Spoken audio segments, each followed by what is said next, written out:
Honourable Members, the Deputy Speaker.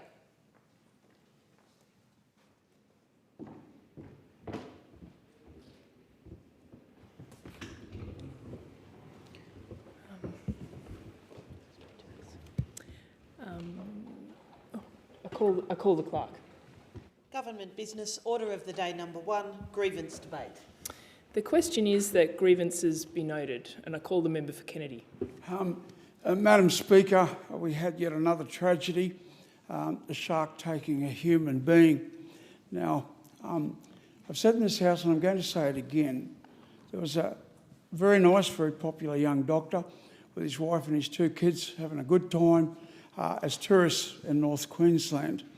And his wife and his 2 children watched in horror as a crocodile chewed him in half. Now, every single person in this place that voted for the protection of crocodiles can take that on his conscience, and because I'm a Christian, you can explain it to Jesus Christ when you get up to heaven, that you voted that could happen again and again and again. And don't quote to me the figures of how many people are taken by crocodiles, because that's how many you saw taken by crocodiles. I mean, they don't usually take them when other people are around. So you don't know what you're talking about, you don't know what you're doing. And the incredible damage behind this fascist-like arrogance of the wokies and the various other greenie classes that come into this place.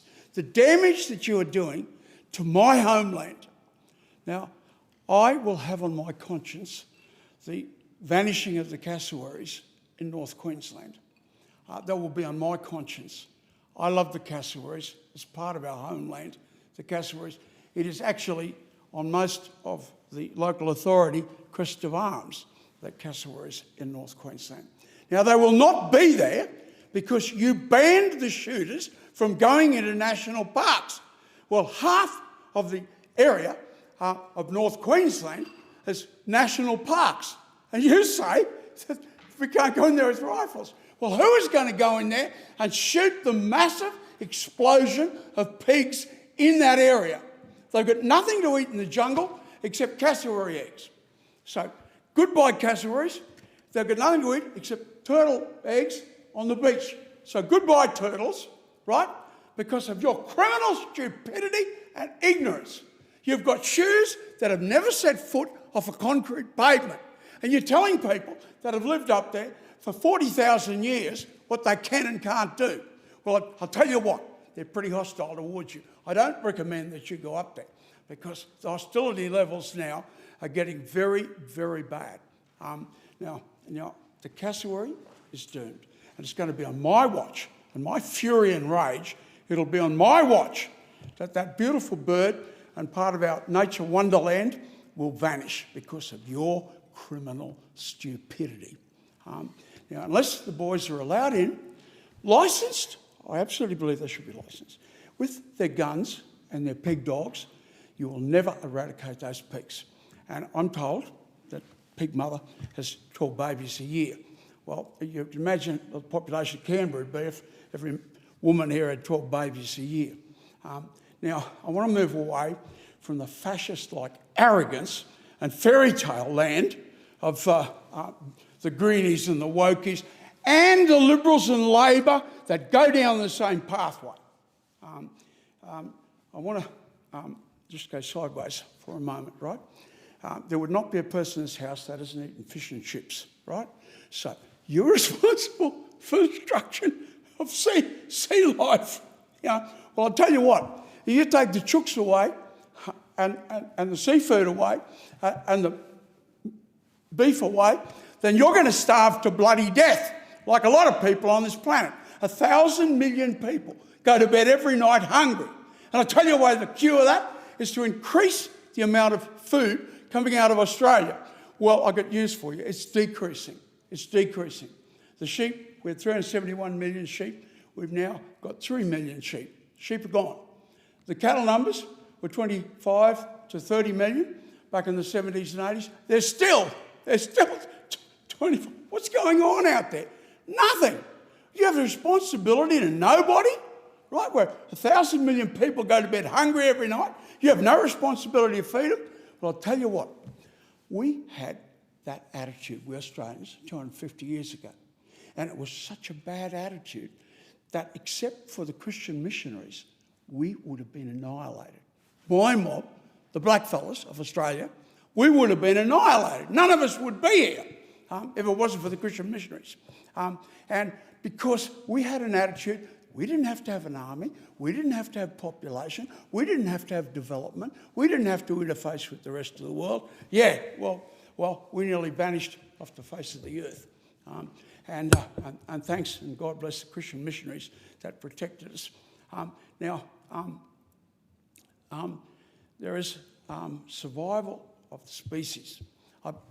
Obviously, no one in here has read Charles Darwin and Survival of Species. But those countries that will operate and have sensible attitudes, they will survive. And the moronic fairy tale land, which is being imposed upon us by fascist mentality, and I use that word with a forethought. As a published author, I am allowed to use that with a forethought. The fascist arrogance and fairy tale land of this place is going to take away our cassowaries. They're going to take away our North Queensland turtles. Because you, whose shoe leather has never set foot off a concrete pavement, you are telling us how nature should operate in North Queensland. Now, I sit in my office and I have a picture facing me. Other people can't see it, but I can. And it's a picture of the cassowary overpass. Now, $42 million was spent building a cassowary overpass.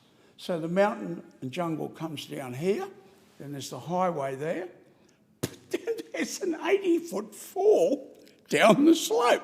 I mean, the mountain doesn't just stop on the highway, it keeps going down.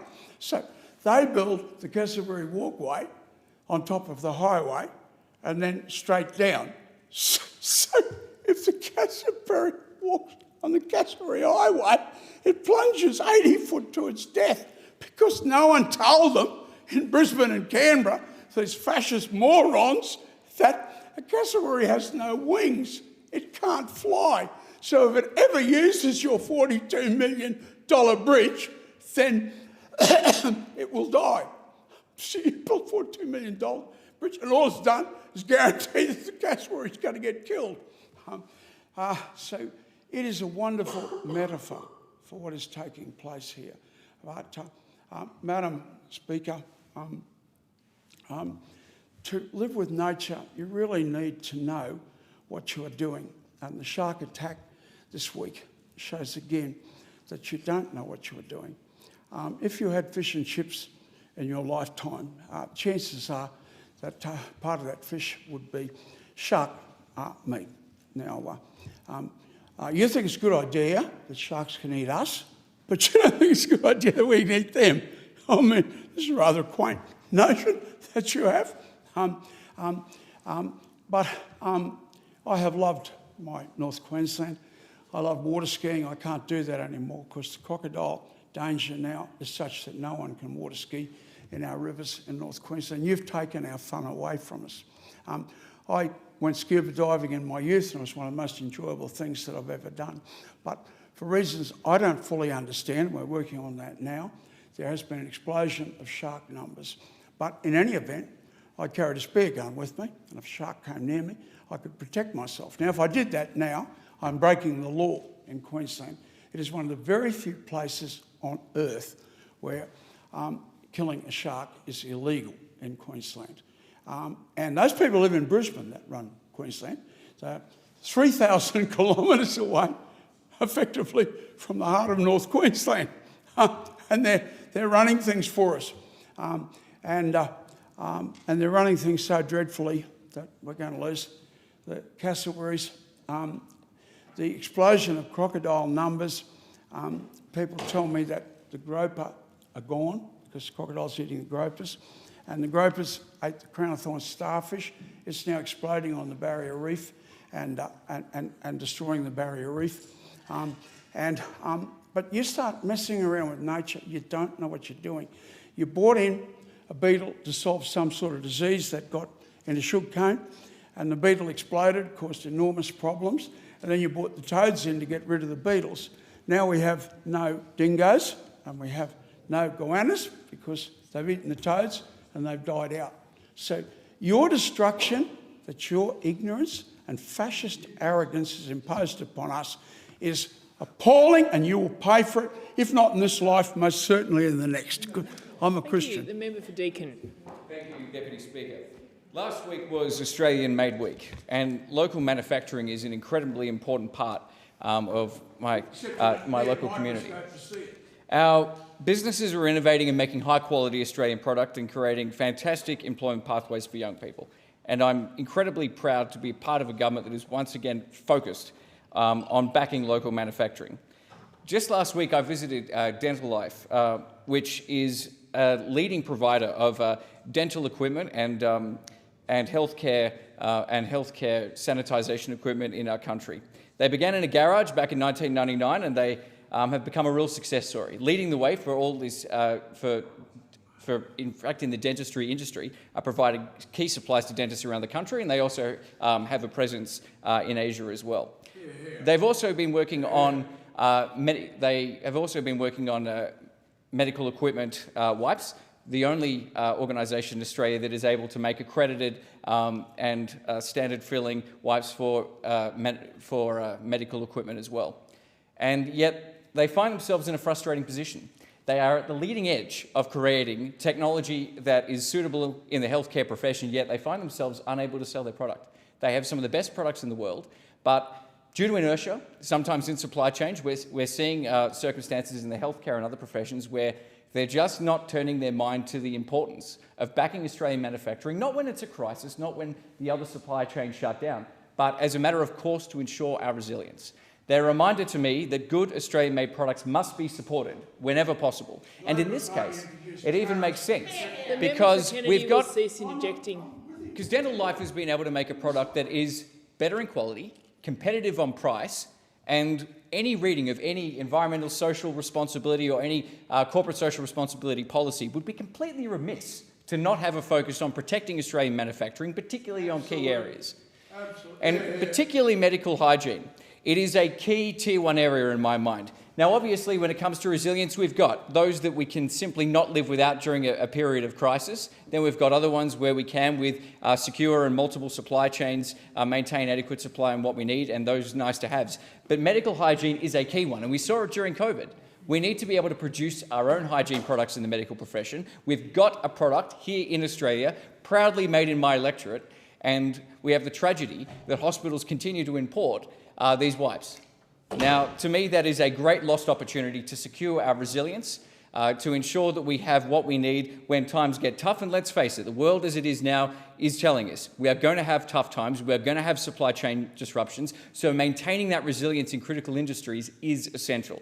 And this is just one small example. It might sound a little petty of me to be going on about medical equipment wipes, but it is an example where we have to be thoughtful about every single decision we make. When the procurement officer in a large business actually has an incredibly important job, not just in the moment, not just for economic efficiency, but as part of a strategic pivot to ensuring that we maintain a secure and resilient supply chain for these essential products. So I would encourage all hospitals, every veterinary clinic, to consider investing in Dental Life wipes, because it is a small decision you can make that can make an enormous difference to maintaining our sovereign capability in this very, very important area. We've seen particularly in recent months, the importance of being very clear-minded as to what is absolutely essential when times are tough. I look in the regions and I see the concern about urea, and I see that as another example of where we've really got to learn the lessons of this moment. We know that we can make urea. It's a fairly simple chemical. We can produce it through gas. We can produce green urea as well through making ammonia. There are lots of options, but it is absolutely important that we have the systems in place to ensure that these dependencies are taken care of in moments of difficulty. It is essential to our security as a country that we be very clear-eyed as to what we need when times get tough, when things get unpredictable.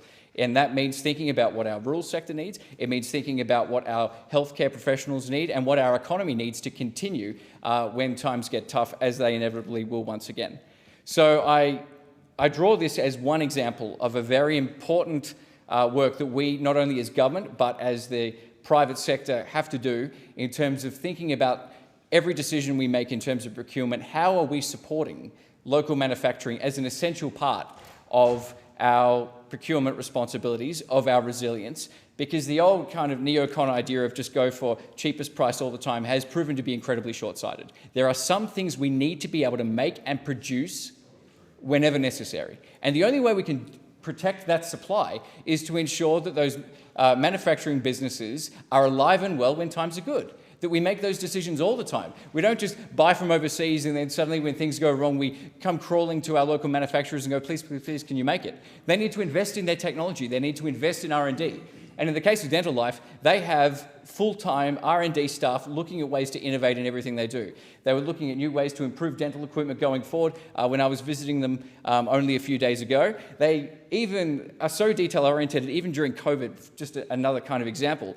Those wipes at Woolies where we were wiping the trolleys, they developed a special design wipe that could fit as many in as possible, rollers so they could distribute wipes that were the perfect size to clean trolleys. These are thoughtful, intelligent people, problem solvers, and we have them all around Australia. Many businesses in my electorate, they've got that engineering mindset of problem solving all the time, but in order for them to be successful, they need to be supported when times are good, when times are bad, because it is part of a strategy to ensure resilience when things don't go, when things aren't going as they normally would be. So in my own personal view, even when the prices are a little bit different, it's still worth investing in Australian-made. But in this case, the economics stacks up. It's actually cheaper. You use fewer wipes. They don't cost as much. They're of really high quality. And to my mind, it only seems to be inertia that's driving us to continue with the status quo. But we do need to be self-critical. We need to be conscious about every single decision we make. And Australian-made isn't just a nice to have. It's not just a platitude. It's not just something we put on a poster. It's something we all have a role to play in. Every choice we make, we've got to be thinking of, well, what does this do to set us up as a country? Because maybe one decision alone might not do much, but cumulatively, these decisions are essential. They help us maintain our strength and sovereignty when we really need it.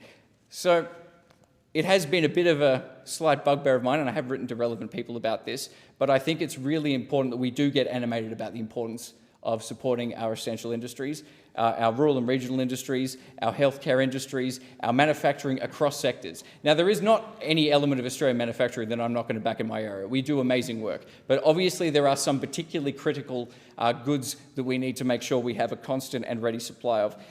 Because we know resilience has value. We know sovereign capability has value. And we know that trusted local supply has value. So we need to match our words with actions. And that is why I'm so proud of the Albanese Labor government's Buy Australia plan. We're leading from the front. Government strategically making the decision to support not only local manufacturing, but small and medium-sized businesses in our country to help them invest, scale up, and continue to do what they do so incredibly well. Because it really is that backing themselves, not only selling their goods and making a profit, but reinvesting that in more research and more development and more problem solving. And we've seen amazing things happen. I can think of a number of examples in my own electorate. We've got precision electronic technologies that continue to make all sorts of fantastic electronic goods, really niche, a high-level market. We've got Pop-It Recycling that has got systems where you can recycle milk bottles and regenerate them through some fantastic machine work. We've got another business in our electorate that is getting an internal combustion engine and getting them running on hydrogen. So really looking at scenarios where fuel supply chains might be unpredictable and how we can provide sustainable and emissions-free power when times get difficult, not only in Australia but in our Pacific, in our Pacific family as well. So there is a lot of good work being done, and that is in my wonderful area of Deakin, and I know fantastic work is being done by businesses around the country. So I would urge not only government, but our business, our society, and all of us to get on board with and make a strategic decision to back Australian manufacturing whenever you get the chance. Now, in addition to meeting many fantastic manufacturers in our area, there have been a lot of great events in my electorate of Deakin as well. And I just quickly want to mention one. a Cancer Council fundraiser in my area that's been going on for 29 years and has raised thousands and thousands of dollars. And I just wanted to pay tribute to Jenny Hall, who's been fundraising for the Cancer Council for 21 years. She has been an absolute force, and attending those lunches, they're getting more and more people every year. It makes you really proud to be part of a community that really backs one another in. And, you know, I'm always pleased to make whatever small contribution I can to those events, but I know that this really is a collective community effort. But we need those driving forces like Jenny in our communities. We all have them. People who lead from the front, who bring people together and have got that kind of can-do mindset. So congratulations, Jenny. Thank you, Deputy Speaker.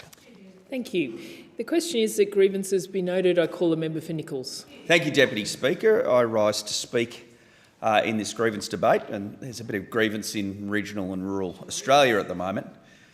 And it's something I continue to hear across my electorate of Nichols. And, you know, for those of you who aren't aware, it's the food bowl of Australia. It's northern Victoria. It's a place where so many people have come for so many years to set up amazing businesses using the natural assets that we have. Those natural assets are irrigation water, thanks to the Goulburn-Murray Irrigation District Scheme. Those assets are the incredible fertile soils of the floodplains. But perhaps more than anything, the new entrepreneurial spirit that has arrived in the Goulburn and Murray Valleys over many years. But also to the south in places such as Seymour and Kilmore. What concerns a lot of people across my electorate and indeed across regional and rural Australia is that policy that's made here in Canberra is increasingly detached from realities on the ground in the regions. And it's being felt, that the downside of those policies are being felt hardest in those communities. And those communities are saying they just don't understand us in Canberra. And that is a function of the way that the Albanese government has been running this country for the past 4 years. What looks like a neat policy decision on paper here in Canberra can be very different in a place like Shepparton, in a place like Kilmore, in a town like Cobram up on the Murray River, Yarrawonga, Echuca, but not only in my electorate, also in Monash, in Gippsland. My good friend, the member for Monash, is here. Okay, the lived reality is that all of these people move to the regions over some many generations ago because they wanted to set up primarily agricultural businesses, and then those agricultural businesses lead to these other businesses because particularly many years ago it was impossible with the logistics that they have to get fresh product, so fresh fruit, fresh milk, everywhere across Australia. So we set up preserving industries where we can make fresh produce into non-perishable produce. No better example than the SPC fruit cannery set up over 100 years ago, where peaches, apricots, pears were put into cans. Now they're put into snack packs. And those products have gone around Australia and around the world. And at this point, I'm just going to commend the speech I heard from the member for Deakin about Australian procurement. And I agree with a lot of what he said. But I would advise him to go and talk to the Jacinta Allen Labor government in Victoria and ask her why the Victorian health procurement agencies insist that people in Victorian hospitals should be eating Chinese preserved fruit when we're growing so much of it and producing so much of it in Shepparton. So I'll leave that with him, but I agreed with a lot of the points he was making about procurement. Procurement, particularly state government procurement, can lift industries in regional Australia. Another industry that was very strong was the dairy industry. We started with a butter factory in every town, milk going to different places, but now we've got an incredible industry that value adds and makes cheese, makes infant formula, and sends that across Southeast Asia and beyond. If you're putting perfect Italiano on a pizza or a lasagna, it was made in Stanhope in my electorate, and it was the toil of those incredible farmers dairy farmers who get up very early in the morning, milk cows, go back and do it again at about 3:30 in the afternoon, and all of the people associated with that. So when those farmers tell me that policy decisions in Canberra make it harder to run their businesses, I've got to come up here and talk about that. When Murray-Darling Basin Plan policies made by Labor take irrigation water out of the consumptive pool, it means that everyone who's left to use irrigation water has to pay more for it. They have to pay more to keep the system alive, to keep the system going, and they have to pay more when they're buying temporary water because there's simply less of it there. They have to pay more because fertiliser has gone up. Not making that in Victoria. Fertiliser, it could be made in Australia, and it will be made in Australia, in north-western Australia with the Perdaman facility using North Shelf gas, but that was a project that was supported and funded by the previous coalition government. It's incredible the amount of credit that this current Albanese government's trying to take for that project, but it was set up, signed off in the NAIF back in the previous coalition government. That's a good step, but I don't see anything else that the Albanese government is instigating to make life easier for farmers and easier for the people in these regional industries. The other thing that people have great grievance about in regional Australia, and people who run small businesses, because these farms are all small businesses. A lot of the processing facilities, they're actually small businesses in the scheme of things. They are telling me that more and more and more, and it's gotten heaps worse in the last 4 years, and indeed under the reign of the Victorian government, which is hopefully soon to come to an end, we need a change of government in that state desperately, is that there are more government agencies wanting to clip the ticket on the way through. So the input costs for a dairy farmer, he's got to get his herd or her herd, they've got to build the dairy, they've got to buy irrigation water, they've got fuel, they've got urea, all of these things, they've got wages. But government compliance is going like that as a proportion of the cost of their businesses. Now, when government compliance is going like that, and what that basically is the government saying, well, you need to fill this out, you need to produce that form, you need to do this report, basically making sure that a bureaucrat gets a ticket of this hard work on the way through, not to mention some of the changes to capital gains tax. So when these people finally sell this asset that they've spent their life building up, the government wants to take more money out of that hard work. And I seriously hope there's a backflip to that, because there needs to be. But the commodity prices are going up like that, and the government compliance is going up like that. And that is not sustainable if we want strong, dynamic, private industry in this country. That is what I am hearing across regional Australia. And it's a pattern about sort of taking it out on the regions, and people are getting mighty sick of it, I can tell you. There used to be, with the previous coalition government, and I wasn't in Parliament, I was a community member of the Greater Shepparton community, there used to be regional infrastructure funding that would allow these wonderful places, whether they're big, whether they're regional cities like Shepparton, or smaller places like Kilmore, like Seymour, like Echuca, like Yarrawonga, like Cobram, assistance from the federal government to be able to develop the infrastructure that they need. And regional communities need that because we don't have the density of population. The councils don't have the rate base. So they need that federal government support. The previous coalition government understood that, and there were some incredible pieces of infrastructure built. The Echuca-Moama Bridge has changed the lives of the people who live in those two communities that straddled the Murray River. There was one narrow bridge for a huge amount of traffic to get across.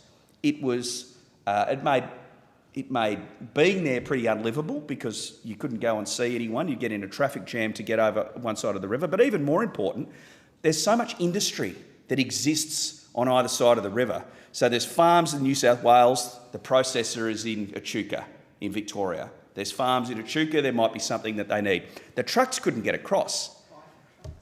So the coalition government comes together, works with the state government, which was then a coalition government, and funds the Echuca-Moama Bridge. It has changed the lives of people who live there and the economy. And I don't see the big regional infrastructure projects being funded the way they used to be under the previous government. And that's productivity enhancing infrastructure. We want great industry and great businesses in the regions because the tax that earns helps the rest of Australians. We want the city people to be able to benefit from the productivity and the dynamism that we have in the regions.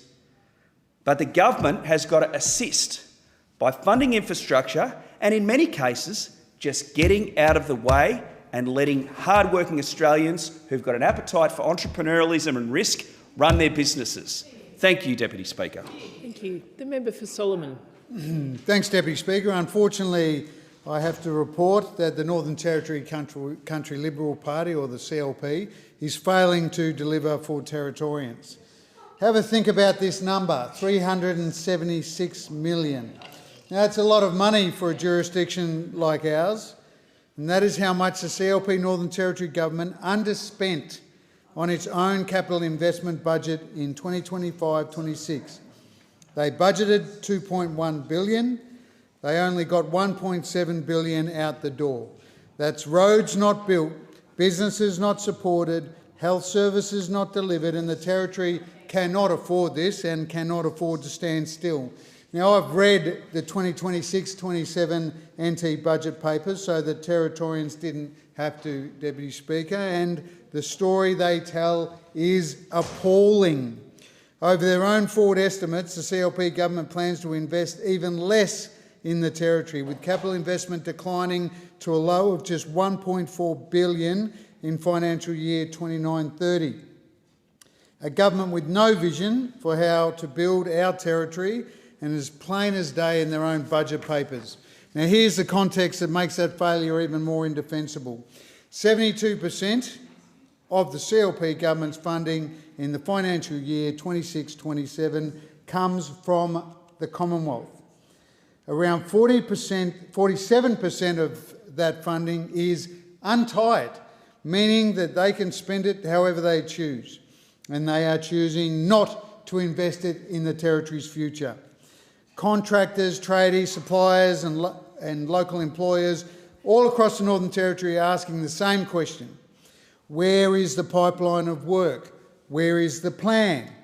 This is taxpayers' money, your money, and Territory families' money, and the CLP government sitting on its hands while the Territory needs to be laying the groundwork for growth. Unfortunately, this CLP government seems to be disorganised, disunited and inept, and not able to understand the principles of ethical leadership, the drivers of economic growth, or how to maximise our natural and human resources, which are abundant. So give Territorians a break and get on with delivering. Our federal government, the Albanese federal government, is getting on with delivering for the Northern Territory, and have a look at what our Albanese Labor government is doing for the Territory, and the contrast with the CLP and the difference could not be more stark. This federal budget delivers record investment into Territory healthcare. We are committing an additional $741 million for NT public hospitals under the National Health Reform Agreement 26-27 out to 2030-31. Total Commonwealth hospital funding reaches $3.5 billion over 5 years, and this funding will improve hospital waiting times, reduce ED crowding and free up hospital beds. This builds on the unprecedented 30% increase in NT hospital funding we've delivered in this current 25-26 financial year, which is a $560 million boost. No Commonwealth government in history has invested at this level into Territory health. But this budget delivers more. $95.5 million for remote primary healthcare services in the NT, because we believe that the geography of the NT mustn't determine the health outcomes of Territorians. $66 million in 26-27 as a one-time fixed funding amount to address the challenges that smaller jurisdictions like ours in the Northern Territory face in delivering health services. $2.7 billion committed to NT infrastructure.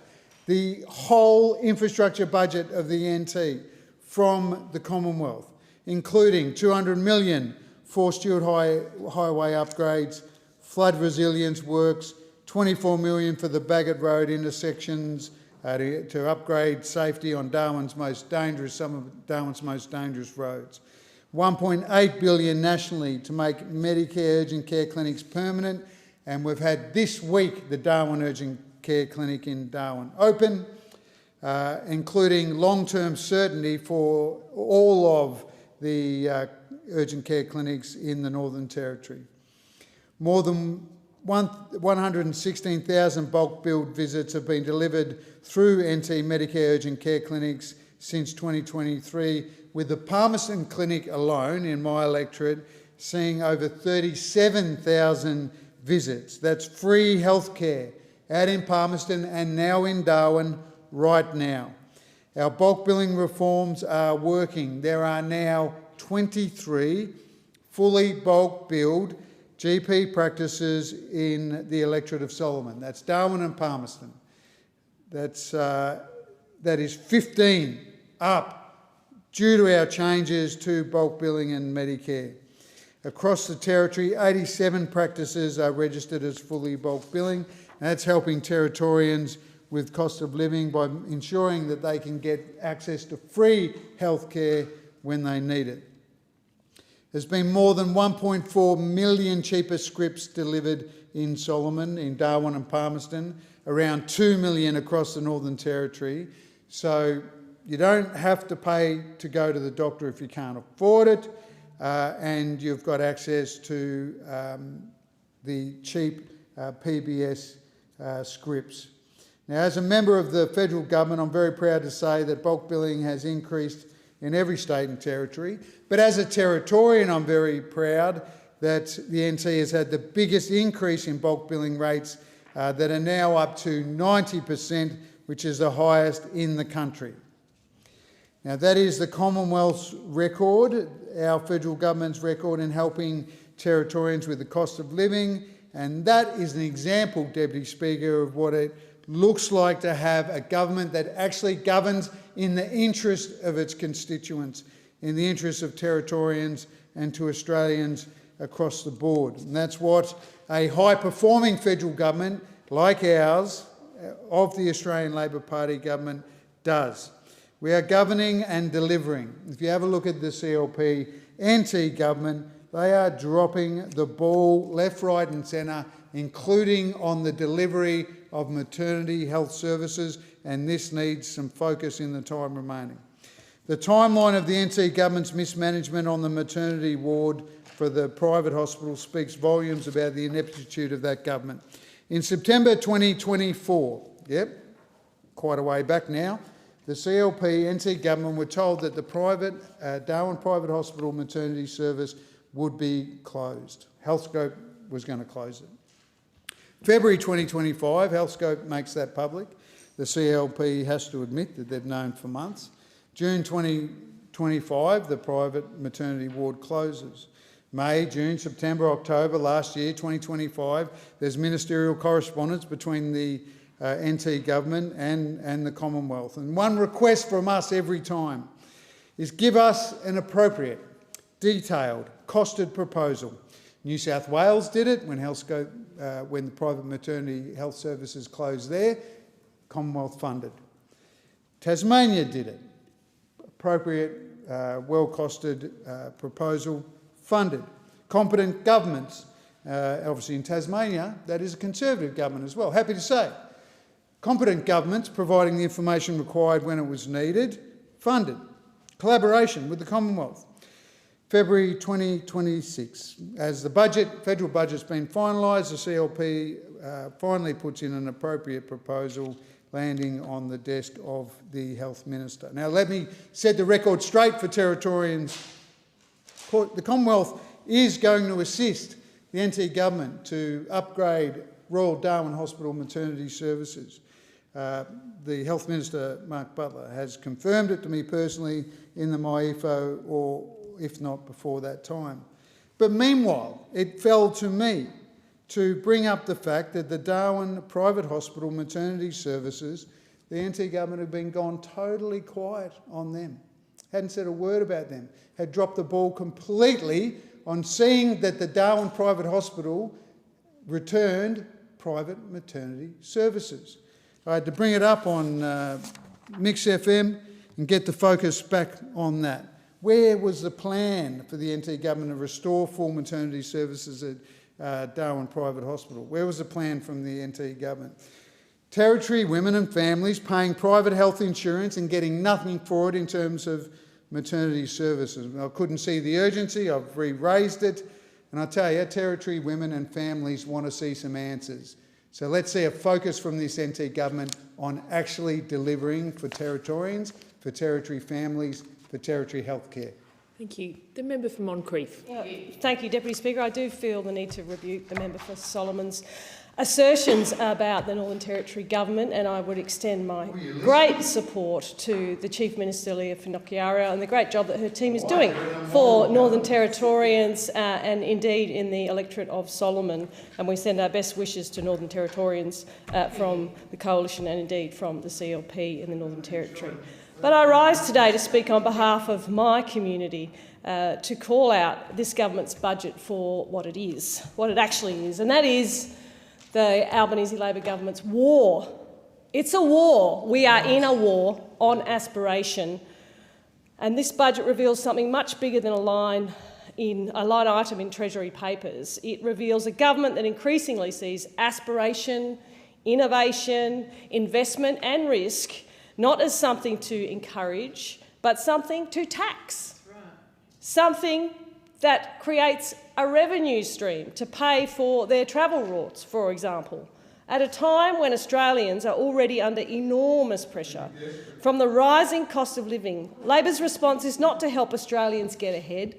This is a desperate government that is trying to make life harder for all Australians. And this government's changes to capital gains tax sends a clear message to Australians: work harder, save wisely, build something for your family, and the government will move the goalposts and take it all away. That's the message that this government is sending to Australians. Nowhere is that message felt more strongly than amongst our local business, small business owners on the Gold Coast, who are rightly seething, angry, outraged by this government's tax backflip. Local business owner Mark says, the Labor Party don't have a business brain in their heads. I've never seen so much doom and gloom coming from entrepreneurs. Every time Labor comes to power, I have to lay off staff and my business goes backwards.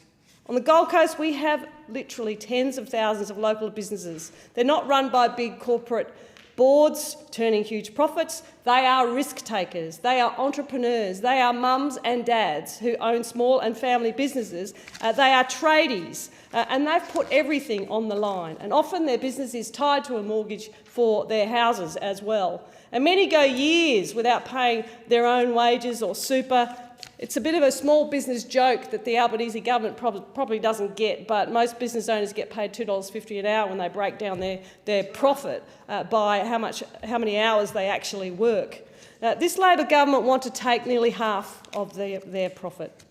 Many Gold Coast businesses structure their affairs through trusts, not as some loophole, but as a legitimate and long-standing way to manage risk, to manage their succession and to manage, of course, their investments for their future and for their children's future. For the local builder who has invested profits back into equipment. Under the Coalition, that would be a $50,000 instant asset write-off. Under this government, it's only $20,000 for the instant asset write-off. They are taking away from business wherever they can, make no mistake. There are tradies who work weekends and sacrifice their holidays to build something of their own, just to have it taken away by this government. The changes are destroying confidence across our small and family business community. They are the engine of the Gold Coast, the absolute engine of our economy, and I thank them for the work they do every single day. Because every additional tax signal tells Australians that taking risk may no longer be worth it. And that is the message that this government is now sending to the business community across our country. And that matters, because aspiration is not something we should punish. Absolutely. It's called Reward for Your Effort. That is what it is called, and the Albanese Labor government is killing it. It's killing your reward for all of your efforts. That's why the Coalition has pledged, as I said, to increase the instant asset write-off to $50,000 and make it permanent, because we have to back small and family business. Aspirational Australians are not the problem. They are the solution to so many problems. These are outstanding Australians, employing locals, sponsoring community groups and creating opportunity. And when the government makes it harder to build wealth, invest and grow, eventually fewer people try. The Prime Minister's spoken a lot about intergenerational equity in this budget, but what he actually means is socialism, where the outcome is the same for everybody. Because how is this equity when he's denying today's Australians the very opportunities that past generations were fortunate to benefit from, to help them get ahead? He's shut the gate. He's dropped the guillotine. He's broken his promises. And young Australians today already face housing unaffordability, rising rents, higher living costs and increasing barriers to getting ahead. For previous generations, there was a clear social contract. Work hard, save hard, invest in yourself, in your business, in your community, and you'll get ahead and have a better life. The Gold Coast was built by families built on this premise and this promise from the Prime Minister, who has now changed his mind. Young Australians and young Gold Coasters deserve that same opportunity. But instead, the government continues to chip away at the very settings that helped Australians build their financial security. Our nation is rightly asking, if investing and building wealth becomes harder, what incentive remains? At the same time, the Prime Minister is taxing Australians to breaking point. Government spending continues to expand. Why? Because this government continues to believe every challenge can be solved with more spending. They're addicted to spending. They have got a spending problem. But spending does not grow the economy. Spending does not boost productivity. We know that. And the Treasurer is simply just redistributing the economic pie. This Treasurer is simply just redistributing the economic pie. He even said so himself on a recent episode of Insiders. Quote, "Over the course of the forward estimates, our tax reform package is broadly neutral. We are returning what we are raising." It's not true. But they're redistributing it to different people. With the national debt set to hit $1 trillion any day now, this government continues spending for today and leaving the consequences for future generations. The national debt, hello, it's getting to $1 trillion and it's going to cost the future generations $80,000 a minute. $80,000 a minute. How is that equitable? This government continues to prove that fiscal discipline is something only the Coalition can restore. As this government's poor decisions continue driving up cost of living, this budget completely ignores another consequence of these pressures, and that's participation in sport. Families are now having to choose between sporting events, sending their kids to sporting events, and not, because they're under so much financial pressure. They're making these difficult choices. Parents are having to decide whether they can still afford football rego, netball fees, dance lessons or swimming. That's no small thing. Sports is not just recreation. It's about resilience. It's about friendships. It's about discipline. It's about teamwork. And it delivers opportunities for young people and for families.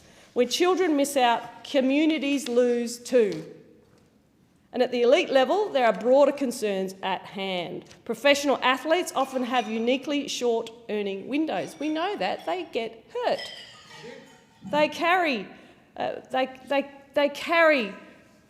pain after they've been hurt, injuries. They carry injuries, and so therefore their careers are cut short. And unlike many careers, elite sport does not continue into someone's 60s. Athletes often rely on careful financial planning and investment to provide security after competition ends. And tax settings matter because they shape incentives to save and prepare for their life after their sport. At a time when Australians are under pressure, this budget does nothing to make participation more affordable or strengthen pathways for grassroots to elite sport. And then there's the arts sector. Well, what is the arts sector? Oh, it's small businesses.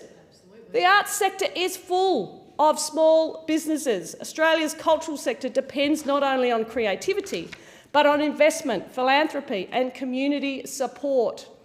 Artists, galleries, organisations and cultural institutions rely heavily on donors and patrons who choose to invest in Australia's creative future. And when taxes increase and investment incentives weaken, philanthropy will be affected. It will disappear. Because philanthropy is not an optional extra in arts and culture. It's often what keeps programs running, exhibitions open and opportunities, the great Aussie opportunity going, especially under this government. And the same applies across sport and community organisation. When families and investors have less capacity to contribute, communities feel it. Government cannot simply assume public spending replaces private generosity. Strong societies need both. It discourages aspiration, it creates uncertainty. That's what this budget does. And it risks leaving the next generation with fewer opportunities than the generations before them. Australians deserve better than a government that sees every challenge through the lens of higher taxes and higher spending. Labor have lost control. The member for Adelaide. Thank you, Deputy Speaker. Deputy Speaker, today I rise to speak about Lung Health Awareness Month, May being Lung Health Awareness Month, and as chair of the Friends of Lung Health in this place, it's quite appropriate for me to stand up and let everyone know that this month we're celebrating Lung Health Awareness Month, a time to stop, to reflect and to bring real attention to an issue, I suppose, that quietly affects millions of Australians each and every day. Because breathing is something that we rarely think about. It happens naturally, effortlessly, constantly, until it doesn't. Healthy lungs are fundamental to life. From the moment we take our first breath, through childhood, through adulthood, right through, our lungs carry us through every experience, every conversation, every step. And yet, despite how essential they are, lung health is often overlooked, taken for granted until it is compromised. Now, I've been a long-time advocate for the Lung Foundation Australia, and I'm proud to serve as the co-chair, as I said earlier, of the Parliamentary Friends of Lung Health. And through this work, over the many years, I've just seen how widespread and serious lung disease is in this country. Conditions such as chronic obstructive pulmonary disease, COPD, better known, lung cancer, asthma, bronchitis, lung disease and many others do not just affect the lungs, they affect the lives of everyday people, their families and everyone connected to them. They shape how people live day to day, whether they can walk to the shops, whether they can play with their grandkids or their kids, or whether they can work, or whether they can sleep. They affect families, they affect carers, and they place real and growing pressure on our healthcare system. In my electorate, federal electorate of Adelaide, in my community, these impacts are not distant or theoretical. They are deeply real. Between 2018 and 2022, more than 1,900 people in my community lost their lives to COPD. In just 1 year, more than 3,000 hospitalisations were considered potentially preventable, and COPD is now one of the leading causes of preventable hospital admissions.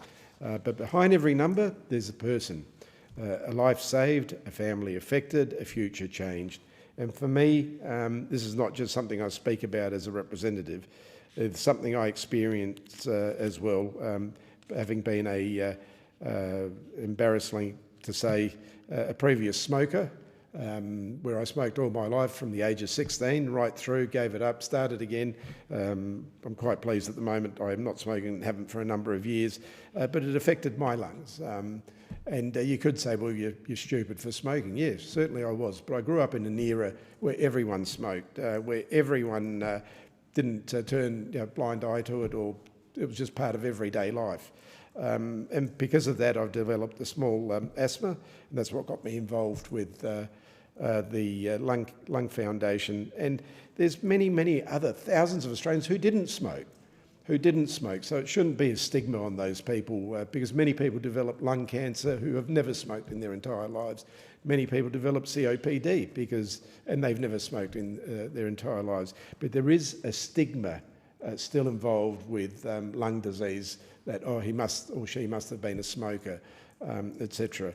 It's also about recognition of people through no fault of their own, in my case through my own fault. But I'm doing quite well. I have my odd puffer occasionally, and so far so good.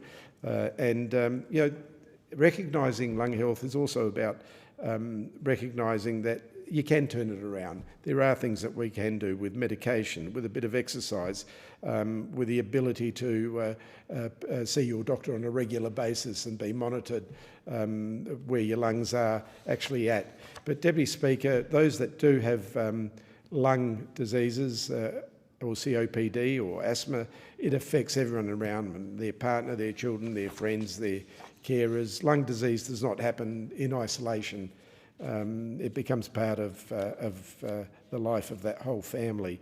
And Deputy Speaker, as I said, this month really matters because it's about awareness, because awareness is not just about information, it's about intervention. Too often, the early signs of lung disease go unnoticed. A cough that lingers, shortness of breath, a sense of fatigue, these symptoms are brushed aside. People tell themselves it's just getting older, or I'm not fit enough, or whatever, just being a little out of shape, just something temporary. And by the time the diagnosis comes, the condition has already progressed. But we know something really important, and that is that there should be a guide that everything we do in this space, and that is early detection. When lung disease is detected early, outcomes improve dramatically.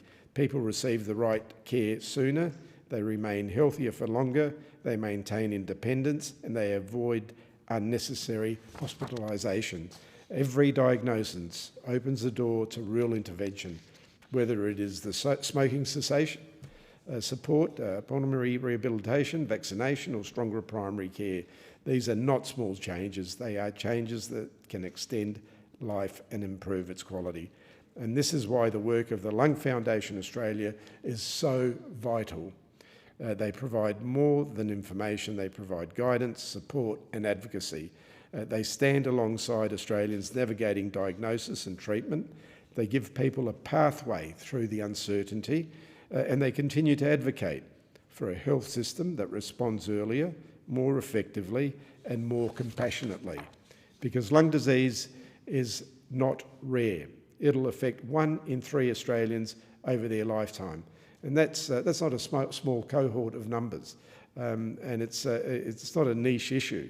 It's the reality is that it touches almost every Australian at some point in their life or family member in one way or another. Lung Health Awareness Month is more than a moment of recognition. It's a call to act. It's a call for all of us as members of this place, members of our community, and as a nation to take lung health seriously, to understand the warning signs, to speak openly about the system and the symptoms, to encourage early conversation with GPs, and to support better systems for prevention, diagnosis and care.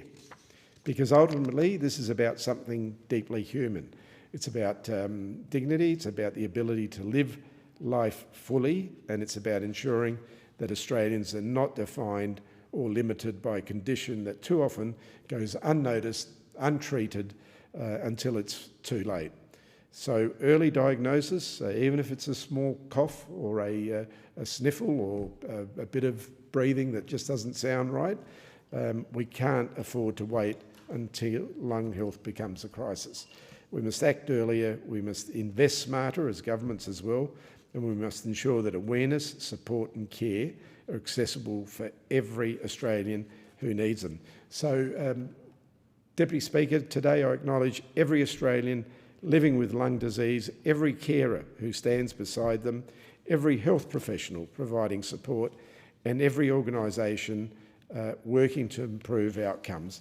And I've got to say that we have regular events up here with the Lung Foundation, the Friends of Lung Health, very informative, where we have doctors and professionals come in and talk to us, and people who are living with the symptoms of lung disease. Some cases where people who let it go too long and could have been diagnosed earlier and could have had their lives turned around. Some great speakers. So next time you get an email that says Friends of Lung Health, please come along. And I'll leave this house with this thought. Breathing is the most fundamental part of life, and when something so essential is at risk, it becomes our responsibility to act, because every breath matters, and every Australian deserves the chance to take each one with strength, dignity and hope. Thank you. There being no further grievances, the debate is adjourned and the resumption of the debate will be made an order of the day for the next sitting. The Federation Chamber stands suspended until 4 p.m.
Are there any constituency statements by honourable members?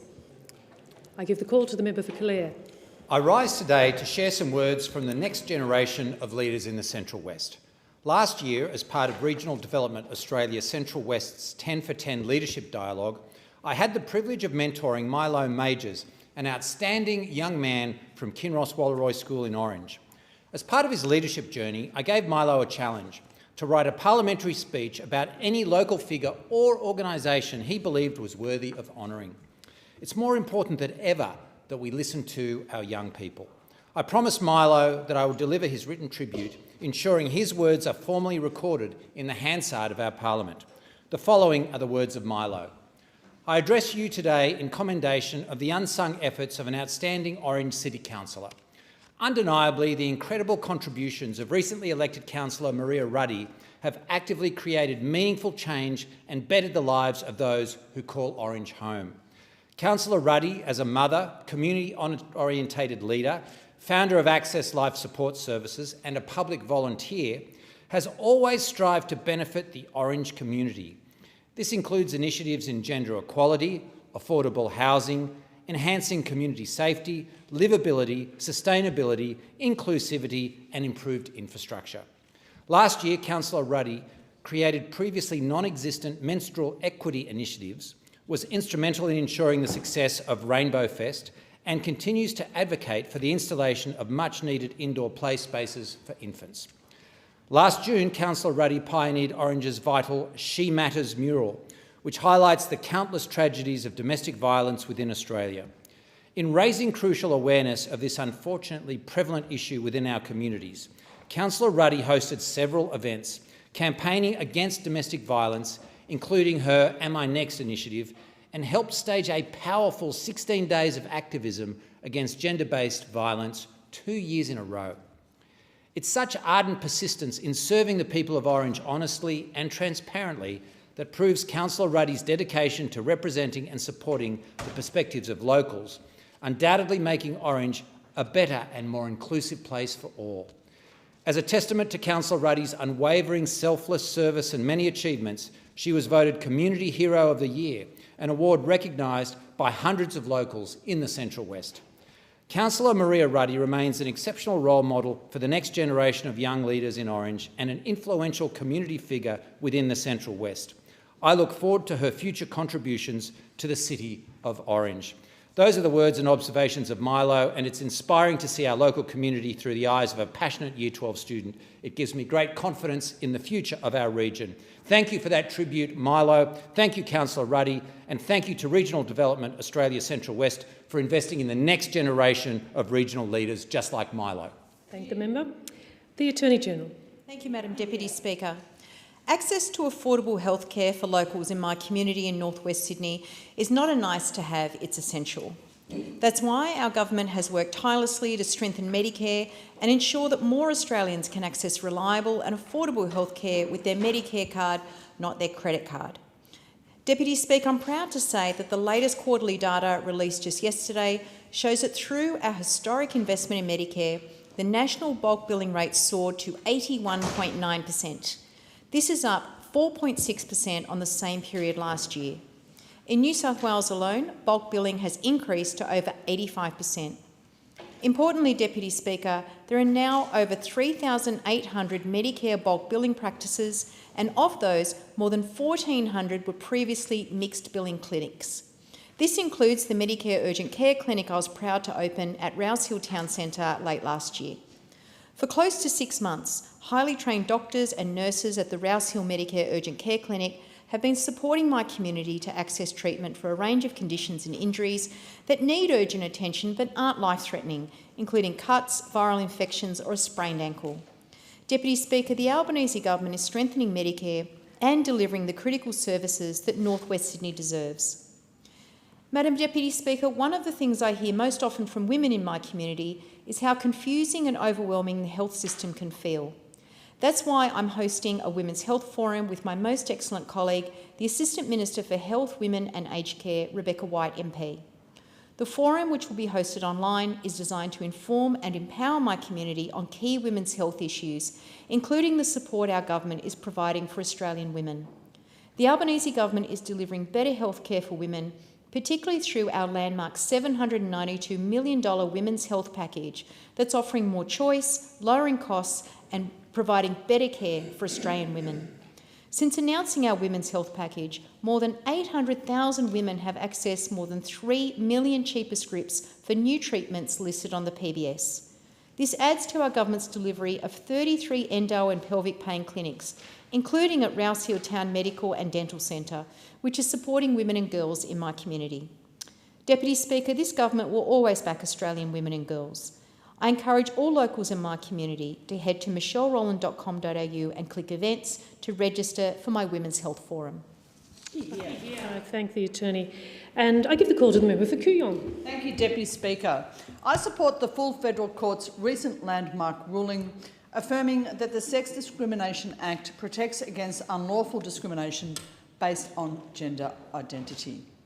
That protection exists for good reason. Transgender Australians face disproportionate rates of discrimination, harassment and harm.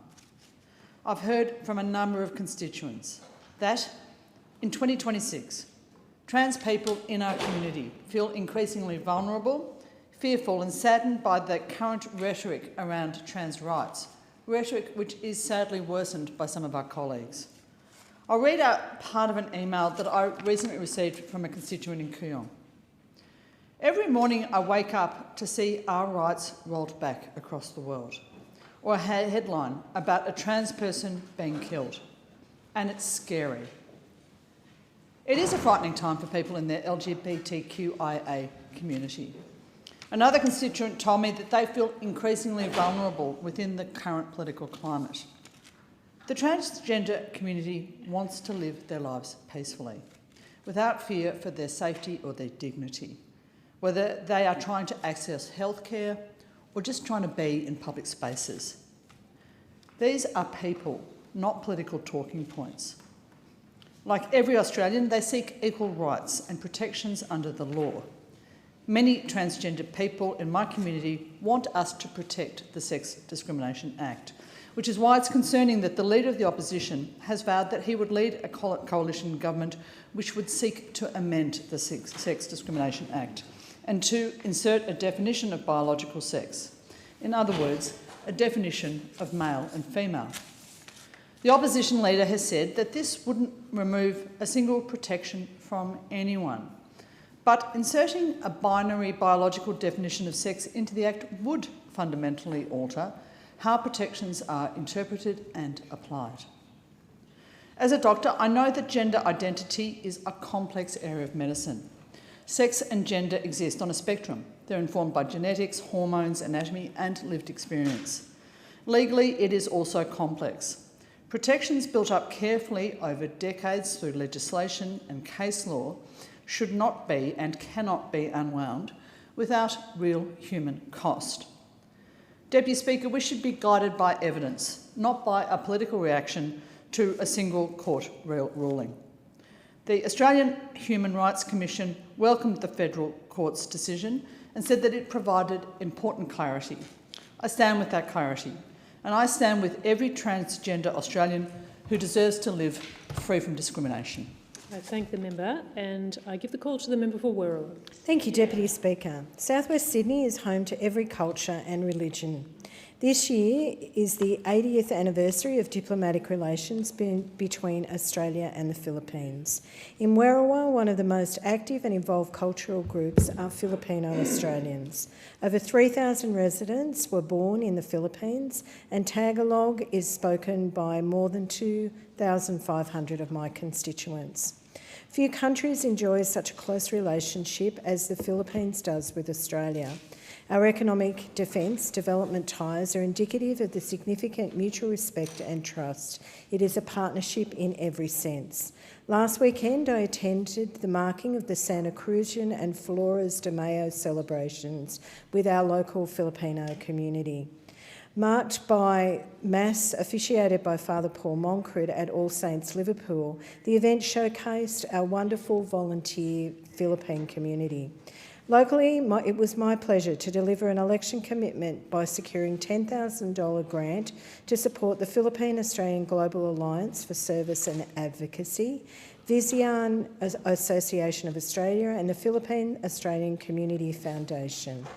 The Albanese government is supporting the hard-working volunteers to run events throughout this year for members of the Philippines and the wider Australian community in southwest Sydney. Thank you again, Juan Salazar, and all of the volunteers for their work, and also they ensure that the friendship between our two nations continues to grow and flourish. Western Sydney International Airport is a transformational project for all of Sydney, building an economics, resilience and boosting capacity for freight and tourism. The airport, named after a female aviation icon, Nancy Bird Walton, founder of the Australian Women's Pilots Association and a trailblazing aviator, is about to open. In May, my staff and I had the privilege of a guided tour of the new airport, hosted by executives who have delivered WSI on budget and on time. The welcoming interior and modern amenities show that this is truly a 21st century project and ranks amongst the most modern of innovative airports in the world when it will open to passengers later in the year. The airport has already strongly supported local economy, using Australian-sourced and locally fabricated steel, sandstone from the Central Coast cut in Western Sydney, and contracting local IT and technology companies right here in Sydney. Even before operations have begun, the economic benefits to the local economy are strong. With the opening of the final link of the M7 to the M12 flyover, the airport is ready to open later this year and deliver the drops and the economic dividends for our local communities. I thank the member. The member for Barker has the call. Madam Deputy Speaker, last Friday night, more than 150 people gathered at a community forum I convened in the Northern Barossa about the proposed electronet, Northern Transmission Project, known as Electronet Next. And the message from that meeting was crystal clear. Regional communities feel blindsided. They feel intimidated, they're unsure, they feel like they're being railroaded. And they're deeply concerned about what this project means for productive farming land, family businesses and regional communities. Many people are only now discovering the scale and scope of what's proposed. Massive transmission towers across productive agricultural land in the vicinity of homes, facilitating industrial-scale wind and solar developments being rolled out across regional South Australia. Now, Australians are asked to pay twice. First, through billions of dollars in subsidies to prop up these renewable projects, and then again through the supply charges for their electricity bills, a charge that covers, amongst other things, poles and wires. This is the same infrastructure, by the way, that's required to bring coal-fired energy to South Australia to stabilise the grid. Go figure. We heard from farmers facing scenarios including 30 or more transmission towers on their properties. These aren't empty paddocks, they're family farms. They were built over generations through hard work, through sacrifice and the stewardship of the land. And regional Australians are entitled, Madam Deputy Speaker, to ask a simple question. Why, oh why, are country communities always expected to carry the burden? One of the strongest concerns raised to me was the lack of proper community consultation. We heard repeated claims that Electronet is only consulting directly with landholders whose properties fall inside the proposed corridors. What about the homeowner who lives across the road? What about the neighbours, the visual impacts, the construction disruption, the biosecurity risks? They matter too. Consultation shouldn't be about pitting one farmer against another, property by property, or indeed one region against another. If Electronet genuinely believes in transparency, they should have no hesitation in open public forums along Corridor 5. At the conclusion of Friday's meeting, there were two resolutions. One, that we call on Electronet to have those open consultations in community, and two, that there be establishment of working party. Now, Madam Deputy Speaker, regional communities must stand together and regional Australians must continue to make their voices heard, respectfully, constructively, but firmly. Because if regional Australians don't stand up for themselves, no one else will. And I don't know about you, but I'll stand up for regional Australians because regional Australia is worth fighting for. Just like I'll stand up for Australia because Australia is worth fighting for too. I give the call to the member for Patterson. Thanks, Deputy Speaker. Today I'd like to recognise the extraordinary work of the Port Stephens Family and Historical Society and to celebrate the launch of something truly special for our community, the Henry F. Halloran Sound Trail at Tanilba Bay. Now, I have to say, this may be one of the few projects where people were actively encouraged to walk away while the speeches were on and the storytelling was beginning. This innovative GPS-activated sound trail allows locals and visitors alike to walk, ride and drive through Tanilba Bay while hearing the remarkable story of Henry Ferdinand Halloran, one of the great visionaries connected to the history of Port Stephens. He truly was a remarkable Australian. And what makes his achievement even more impressive is that it's the very first GPS sound trail, not only in Port Stephens, but across the Hunter and Newcastle regions, a true first. Projects like this don't happen by accident, though. They happen because passionate local people care deeply about preserving history and making it come to life today. In particular, I want to acknowledge the incredible dedication of Robin Cragg, whose hard work, research, persistence and countless volunteer hours helped bring this product to life. Community history can be sometimes a labour of love, and in this case, it has truly been a labour of endurance, vision and commitment. Thanks to Robin and the Historical Society, history is no longer simply sitting quietly in books and archives. It now walks beside us. It speaks to us and guides us through the very streets and landmarks that have shaped the community. It's right in our headphones or on the speaker in our car. And what a fascinating history it is. Henry F. Halloran was a surveyor and he was a developer and a planner with enormous ambition for regional New South Wales. In the 1920s, he purchased the Tanilba estate and began transforming the area into an incredible area, and today we see the gardens, the stone gateways, the tree-lined streets and the community spaces. And in fact, he was closely connected with Sir Walter Burley Griffin, who designed Canberra. In fact, Griffin had earlier prepared plans for Port Stephens, which then Henry Halloran brought to life. It was a true collaborative experience, and I'm so pleased that we've got a touch of Canberra in Tanilba Bay, but also Canberra was shaped by some of the ideas of Halloran as well. Thankfully, unlike some developers today, Halloran saw more than blocks of land. He saw beauty, he saw green spaces, he saw community, and he saw opportunity. Get onto the sound trail at Tanilba Bay. I'm sure you'll be amazed. Thank the member. The call was the member for Lyne. Deputy Speaker, a serious accident occurred on Friday the 15th of May along the Pacific Highway at the Buckets Way intersection in my electorate. Sadly, this crash is not the first at this intersection, and unless something changes, it will not be the last. For years, both the Australian and New South Wales governments have known this intersection requires major work, a grade-separated interchange, the real safety solution. Funding for planning has sat on the books for years, repeatedly re-announced at election time, yet still no work has begun. I appreciate that planning and approvals take time, but this process has dragged on for far too long while local families continue to risk their lives every single day on this road. Last year, I wrote to both the Federal Infrastructure Minister and the New South Wales Roads Minister seeking an update. The response I eventually received was deeply disappointing. I was told that Transport for New South Wales was preparing project proposals to release funds to begin work on a business case. Deputy Speaker, regional communities are sick of endless process, paperwork and delay. They want action. How many more proposals do we need? How many more reviews? How many more near misses, serious accidents and tragedies before governments finally move? I've sought a meeting with the New South Wales Roads Minister to discuss this intersection and a number of other dangerous locations across our region, and I appreciate her willingness to meet. But we need less talk and more action. People are dying on regional roads while bureaucratic processes move at a snail's pace.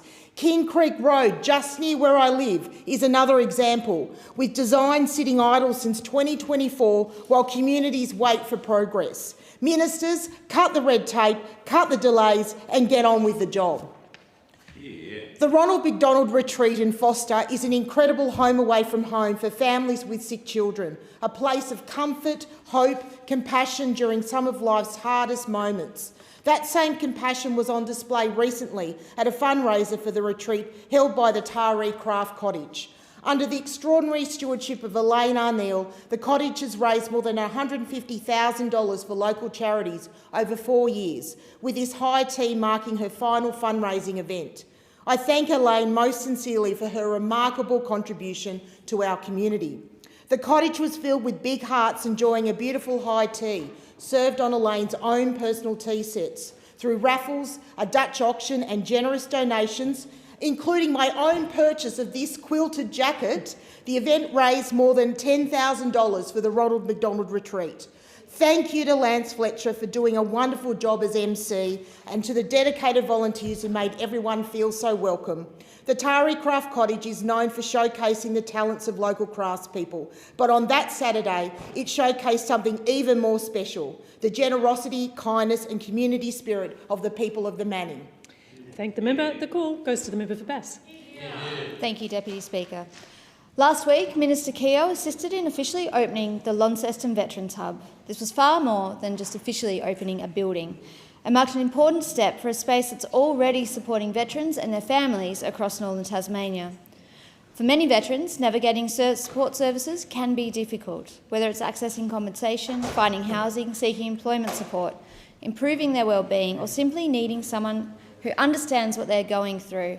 Support should be easy to find and even easier to access, and that is exactly what this Veterans Hub does. What struck me most about the project is that it was not simply built for veterans, it was predominantly built by veterans. Veterans and volunteers gave their time, rolled up their sleeves and got to work, choosing to do much of the work themselves so more funding could be better allocated to supporting veterans and their families, rather than to contractors. They renovated rooms, painted walls and created beautiful artwork to design a space that already feels welcoming and safe. They saw a need in their community and they came together to meet it. We know that the strongest communities are built when people step forward to support one another. And veterans have once again stepped forward to support their communities. And now it's our turn to stand beside them. Tasmania has more veterans per capita than anywhere else in Australia. And supporting veterans is not simply important here, it's part of who we are. I want to acknowledge RSL Tasmania, the Launceston RSL, the staff, volunteers and advocates who helped make this hub a reality, because this hub is a reminder that service does not end when a uniform comes off.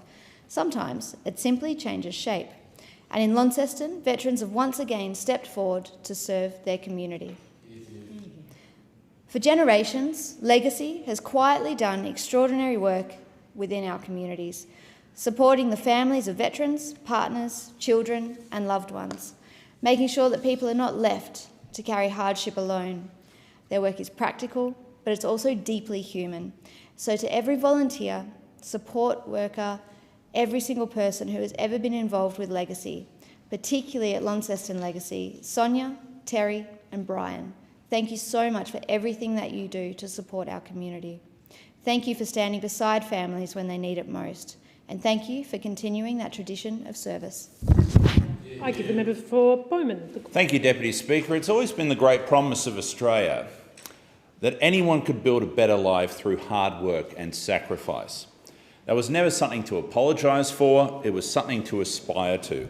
But increasingly, this government seems to view aspiration itself as something it needs to curb. Throughout this month's budget are changes that will hit Redlanders who have worked hard, built businesses and invested their money responsibly. I've heard directly from local small business owners who are feeling let down and cheated by these changes. VJ, a local business owner in Victoria Point, told me that the proposed changes to capital gains tax and trust arrangements are creating real uncertainty, which is reducing his ability to reinvest, delaying expansion and making him more cautious about hiring. He made it clear that for small businesses, profits are not just income, they are what funds growth, job creation and long-term stability. Another small business owner in my electorate, Mark, who has been building his business for over a decade, says he's always focused on working hard, employing locals and contributing, but now feels small businesses like his are being treated as a convenient revenue stream by the government. Mark says, and I quote, "From my side, the impact of these types of changes isn't just theoretical. It directly affects decisions around hiring, expansion, and how much we're willing to reinvest back into the business." His message is simple. When the risk and effort no longer match the reward, the incentive to grow disappears and hesitation becomes the enemy of investment.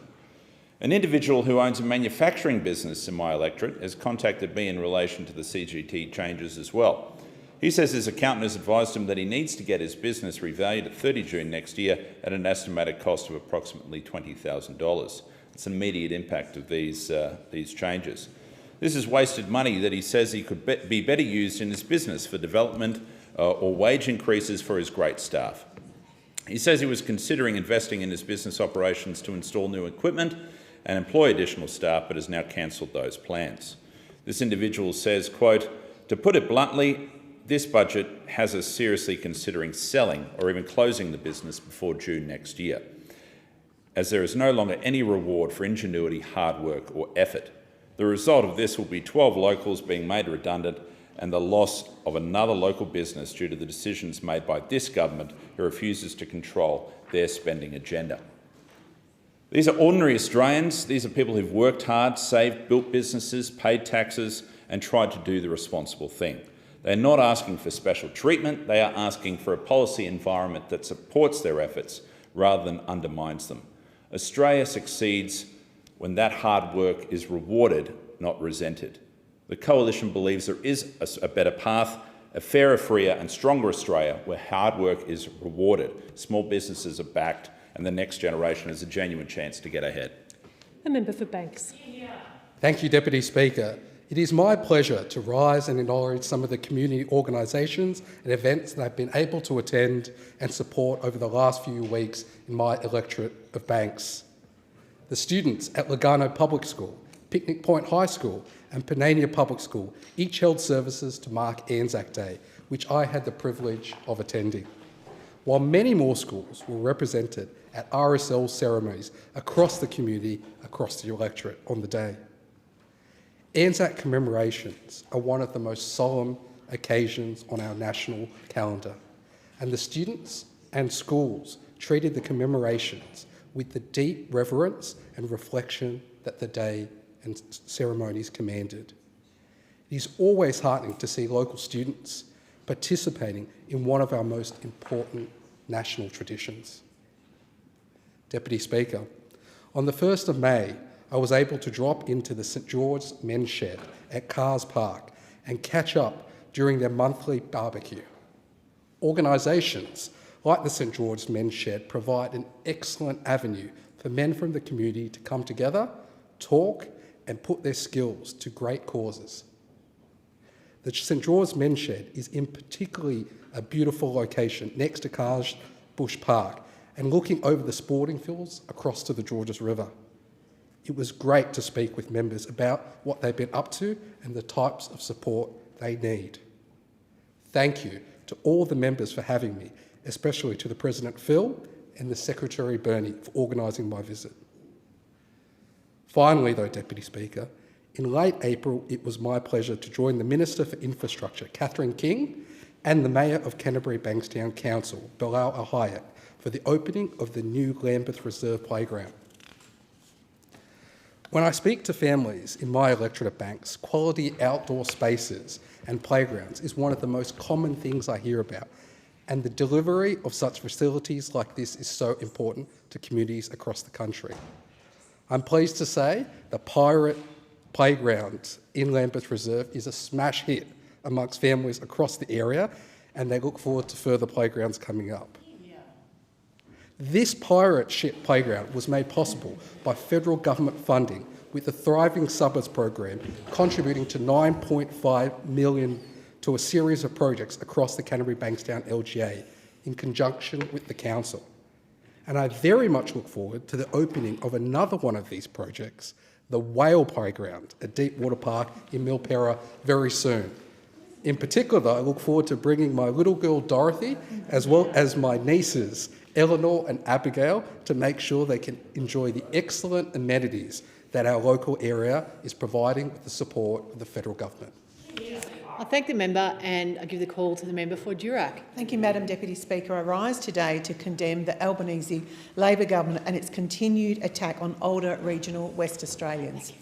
At a time when Australians are already struggling with rising grocery prices, soaring power bills and higher fuel costs, Labor is now forcing Australians over 65 to pay hundreds of dollars more each year for private health insurance. This is not a minor inconvenience. For many older Australians living on fixed incomes, it is a serious financial burden. Recently, I heard from a constituent. We'll call her Jan. Jan and her husband have been paying for private health insurance since 1974. They are self-funded retirees, now in their 70s, living about 800 kilometres north of Perth. Jan is a breast cancer survivor and told me she was fortunate to receive surgery quickly and in a timely manner because she had private health cover. Jan said to me, and I hope the Prime Minister is listening, and I quote, "I personally feel we are being let down and perhaps we would have been better off spending our money so that we could get the pension card that provides everything free instead of working hard and saving for a so-called stress-free environment. Now that we are no longer a majority of the private health fund insured or voting cohort, this government does yet another cash grab from the vulnerable. This decision is absolutely discriminatory and needs to be reversed." Deputy Speaker, that is the frustration and disappointment older Australians are feeling right now. In my electorate of Durack, nearly a quarter of residents will be directly affected by these changes. And in regional Western Australia, private health insurance is not simply an optional extra. For many people, it is an absolute necessity. Regional Australians already face fewer healthcare services, long waits to see specialists and limited treatment options, yet this government has chosen to impose increases of up to 21% on private health cover for older Australians. Labor has ignored a basic reality. Older Australians rely on healthcare more often and at a stage of life when affordable access matters most. But sadly, well, Labor doesn't care about our seniors. They have calculated that this easy tax grab has no political outcome. And that is what is so wicked and despicable about this change, because they don't think this demographic votes for them anyway. So therefore there is no political outcome. They actually don't care. And I really hope that senior Australians are picking up on this, because the response to me has been overwhelming, because what we have done is that we launched a survey asking constituents whether they could afford any increase. And not surprisingly, we had an unbelievable, overwhelming response. This survey is still available on my website, www.melissapricemp.com.au. Thank the member and I call the member for Macquarie.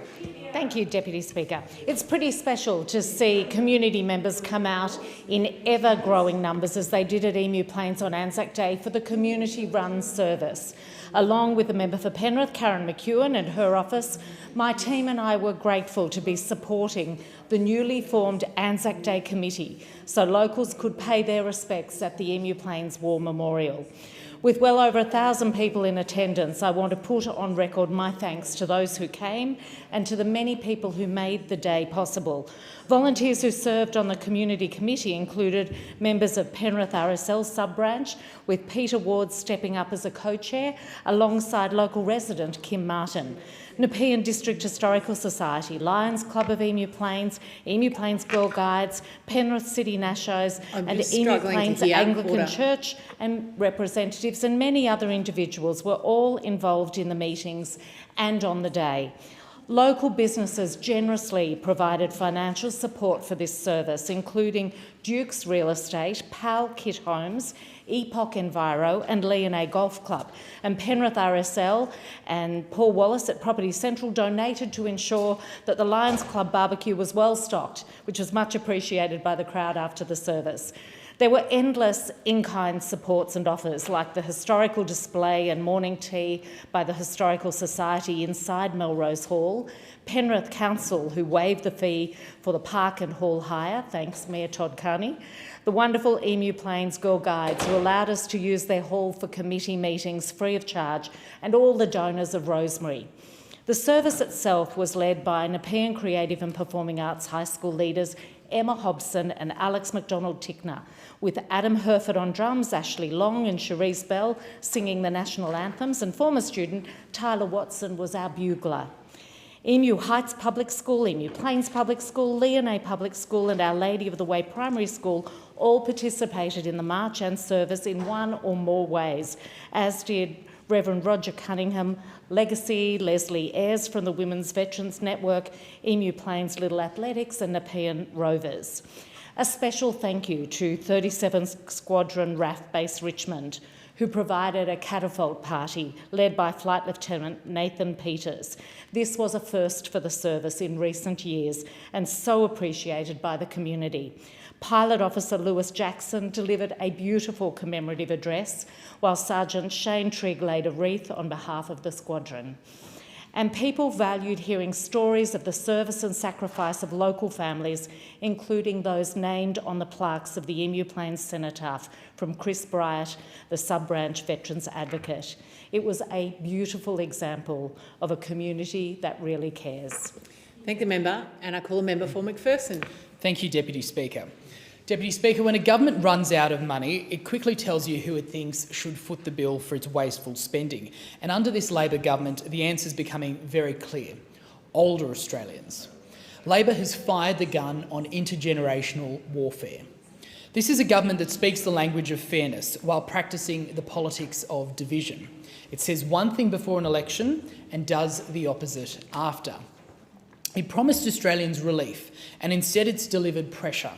It promised lower costs, and instead it's delivered higher taxes, higher health bills and higher anxiety for people who have worked their whole lives to stand on their own 2 feet. Older Australians are not asking for special treatment. They're simply asking for the government to stop changing the rules after they've structured their retirement on them. First, Labor's coming after their private health insurance. Australians over 65 who did the responsible thing, who planned ahead, took pressure off the public system by maintaining private cover, they're now being told that they should pay more. More than 1.4 million Australians will be hit with premium increases of up to $640 a year. In my own electorate, more than 1,400 older Australians have contacted me to tell me that they may be forced to cancel their cover altogether. That will not just hurt them, it'll push more people into an already stretched public hospital system. Then, Labor's coming after aged care by expanding the GST to include aged care living fees. These so-called optional fees are not optional for the people who rely on them. Providers will pass on the costs, and older Australians will pay more at one of the most vulnerable stages of their life. Labor promised no changes to the GST before the election. Now older Australians are finding out what that promise was worth. And now we see the introduction of a death tax by stealth. After a lifetime of work, saving, sacrifice and contribution, Labor's reaching beyond retirement and into what Australians had hoped to leave behind for their families. Let's call this for what it is. This is Labor punishing older Australians because they don't vote for them. This is not reform, it's not fairness, it's a tax raid dressed up as policy. Australians don't want carve-outs to Labor's toxic taxes, they want them axed. Because older Australians built this country. They raised families, paid taxes, started businesses, volunteered in our communities and carried the responsibilities that made Australia strong. They do not deserve to be treated like a source of endless revenue. They deserve respect, they deserve certainty, and they deserve a government that remembers this one simple truth. You do not strengthen Australia by punishing the people who built it. Thank the member, and I call the Assistant Minister. Thanks, Speaker. The Idle Off campaign is an initiative to improve air quality for kids around schools and childcare centres by asking parents to switch off their engines whilst they're waiting in the car line to pick their kids up from school. It's a campaign that's a partnership between Parents for Climate and Doctors for the Environment that was initiated in my electorate. We know that every day cars sit with their engines running while parked, and that idling sends exhaust fumes straight into the air that our children breathe in. And kids' lungs are still developing, and because they breathe more air relative to their body size than adults, they're more vulnerable to traffic pollution. Short-term exposure can trigger asthma and respiratory irritation. Repeated exposure can affect lung, heart and brain development. Leaving an engine running near a child can be the equivalent of smoking a cigarette around them. Idle off is a campaign of prevention, not blame. Turning off the engine when parked for more than a few seconds reduces harmful pollution immediately and improves air quality. I want to acknowledge Dr Anthony Hull and Dr Fiona Fu from my area for their leadership of the Idle Off project. They're working to help reduce exposure to invisible air pollution. A small change can have a big effect on our kids' health. Speaker, I also want to report on the reopening of the Only About Children childcare centre in Maroubra. This reopening reminds me once again of the strength and resilience of our community. On the 21st of January 2025, the childcare centre was firebombed and anti-Semitic graffiti was written on the walls of the childcare centre, which is next door to the Maroubra synagogue. It left the community frightened, divided and silenced. But from a number of people who joined us, it was clear that the attempt failed. Our community chose a different path. Our response to that shocking event was to work together, to choose unity over division and to focus on solving challenges rather than taking potshots at one another. We embraced the spirit represented by the mural on the outside of the wall that I commissioned many years ago to combat anti-Semitism in our community, and by the students who created it. The theme is harmony, respect and unity. This centre thrives not only because of its facilities or programs, but because of the people who bring it to life. The children whose curiosity fills each room and the educators who guide and nurture them. The childcare centre is actually on the site of the old Maroubra Junction Infant School, where I went to school as a kid. And on that site is a massive oak tree that we used to play on as kids. Plenty of falls out of that tree in my time, Speaker, but it's wonderful to see that that oak tree is still there in the playground of the Child Centre. A great example of the resilience and the determination of our community to fight anti-Semitism and racism. I thank the Assistant Minister and I call the member from Wide Bay. Thanks, Deputy Speaker. Men are often not good at speaking up when they need help. Too many boys and men suffer in silence, trying to push through the hardship on their own. But in Australia, there is already something screaming out that men and boys need help, and that's the alarming statistics showing Australian males dying prematurely and from preventable causes. The life expectancy gap between men and women, with men living around 5% fewer years on average, tells only part of the story. A clearer picture comes from looking at the potential years of life lost, which measures the years lost through premature death. In 2023, Australia lost more than 913,000 potential years of life from premature death, with the male rate at a staggering 64% higher than the female rate. One of the big drivers of this burden is suicide. Of the 3,307 Australians who died by suicide in 2024, 2,529 were males, more than 75%. Last year, the number of men and boys who took their own lives was almost double the national road toll. Yet, the recently released National Suicide Prevention Strategy, while acknowledging these terrible statistics for Australian men, does not contain a broader male population response. The Minister's forward does not even mention male suicide. The same pattern exists beyond suicide. Men have higher rates of lung cancer, liver disease and heart disease, yet receive comparatively little targeted attention in the health policy. The 2025 budget rightly included a significant $792 million investment in women's health. And since the 2022, the Albanese government has allocated over $1.4 billion towards women's and men's health initiatives. However, according to the Australian Men's Health Forum, less than 2% of that funding went specifically to men's health. The imbalance is also reflected in medical research, with the National Health and Medical Research Council showing expenditure on women's health research in 2025 more than 6 times higher than that on men's health research. Australia rightly measures gender gaps to address poor outcomes and disadvantage, making much needed and welcome improvement for women. But when men are dying younger, making up over 75% of suicides, and carrying a greater burden of preventable diseases, is it not time we treated the gender life gap with the same serious national attention that it also deserves? I thank the member and I give the call to the member for Jagga. Thank you, Deputy Speaker. Today I'm acknowledging an extraordinary member of our community, Eddie Hebbard. Eddie is a volunteer at the Sycamore Tree Cafe in Heidelberg, and he is a previous winner of a Jagga Community Volunteer Award. Eddie was diagnosed with autism at the age of 3, and throughout his life, Eddie has shown incredible determination, resilience and strength of character. His story is really one of perseverance and of community. Eddie is surrounded by a wonderful support network of family, advocates and medical professionals who really work with him to ensure he lives a life of dignity, of inclusion and connection. In particular, his mother, Heather, who I know is so proud of Eddie and who has just launched her book, Educating Eddie. Heather, in this book, shares her experience of advocating for Eddie's education, for his inclusion and for his place in the wider community. The book was co-written with Marika Alexander, who has also been part of the Hebbard family for more than 25 years as Eddie's teacher, advocate, advisor and trusted supporter. Together, they paint a moving and an honest picture of a family and a community who are absolutely committed to Eddie's well-being. The book explores the realities of navigating Eddie's safety needs, his routines, his obsessions and his phobias, and while also really celebrating the love that Heather, his family and his community have brought to shape Eddie's life.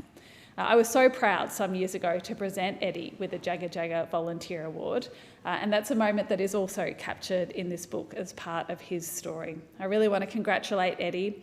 I want to especially congratulate Heather for the success of educating Eddie and for the effort they have brought to sharing his story. I wish them all the very best for the future. Deputy Speaker, recently I had the pleasure of joining my state colleague Vicky Ward, the Nillumbik Mayor Naomi Joyner and local residents to mark the opening of upgraded community facilities at Eltham Lower Park. This is a great area used for recreation, used for sport. In particular, we were marking the upgrade of the pavilion there, which the cricket club and the lacrosse club both use. And I was really pleased to see the $2 million that we as a government have contributed deliver some important upgrades, delivering more modern facilities that will better support these community clubs. We've also provided for a new off-leash dog park in the area, meaning the sporting fields can be used for sport while there's a dedicated space for dog walkers. I am really excited also to have seen landscaping works, protecting the natural environment in the area and recognising the contributions from the Friends of Eltham Lower Park and Friends of Diamond Creek in the area. It's wonderful to be able to support our local community sporting clubs and our local community more broadly with investments like this. Thank the member and I call the member for Wannon. Thanks, Deputy Speaker. And a week ago I was doing my listening post run and I was in a small town called Derrinallum. Lovely little rural community full of wonderful volunteers who gel and bring the community together for various things. And this lovely old lady came up to me and she said to me, "I'd like to raise an issue with you." And I said, "Oh yes." And she said, "Well, me and my husband, I'm on a pension, he was on the pension, but we've always had private health insurance." She said that sadly my husband died not so long ago of cancer and I've got serious health issues myself, and obviously I want to make sure I can keep my private health insurance, but the government, as I understand it, has made changes to the way the rebate works for those over 65. Can you tell me what the cost impact of those changes to the rebate will be? Because I'm deeply concerned now with cost of living, how much I'm paying at the supermarket, my gas bill, electricity bill, whether I'm going to be able to afford my private health insurance going forward. And it's something that I know I need because I've got to get medical treatment the whole time. And does the government and the Prime Minister really understand how hard it is for someone on a pension who's facing serious illness to be able to keep their private health insurance? And as you know, living in the country, it's not always easy to access the type of services you do for the disease that I'm dealing with. Do you think that they understand that, and that you often have to travel, and with what's happened with fuel, that you have to travel to be able to see a doctor, and the cost of that has gone up? Do you think there's any real understanding of the pressures they're putting on someone like me? And if we didn't have that private health insurance, we would never have been able to care for my husband in the way that we did. And I want to make sure that I can care for myself and look after myself, and I want to be able to get the best medical treatment that I can to deal with the illness that I'm dealing with. So I say to the Prime Minister, would you please think about the impact that your changes to private health are having on people? And when you stand up in the Parliament and are asked a question about this, do not deny to people that you are actually changing private health insurance. I thank the member, and I call the member for Braddon. Thank you, Speaker. Last week I met with Marie and Jason, the husband and wife team behind RTV Training, a local machinery and safety training organisation in the electorate of Braddon. They've successfully secured $250,000 in funding through the Albanese Labor Government's Local Jobs, Local People grant program. The funding will allow RTV to run their new program, entering the construction and energy transition industries. The program will support around 40 participants and will build on their skills and abilities to secure nationally accredited training and employment opportunities. It's focused on the construction and future energy transition industries, which are growth sectors for Braddon. Marie and Jason were kind enough to show me around their fantastic training facilities in Ridgeley and even got me into an excavator. Marie and Jason are passionate about getting the best out of their clients, regularly providing support over and above what's required for their training and short courses. They've even purpose-built a mini roof for their working at heights training so the course can be conducted safely and practically. Marie and Jason told me they were very excited to start this new program given the job opportunities that currently are available in these growth sectors. As an RTO, RTV provide courses for businesses and individuals, including short courses such as first aid, confined space, white card, chainsaw and many more. They have a huge range of machinery to teach people how to operate loaders, telehandlers, graders, dozers and a whole range of others. The machinery is located on site to give participants real-time experience in practical training scenarios. They also offer qualifications like agriculture, horticulture, civil construction, mining and quarrying. These qualifications are all directly relevant to many work opportunities right across the electorate of Braddon. So it's fantastic to have access to quality and comprehensive training right close by where people live, and they don't have to travel that far to get there. If we can, in their words, if we can train quality workers in Braddon, we can keep them here and everyone benefits. The Albanese Labor Government is funding projects that support the workforce needs of our region, helping job seekers move into work while supporting local employers to get the workforce that they need. This funding for RTV benefits job seekers, employers and local businesses by delivering practical, community-led solutions that respond directly to local workforce requirements and also to what's coming up into the future. And I want to congratulate Marie and Jason on securing this funding and I'm proud to support increased access to training, both for job seekers and for those looking to upskill right across those industries that are going to be so important to us in the future, for not only existing workers to transition into, but for new workers coming in. I thank the member, and I call the member for Herbert. When young Australians put on the uniform and commit to defending this nation, we make them a promise that their sacrifice will be honoured. The Defence Home Ownership Assistance Scheme is one of the ways we keep that promise, helping ADF members in their homes. But right now, that promise is being broken. I've been informed by those in the industry that the closed three-lender DOHAS panel charges veterans up to 80 basis points above market, costing around $130,000 over the life of a typical loan.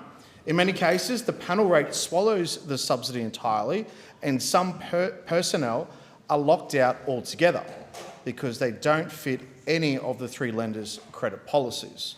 I put this to the Parliament back in 2022, yet nothing has changed. The Royal Commission identified housing stability as critical to Defence Force retention. This government is now locking this broken panel in for another 7 years. First home buyers choose from 33 lenders under the Commonwealth scheme. Our veterans get 3. We need to do right by those who serve. Speaker, this budget is a fraud on the Australian people. Labor promised Australians cheaper power bills. Instead, families are paying hundreds more. They promised cost of living relief. Instead, Australians are skipping meals, draining savings and falling behind on mortgages. They promised economic responsibility, yet small businesses are collapsing at record rates under this crushing weight of Labor's inflation, energy costs and red tape. Across this country, family businesses that survived floods, fire and COVID are now shutting their doors because of this government. Tradies, cafes, retailers and manufacturers are being driven into the ground while Labor pats itself on the back in Canberra. And while Australians struggle, Labor is cutting defence capability and failing our veterans. Veteran families of our war heroes are fighting for basic support while ministers and their spouses rack up taxpayer-funded travel bills without hesitation. Australians are sick of the double standard.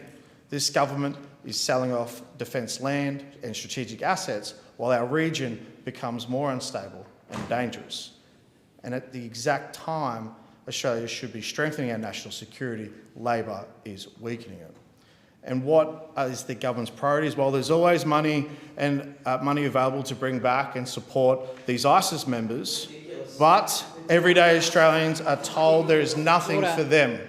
The Prime Minister should be ashamed. This government is eroding the Australian way of life, pushing aspiration, punishing aspiration, abandoning small business, weakening defence and threatening hard-working Australians. Thank the member, and I call the member for Jellybrand. The Albanese government's recent budget is all about making it easier for young people in Melbourne's West to buy their first home.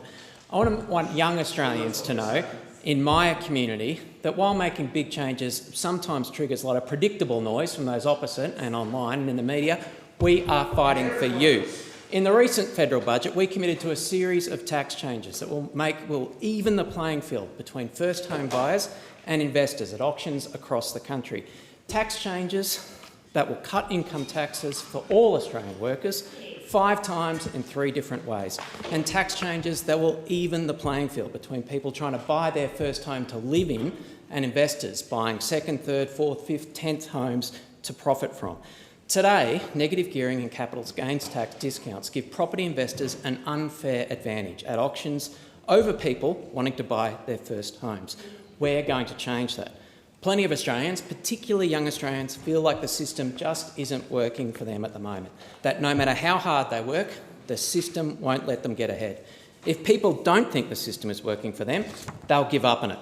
They'll give up on the political parties that won't fight for them, and then they'll give up on our democratic system altogether. We're seeing the consequences of this in democracies around the world. Housing is ground zero for this kind of frustration and anger in Australia. Every Australian should be able to aspire to own their own home. Our tax system shouldn't crush the aspiration of first home buyers by turbocharging the buying power of investors buying their second, third, fourth, 10th homes. For too long in Australia, people who earn a wage for a living, the vast majority of working Australians, have been treated more harshly by our tax system than people who can afford expensive accountants. Housing is too important to our society for the tax system to be rigged against first home buyers. So instead of sitting on our hands, we're doing something about it. Just like we took action in last year's budget through our 5% deposit policy, which has already helped over 250,000 Australians buy their first home, including more than 2,700 in our community in Melbourne's West. We still understand, though, that the major cause of Australia's housing challenge is that for decades our country hasn't built enough homes. So we'll ensure that if you're adding to the nation's housing stock by building a new home, you'll still be able to negatively gear it. In addition, we're continuing with the biggest, boldest, most ambitious Commonwealth housing agenda we've seen in 70 years, a $47 billion commitment to building more houses in Australia. In this year's budget, we've committed an extra $2 billion to fund enabling infrastructure for housing construction, pipes, paths, power that communities need for more housing. Even better, we're delivering this funding in a way that incentivises state governments to fix their planning processes and accelerate construction. That brings the total we've committed to housing infrastructure to a record $6.3 billion. Change is hard in the current political and social media environment. The people who benefit from the status quo make a lot of noise, but we know when the system's not working, it's up to governments to act, and that's exactly what we're doing. Thank you. In accordance with Standing Order 193, the time for members' constituency statements has concluded, and I call the clock. Government business. Next order of the day, Treasury Laws Amendment, Business Registry Stabilisation and Uplift Bill 2026, resumption of debate on the second reading. The question is that the bill be now read a second time, and I call the member for Maribyrnong. Thank you, Deputy Speaker. One of the responsibilities that come with government is inheriting the consequences of decisions you didn't make. Sometimes that means fixing what was broken before you arrived, and that is what this bill is seeking to do. It is the result of this government choosing to get on with the job of identifying areas that need fixing and then moving forward with reforms that make them better. That is what the Treasury Laws Amendment, Business Registrations, Stabilisation and Uplift Bill 2026 represents. And I'm proud to make a contribution to this debate. To appreciate why we are making these changes, I think it's worth understanding what came before it. In 2020, the former coalition government launched what it called the Modernising Business Registers program. The ambition to consolidate 30 of Australia's business registers into one was, in principle, a sensible idea. However, the execution was anything but. Year after year, costs ballooned while deadlines were consistently missed. And what has become a defining legacy of the former coalition government, promises were made to businesses and regulators that amounted to nothing. By the time the independent Reece Review examined the program in 2023, the findings were damning. The costs had escalated so dramatically that they would far outweigh the benefits that any program might deliver. In the end, the review recommended cessation. The program was a complete failure. In August 2023, this government made the difficult but responsible decision to pull the plug. We cancelled the Modernising Business Registers program and committed to a new, pragmatic and better managed approach, one led by ASIC and focused on delivering actual outcomes for Australian businesses. I make this point because it explains the reasoning for what we are talking about today. The former government did not just waste money, it left a legislative time bomb. Unless this parliament acts before 30 June 2026, provisions from that failed program will automatically commence on 1 July 2026. Those provisions would transfer legal responsibility for Australia's business registers away from ASIC and hand it to a different body entirely, a registrar established for a program that no longer exists. That would be a bureaucratic and operational disaster, and this bill prevents that from happening. Before working through what this bill does, it is worth also stepping back and understanding why we do need these registers. Australian business registers are, in many respects, critical to our commercial economy. When Australians look up a company to check whether it's legitimate, they are using a business register. When a bank assesses a loan, application or a regulator investigates misconduct, or even when a small business checks whether its supplier actually exists, they are using Business Register. They are established under statute, administered by independent regulators, and unlike many other data sources, they carry legal weight. They are an authoritative source of truth and generate around $1.2 billion in annual revenue for the Commonwealth, underpinning our business tax collection system. These registers are critical national economic infrastructure, and for too long they have been running on technology that is decades out of date and increasingly at risk. That is why our government is fixing that. Since December 2023, we have committed $527.2 million to stabilise and uplift the registers under ASIC's leadership. That program, known as Registry Connect, is on time and on budget. In fact, it's already delivering results. But to keep it on track, we need this legislation. The bill has 3 schedules. Schedule 3 is the most urgent. It repeals provisions left over from the failed Modernising Business Register program that are set to automatically commence on 1 July 2026. As I mentioned earlier, without this repeal, those provisions would make the Register of Australian Business Registry Services, a body created for a cancelled program, responsible for registrars. ASIC would lose the authority it needs to continue the important work it has been doing. The Registry Connect program would be thrown into disarray, causing costs to blow out and key deliverables to be delayed. Schedule 3 simply ensures that doesn't happen. It confirms that what the government decided in 2023. ASIC is responsible for these registers, and ASIC will continue to administer and uplift them. Schedule 2 is a part of the bill that gives ASIC the powers it needs to do its job properly in the modern era. First, it allows directors to use an alternative address for service rather than their home addresses when their details are listed on the register. This is a privacy and a safety measure. Right now, the home addresses of company directors are publicly visible on the register. For most directors, this is probably a minor inconvenience. But for some, including those facing domestic violence situations, those who have received threats, those in sensitive professions, it is a genuine safety risk. This change gives those individuals meaningful protection without reducing the transparency and accountability that the register provides. Second, the bill expands ASIC's capacity to interact with businesses and individuals electronically. In 2026, there is no reason why routine interactions with a government regulator should require paper forms and postal mail. These changes will make it simpler and more efficient for companies and individuals to deal with ASIC, again reducing red tape in a way that actually brings about meaningful change. Third, the bill gives ASIC appropriate powers to correct errors on registers, disclose information that are in public interest, and, limited but important circumstances, deregister companies where false or misleading information has been provided. In an environment where fraud and misuse of corporate structures is a genuine growing concern, that last power is particularly significant. But Schedule 1 is perhaps the most significant part of the bill. It is the part that I think will deliver the greatest long-term benefit for businesses, for consumers, and for the integrity of our corporate system. Since November 2021, directors of Australian companies have been required to hold a director ID.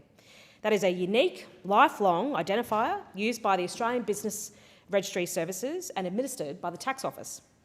3 million directors now hold one. The director ID regime was designed to address a specific and serious problem: the ability of bad actors to use false identities to set up companies, strip assets, and disappear. But a director ID only works if it is visible. Right now, the information sits with the Tax Office and is not linked to the ASIC companies register, despite this being the register that businesses and public actually use when they want to check who is running a company. The two systems do not talk to each other, and that gap is where fraudsters hide. Schedule 1 closes that gap. It requires companies to report director ID information to ASIC for all of their directors at the point of registration, through the annual review process, and whenever director details change. That information will then be linked to and published on the company's register, so that anyone whether that be a prospective business partner, a consumer, a journalist, a regulator, can verify who is actually behind a company and trace their connections across corporate entities. This is a genuine structural reform to how corporate transparency works in Australia. Next time a business is considering a major contract with a new supplier, they'll be able to check whether the directors of that supplier have a history of failed companies. If a consumer is worried about whether a company is legitimate, they will have more information to make that judgment. And in the situation where ASIC is investigating potential misconduct, they will have better tools to follow the money and identify the people responsible. This bill also includes integrity measures to ensure that directors are aware of and consented to their appointment at the point of linking. This directly addresses a real problem. There are too many instances where individuals have found themselves listed as directors of companies without their knowledge. This is a gateway to identity theft and fraud. These measures slam shut that loophole. Deputy Speaker, as a responsible government, this bill did not emerge from nothing. The Treasury conducted public consultation on the draft legislation from December 2025 through to February this year. The feedback was overwhelmingly supportive. Stakeholders across business, the legal profession and civil society recognised the value of what this legislation does. There was particular and strong support for the director ID linking provisions, as many submissions highlighted the importance of these changes for cybersecurity and anti-fraud efforts. That broad support reflects the fact, unlike the failed program it replaces, this legislation has been developed through genuine engagement with the people it affects. This bill sits alongside a broader set of reforms that the Albanese Labor government has made since coming into office, and it is the foundation on which the next phase of work will be built. With this legislation in place, ASIC will deliver new company search services later this year. In 2027, new company registration services will launch, and the director ID regime will be formally linked to the company's register by 1 July 2027. Looking further ahead, the stabilised register will also be the platform on which this government delivers beneficial ownership reforms that will shine a light on who truly owns and controls Australian companies, rather than just who appears to on the paperwork. That work can only proceed once the registers are stabilised and modernised. This bill makes it possible. Deputy Speaker, this is a bill about getting the basics right. It is about making sure Australia's core economic infrastructure is fit for purpose and reflects the modern society it operates in. This bill also makes sure the systems businesses and consumers rely on to verify who they're dealing with are accurate, secure, modern, and above all else, trustworthy. It fixes a legislative hangover from a failed, expensive program that the former coalition government left behind. It gives ASIC the tools it needs to do its job while delivering meaningful reform. Reforms that make it harder for bad faith actors to defraud and exploit honest businesses and working people. That is a worthy thing for this Parliament to do, and I'm proud that this government is getting on and doing it. I commend the bill to the House. Thank you, and I give the call to the member for Norton. Thank you, Deputy Speaker. Deputy Speaker, strong economies, they're built on trust. Trust that institutions are accountable and should be accountable. Trust that markets operate fairly and should operate fairly. Trust that rules are applied consistently and should be applied consistently. And confidence and trust are absolutely critical for economies to function effectively.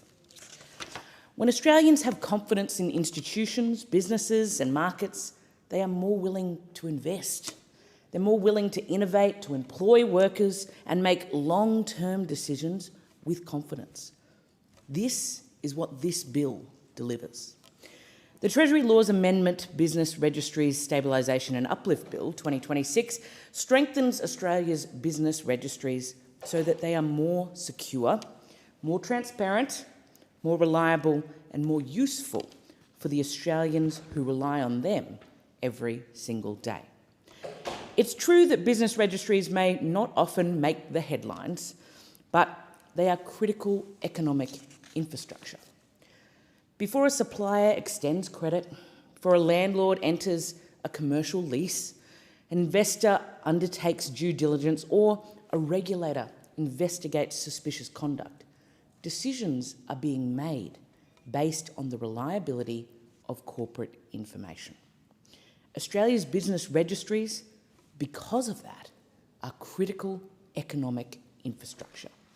They provide trusted information about companies, directors and corporate structures that support transparency, that support accountability and indeed confidence across the entire economy in this nation.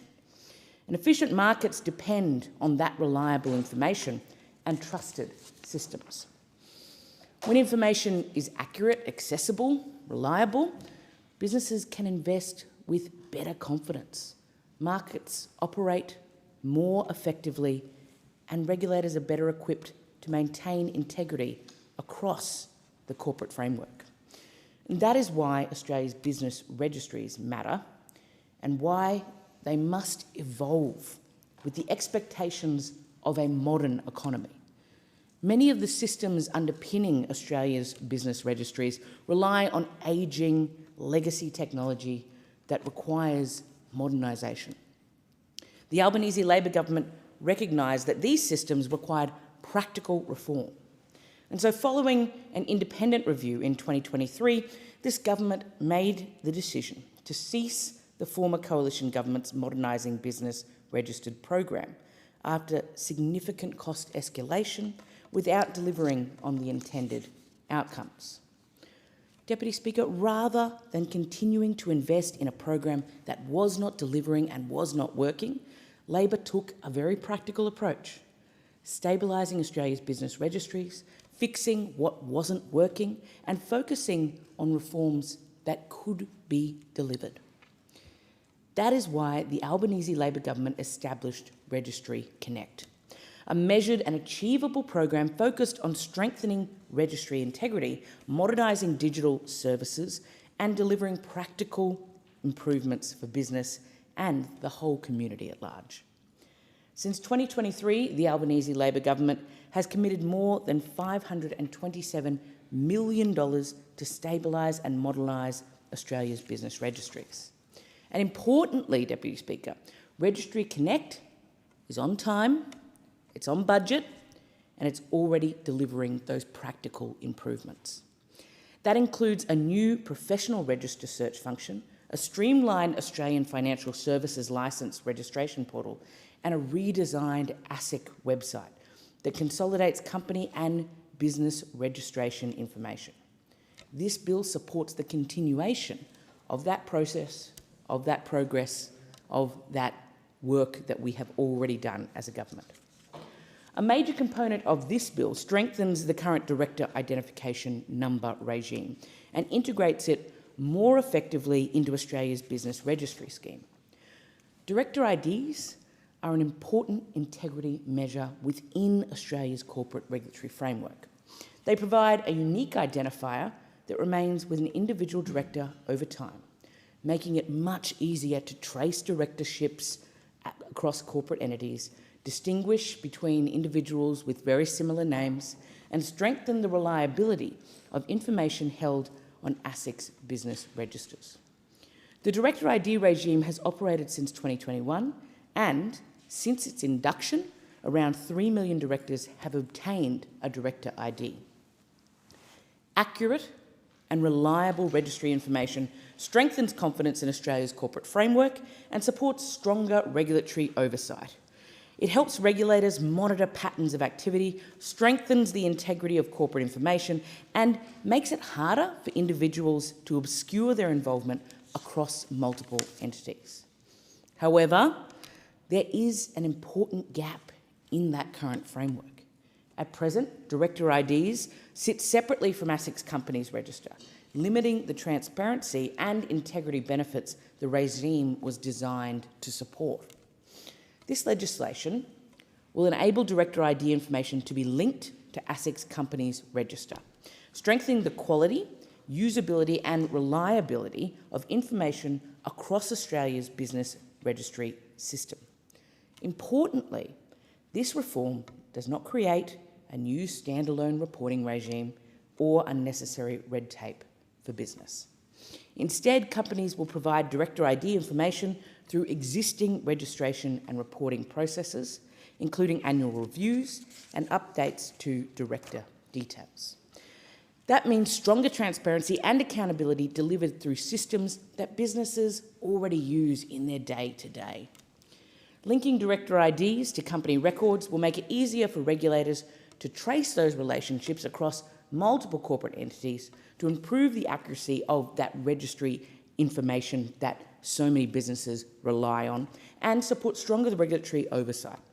It'll also provide greater confidence in the integrity of company information relied upon by businesses, relied upon by investors, and indeed relied upon by the broader community, to give them the confidence that this is a system that is accurate and that this is a system that they can have faith in. These reforms will strengthen efforts to combat fraud and illegal Phoenix activity. Illegal Phoenix activity occurs when a company is deliberately liquidated or abandoned in order to avoid debts, employee entitlements, tax liabilities or obligations to suppliers, before effectively continuing operations through a different corporate entity. Workers can be deprived of wages and entitlements that they have earned. Suppliers and creditors can be left carrying unpaid debts. And Deputy Speaker, if you've ever seen a company phoenix itself, you know that there's much more than one person working there who lies in the wake of that kind of devastation. Because when a worker's entitlements are not paid, when what they are owed for what they have worked is not paid, that leaves behind families that are broken, that often take many, many years to recover from. And we should not be in any way rewarding those unscrupulous companies who shut down and start up again at the expense of everyday working people. Businesses doing the right thing can find themselves competing against operators willing to avoid obligations and undermine fair competition. And public revenue can be diminished through unpaid tax liabilities.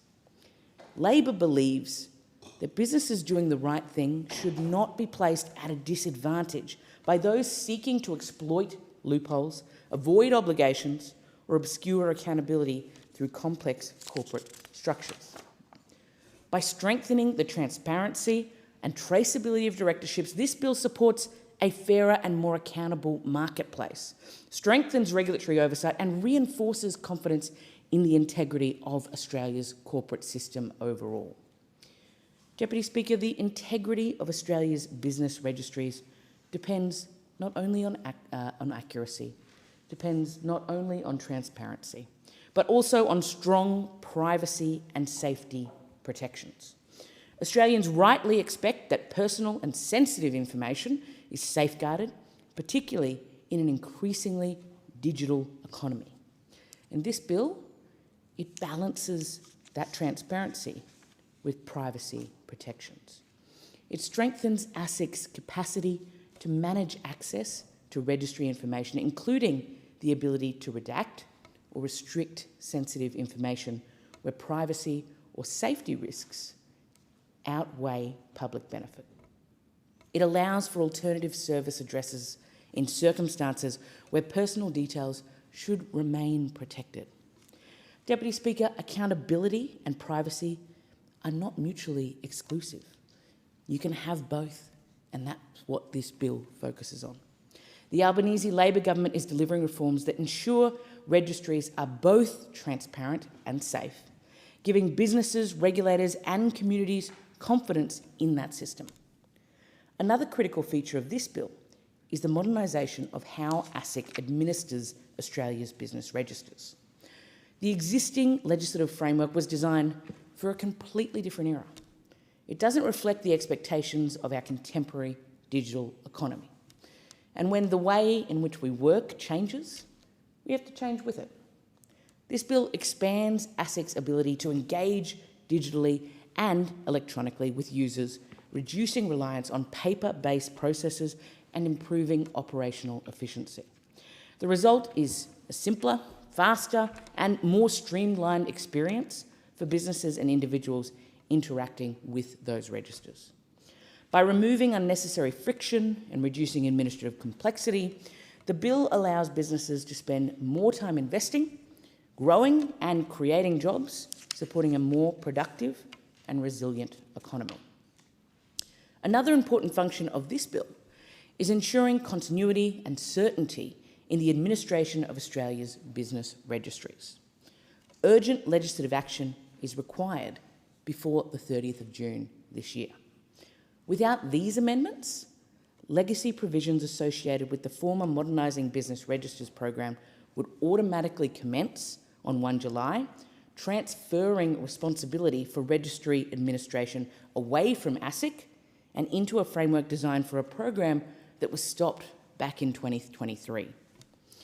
That outcome would create unnecessary disruption, undermine reforms that are already on the way, and delay practical improvements currently being delivered through Registry Connect. This bill prevents that disruption.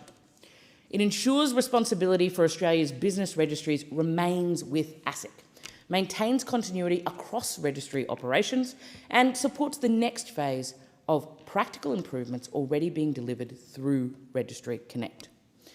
Businesses rely on a trusted registry information to assess risk, to make investment decisions, and to operate, as I've said before, with confidence.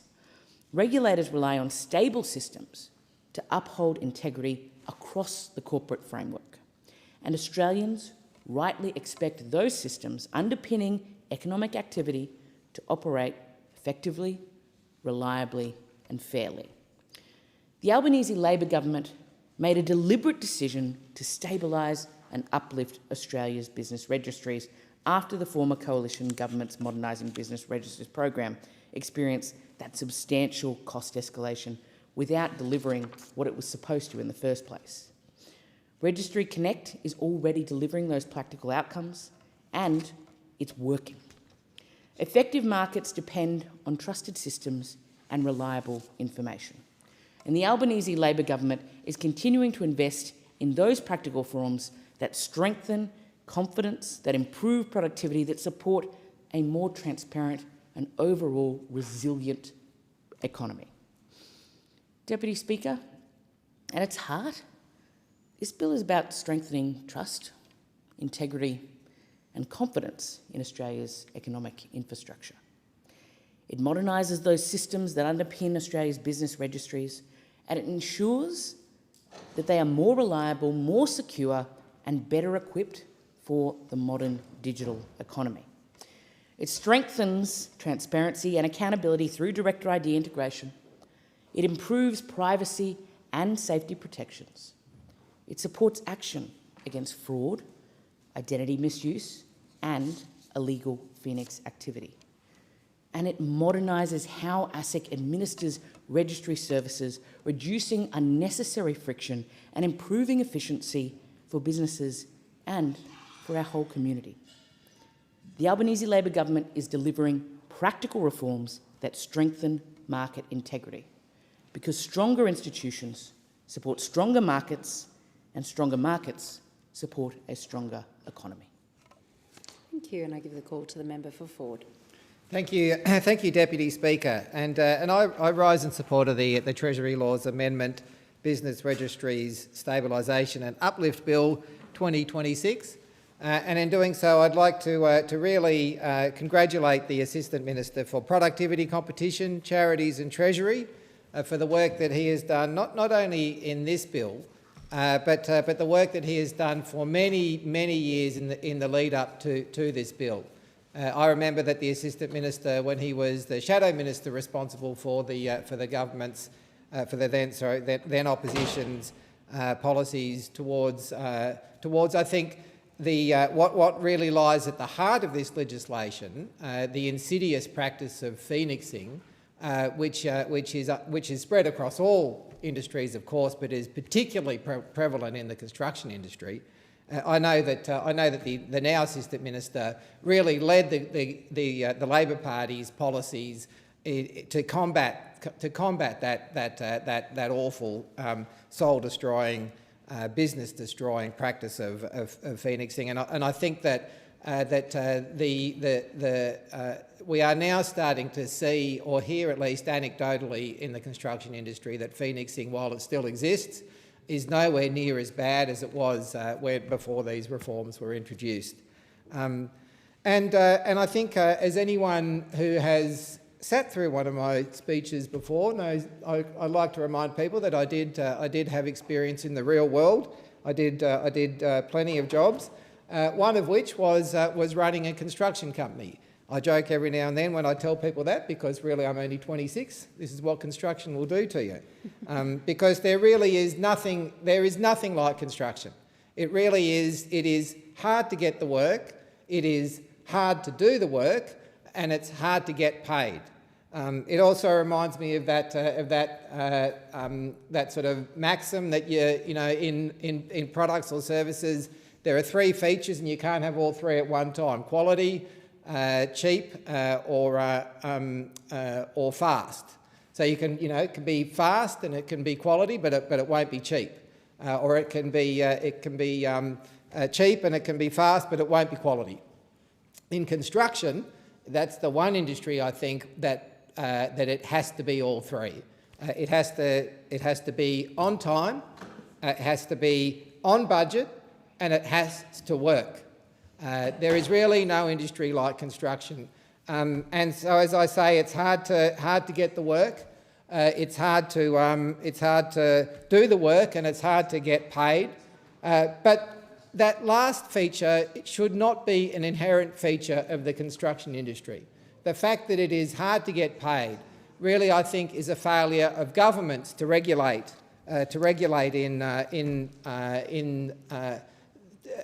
give protection to those businesses, which are quite often sole traders or mum and dad businesses. And the Assistant Minister will have missed the very kind things that I said about him. But I remember actually standing in a high-rise sometime in 2018, and as you were, I think, announcing the then Labor opposition's policy to combat illegal phoenixing, at the heart of which director identification numbers sat. And so I really, I'm glad that you're here, because you have done a lot of work, that the Assistant Minister has done a lot of work over a long period of time. And one of the reasons, in fact, that I do remind people that I had a real job is because I did also work for Senator Murray Watt. And it was during that employment from about 2018 that I stood with the now Assistant Minister to announce the Labor government's policy. But there's also somebody else who I met working for Senator Watt, who I really would like to give a particular shout out, because his story, I think, sits at the heart of this legislation and this approach to combat illegal phoenixing. And that is somebody called Les Williams, who the Assistant Minister may well remember, and who formed the Subcontractors Alliance. I will quote extensively from a Senate submission that he made in about 2015. I won't quote him verbatim, because I'm going to intersperse it with some of my own commentary, but I think Les's story and the way Les puts it really sums up what this legislation is designed to defeat. So the Subcontractors Alliance was formed in Queensland following the collapse of the Walton Construction Companies in October 2013. This is a notoriously famous case where a reputable company collapsed and left plenty of people in the lurch. But this story, many people may not know, because I couldn't actually find media reporting. It was only when I had a chance to talk to Les this afternoon to catch up and let him know that I intended to bring this up today, that he told me that this story actually has a bit of a happy ending, believe it or not. But back in 2015, it was not a happy story. So Les sort of gave some background here. So in Australia, subcontractors, this is back in 2015, so things would have changed a little bit. But subcontractors are responsible for about 80 or 85% of all construction work, the highest in the subcontracting world.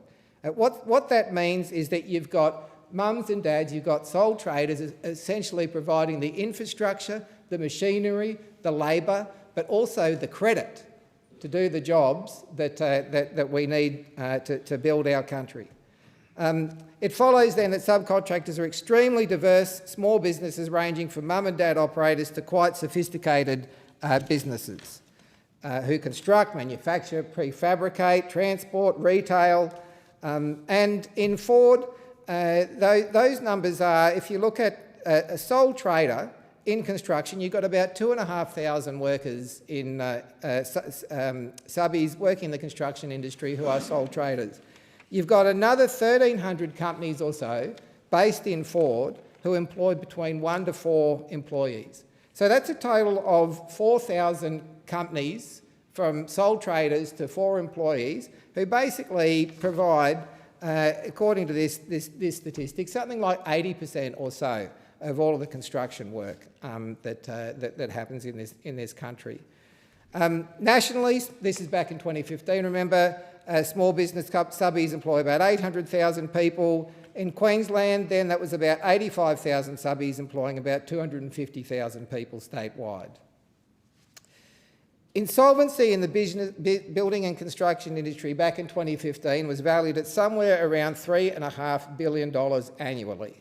That debt borne predominantly by subcontractors. Not reported in those statistics is the value of wrongful withholding of money by main contractors due to last payment bargaining, conjured disputes and bogus defect deductions, which anybody who has been in the construction industry knows that is a regular practice. It's commonplace for large construction companies or construction companies employing subbies to divert income from one project to service another, to make short-term investments or to divert cash into family trusts, all aided and abetted by their corporate advisors. It is also commonplace for construction companies to target individual subcontractors. That insidious practice of not paying a vulnerable subbie as a strategy, usually at the end of the contract, with the clear intent of forcing that subcontractor into liquidation. And that's the truly evil, awful stuff that they do behind the scenes. The stuff that they do in the open is really just as bad. When you look at payment terms, I've worked for companies where there was something like 90-day payment terms, but 30-day payment terms are common, which means that you work for 30 days, you submit an invoice, and then you wait another 30 days to be paid. So basically you're carrying the debt, you're giving credit to your head contractor for 60 days or so, leaving you particularly vulnerable at the end of the contract, which is when most construction insolvencies happen. They happen actually at the end of the month when payments to subbies fall due. Construction companies regularly hold a total of around 5% of a security payment called a retention payment, which they keep as cash, which they then use to fund jobs or to use it as they will without any permission of the actual subcontractor that they're withholding it from. And when a strategy of driving that subbie into the ground pays off and they go bust, they pocket that whole retention payment. So here it was that Deloitte did a report into Walter Construction and said basically, so that the construction arm of the business is classified as a Tier 2 builder, which in construction terms refers to a company with a turnover of $150 and $500 million with the ability to operate multiple jobs with contract values exceeding $50 million at any one time. Contracts predominantly associated with healthcare, government and large-scale residential. This was not a small two-bit player. Walton had an advisory board, so they got into trouble. The report indicated that they had about $337 million work. They had about $240 million or so that were owed to subbies. There was a lot going on there, and it was later identified that by about July 2012 they were trading insolvent. In July 2012, Walton restructured the companies to insert a novation clause which gave them the ability to transfer subcontracts to another company when they chose to Phoenix or transfer those assets. NAB, who should be ashamed of themselves for what they did in this case, concerned about their financial exposure, refused to issue Walton any more bank guarantees and forced them into a corporate restructuring which effectively took place on 2013 when Walton set up, so NAB essentially helped them exit the industry. Walton set up two new companies, placed their company into liquidation, but NAB managed to preserve their debt in one of the companies that continued to operate. The report to creditors indicated that 1,350 subcontractors owed $70 million and over 100 of their own staff, approximately $1.5 million in wages, that was ultimately paid by the taxpayer. There is evidence of NAB's overview of the Phoenix companies until those entities entered administration, and it was also evident that NAB acted with callous disregard for subcontractors and, along with Walton and his advisors, acted out of self-interest and to the detriment of subbies. So in June 2013, prior to them entering administration, they moved money around, and I think it is a sorry tale with a human face. And so Les had three examples here. In Townsville, Mark Stevens, the owner of a successful scaffolding business, lost his equipment, valued in excess of $1 million. His house, land and work depot, valued at $1.5 million. He endured a marriage breakdown, and for some time he lived in his car. He had his equipment impounded on site for quite some time without payment, and the equipment ultimately damaged by others. On the Sunshine Coast, the owner of a landscape business subcontracted by Walton lost his house, his life savings, his car, his business, his wife and 2 kids. The majority of his subcontract took place in the months of July and August, September 2013, when Walton and NAB were well aware of their insolvency and their intentions to avoid their liabilities. And in Melbourne, one manufacturing subcontractor invested in factory extensions based on the value of the work he subcontracted with Walton after being given insurances, and he ultimately lost over $500,000 in revenue, and he lost his factory. So that's one of many stories. And back in 2015, that is one of the things that I know provided impetus to the now Assistant Minister's work in this area, and with individuals like Les who didn't give up, and this is the end of this story here for Les is a good news story, because he ended up taking NAB to a class action, and only a couple of months ago won $20 million, which is not all of it, but it is some of it. And if there is a story of David taking on Goliath, it is that story, and that story hasn't quite been told publicly yet. But to Les Williams, to the Assistant Minister, and to everybody who has helped in this legislation, I think to see what is, at least anecdotally, as I say, having an impact, it is all power to you, all power to this legislation. And for the sake of the mums and dads and sole traders who live in Ford, I commend the bill to this House. Thank you, and I give the call to the Assistant Minister for Productivity, Competition, Charities and Treasury. Thank you, Deputy Speaker. I'd like to thank the members who have contributed to the debate, the members for Page, Maribyrnong, Morton, and particularly the member for Ford. I want to thank him for the generous words about me and for his wise words about phoenixing and telling us the story of Les. There is no bigger champion of the working class in Parliament than the member for Ford, and we're lucky to serve alongside him. This bill is about strengthening the integrity of Australia's business registers as critical economic infrastructure. These registers underpin confidence in our corporate system by providing reliable information that supports informed decision-making by businesses, regulators and the public. The government's targeted registry stabilisation and uplift program is already delivering improvements following the cessation of the former Modernising Business Registers program, which was paused after it blew out to 5 times its projected cost. This bill is necessary to ensure that work can continue without disruption and that the significant investment already made delivers lasting benefits. Schedule 1 strengthens the director identification number regime by embedding it more effectively into existing company registration and reporting processes.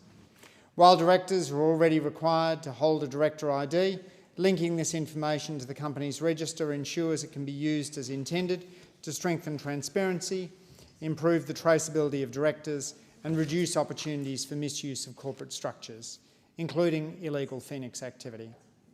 The schedule also includes appropriate safeguards, including notification and consent measures, and provides sensible transition arrangements. Schedule 2 equips ASIC with a new and targeted set of registry powers so it can administer the registers effectively in a contemporary digital environment and respond to external risks such as fraud and misuse.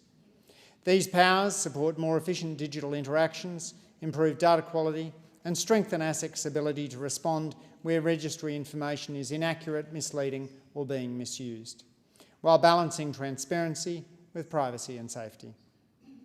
Schedule 3 addresses a critical legislative issue by removing legacy provisions that would otherwise automatically commence and which would disrupt registry operations if they did so.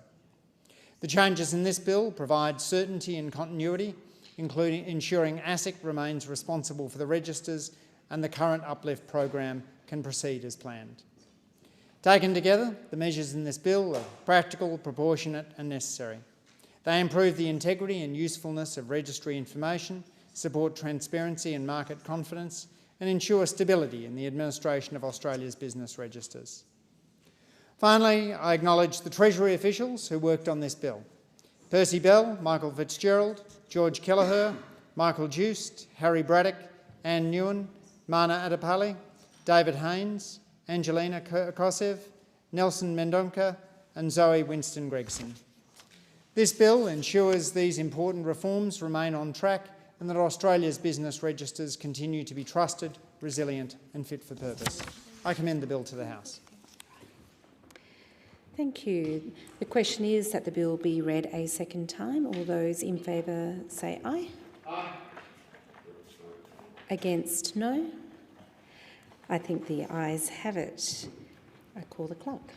Second reading, a bill for an act to amend the law relating to corporations, the Australian Securities and Investments Commission and registers in the Treasury portfolio and for related purposes.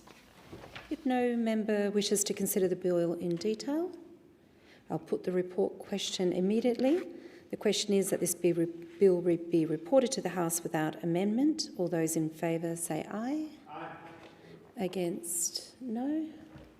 I think the ayes have it. I call the clock. Government business, next order of the day.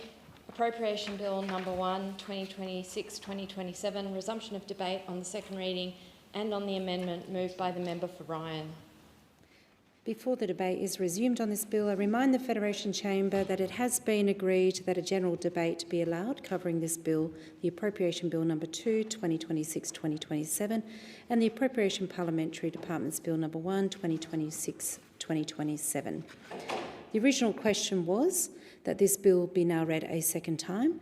To this, the Honourable Member for Ryan has moved as an amendment that all words after that be omitted with a view to substituting other words. The immediate question is that the amendment be agreed to, and I call the member for Dawson in continuation. Thank you very much, Deputy Speaker. Regional Australia has done the heavy lifting to line the pockets of this Treasury. Yet where has that record revenue gone? It has vanished into the insatiable appetite of the Labor government's coffers. It has been spent on absolutely nothing that helps the ordinary family survive this crisis. Instead of using this windfall to structurally repair our economy, pay down our massive national debt, or build wealth-generating infrastructure in the regions, the Treasurer has locked in an aggregated deficit of a staggering $150.5 billion over the forward estimates for the period 2029 to 2030. The underlying cash deficit for this immediate period starts at a staggering $28.3 billion and climbs even higher over the forward estimates. This government has pulled off a disastrous double. They are spending record amounts of public money while leaving our economy weaker than ever. Does this government simply not understand that people are hurting? People are facing genuine, raw desperation. They are angry, they are frustrated, and they feel completely abandoned by the Prime Minister, who promised them a $275 reduction in their electricity bills. A promise repeated 97 times, which, surprise, surprise, was an untruth. Broken promises have been the theme of this budget because the Labor playbook, every single time a promise is broken, the taxpayer is the one who picks up the tab. Labor's only solution to the widespread desperation the people of this great nation is to tax them even more. Introduce sweeping changes to capital gains tax, negative gearing, and the taxation of trusts that will penalise investment and drive a knife through the heart of domestic productivity. But don't take my word for it, Deputy Speaker. Some of the most respected, independent economic minds in the country are looking at this budget with absolute contempt. They see a Labor government that has completely abandoned fiscal discipline.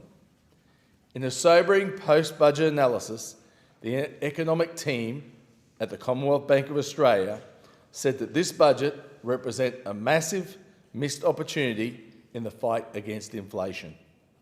At the exact moment inflation is peaking, Labor is still printing and spending more money, throwing debt fuel on a fire that is already burning through family budgets.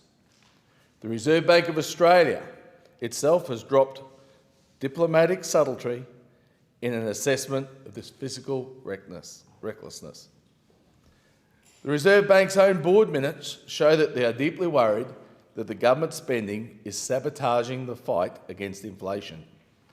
The writing is on the wall, and the RBA have warned that if this reckless spending doesn't stop, high inflation will be locked into the economy.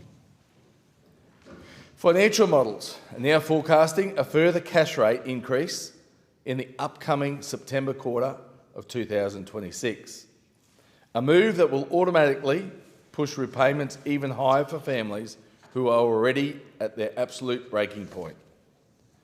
Across the country, business leaders have reacted with equal fury to this tax-heavy agenda. They have blown the whistle, warning that this budget drops an absolute tax bomb on small business. They are pointing out that the changing tax rules overnight will completely destroy local confidence, especially when our small business operators are already battling a brutal surge in their everyday running costs. Deputy Speaker, you cannot tax a nation into prosperity, and you cannot stabilise an economy by dropping a tax bomb on the very people who take the risks and create local jobs.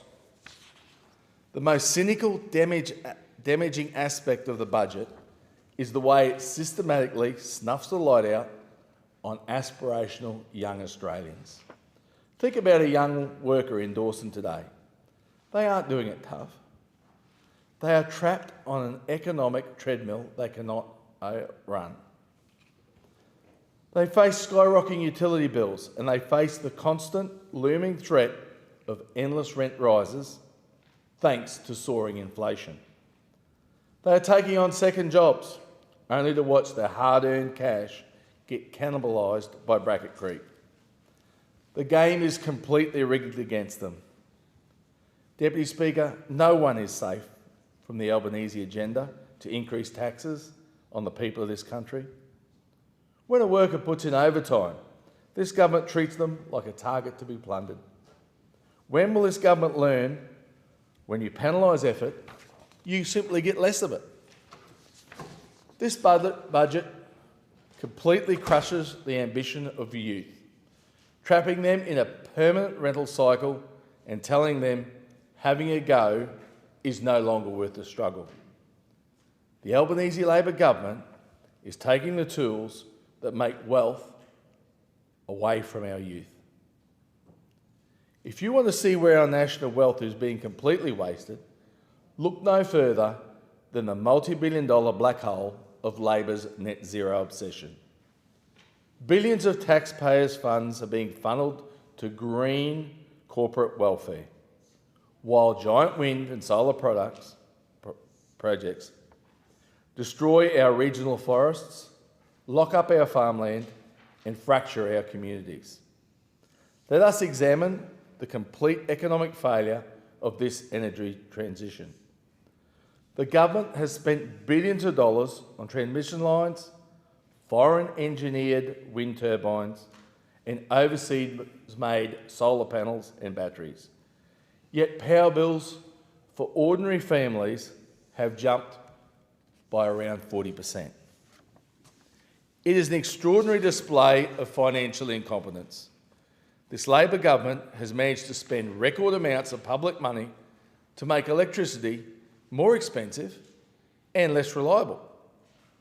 Deputy Speaker, without cheap, reliable, continuous baseload energy, an industrial economy simply cannot function.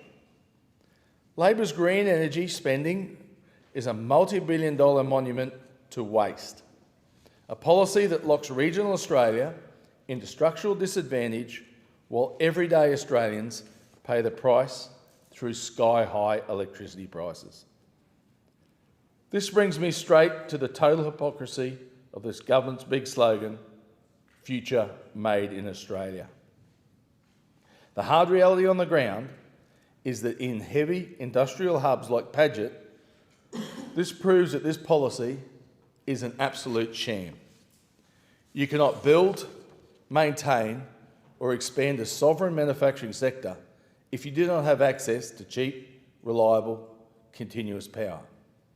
It is a physical and economical impossibility. Heavy engineering, advanced steel fabrication, automated assembly and mineral processing require massive amounts of energy. When a government deliberately drives up the cost of that energy through ideological inventions, it makes Australian manufacturing completely unproductive. We're seeing iconic regional smelters, processing plants and chemical facilities across this nation pushed to the absolute edge of operational survival, requiring emergency government interventions and bailouts just to survive.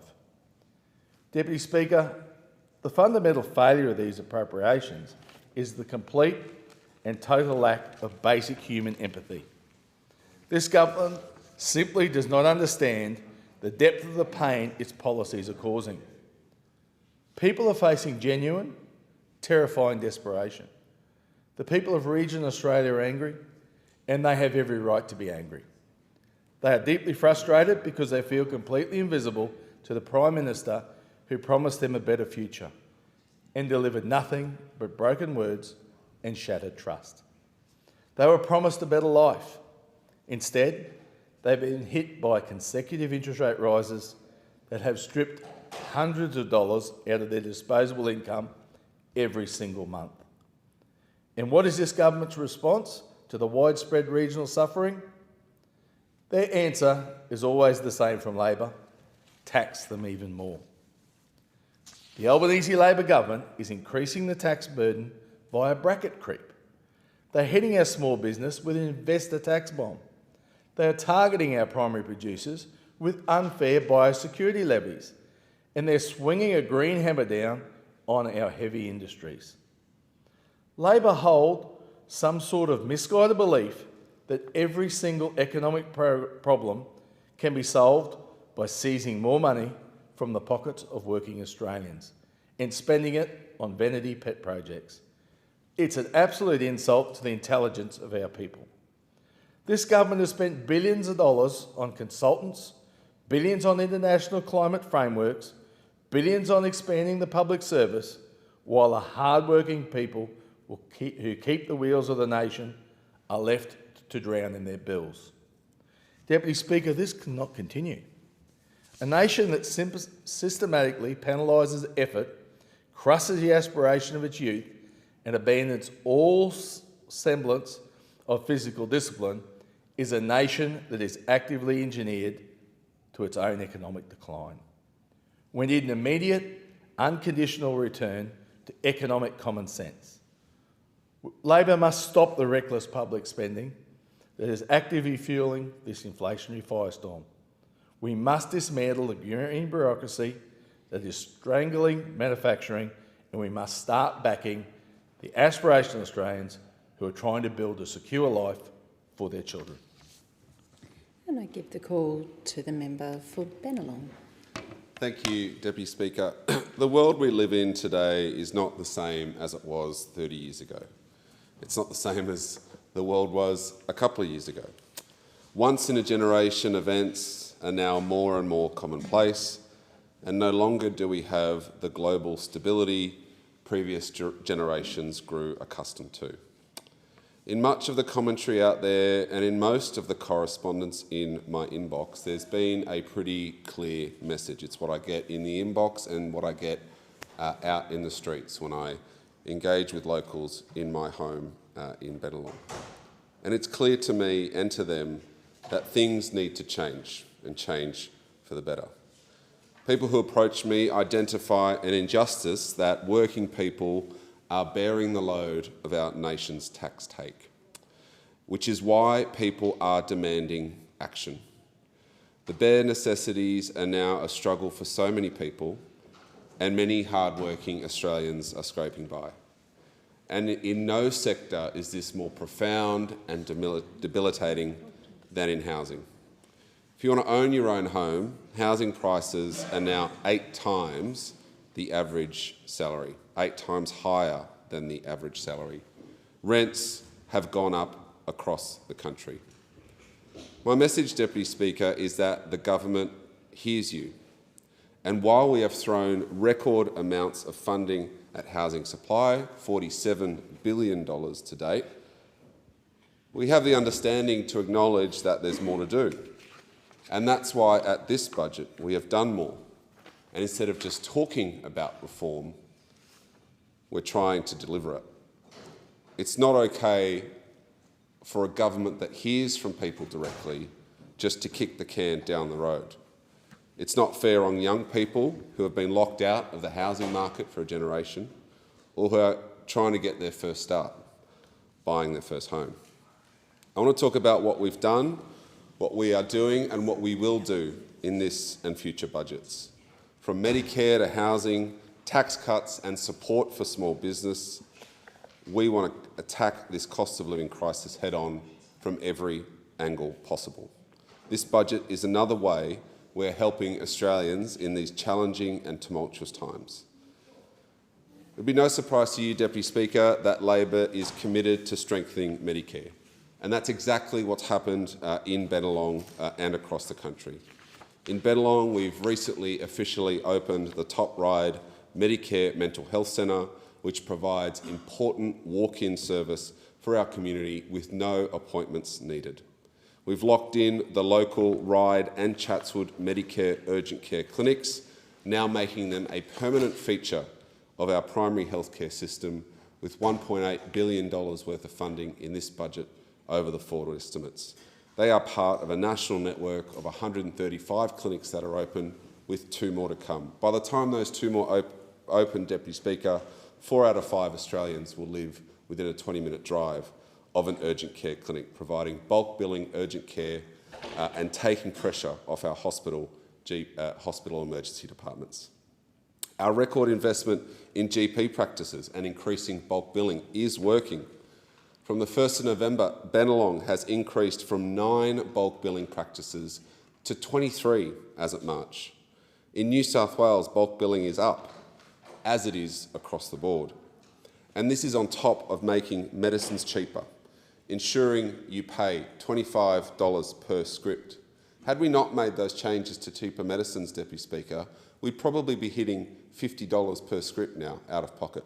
But when we came to government, we reduced it, and we reduced it again down to $25, whilst also capping those who have concession cards to $7.70 until 2029-2030. We've also delivered tax cuts. We recognise that the tax burden on working Australians in particular is too high. So in 4 years in government, we've delivered 5 tax cuts in 4 different ways. Firstly, we made the stage 3 tax cuts fairer, diverting more relief to low and middle income earners that would have missed out under Scott Morrison's plan. We've got more tax cuts coming in from the 1st of July this year, and another round of tax cuts coming in from the 1st of July 2027. A huge reform being introduced into the Parliament this Thursday is the $1,000 instant tax deduction for those with simple tax affairs. They'll be able to lodge their tax return, 6 clicks I think it is, and you'll be able to claim that $1,000 tax deduction, which will save people between $200 and $300 on their tax bill every year. And we're introducing a new and targeted way to deliver tax relief to working Australians. That's through the Working Australian Tax Offset, $250 coming off your tax bill, which will be fantastic. All up, that's around $2,800, Deputy Speaker, for the average worker, delivered by Labor, and specifically designed to ease the burden on income earned through labour, to help people keep more of what they earn. But what we're seeing here in Australia is pretty common around the world. In the US, the UK, Canada, Europe, people are calling for change, calling for reform. They say here in Australia and across the world that the status quo isn't working.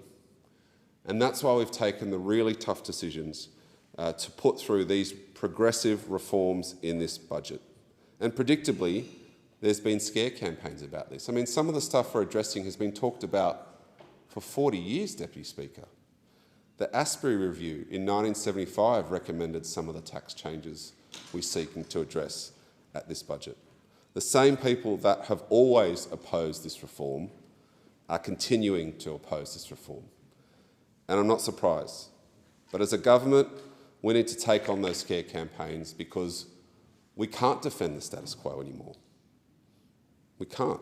It would have been very easy to look at everything that's going on in the world and said, you know what, we're just going to leave things as they are. And that's essentially what the opposition are arguing for here.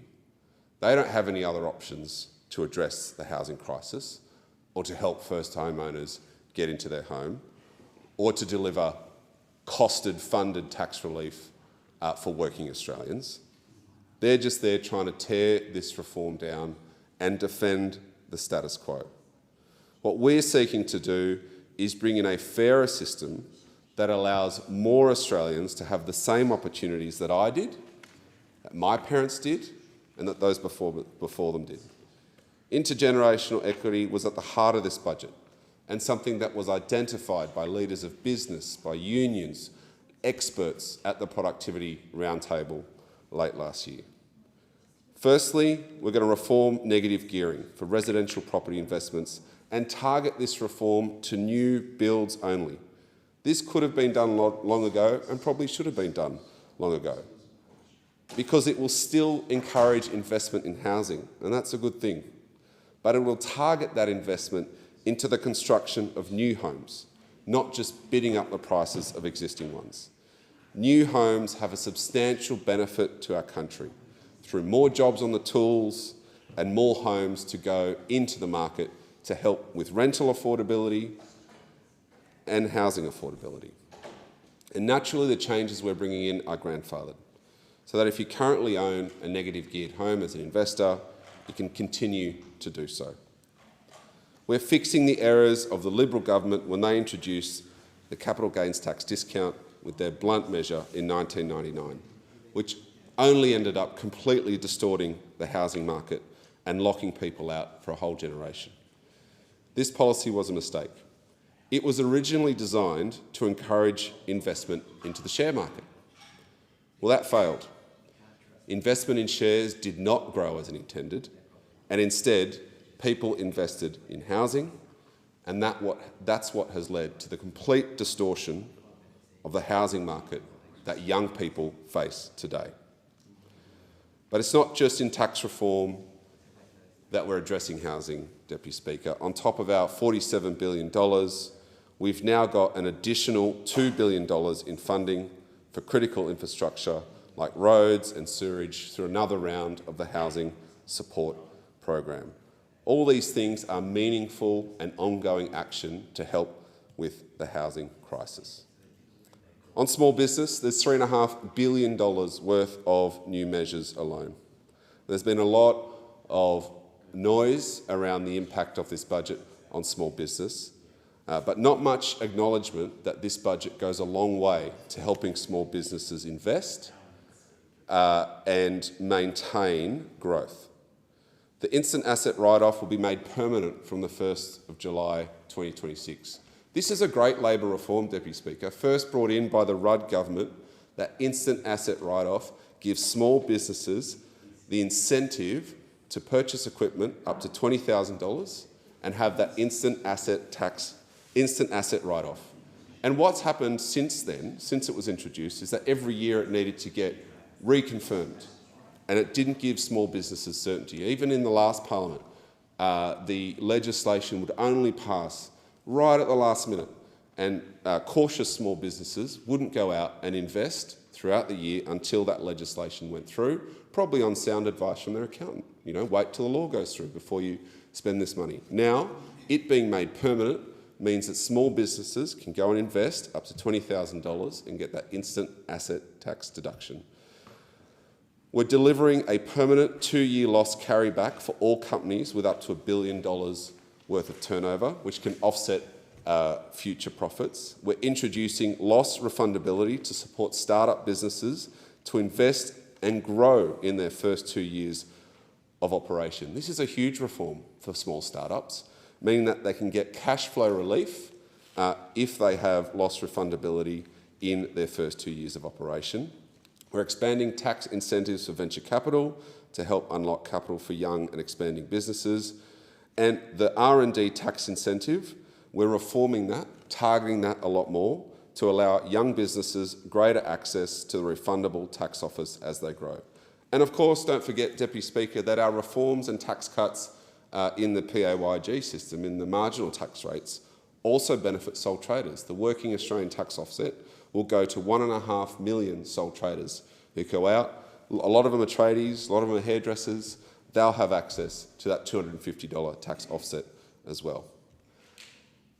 And those opposite, again, predictably oppose these changes. That's despite both the current Shadow Treasurer and former Treasurer Joe Hockey, we heard today, on his last speech to this Parliament, said, you know what, we really should target negative gearing towards new supply. Never mind that he could have done that for the, I mean, how long was he in Parliament for? 10 years or something? He could have advocated it, you know, maybe when he was actually Treasurer, he could have done that, but no.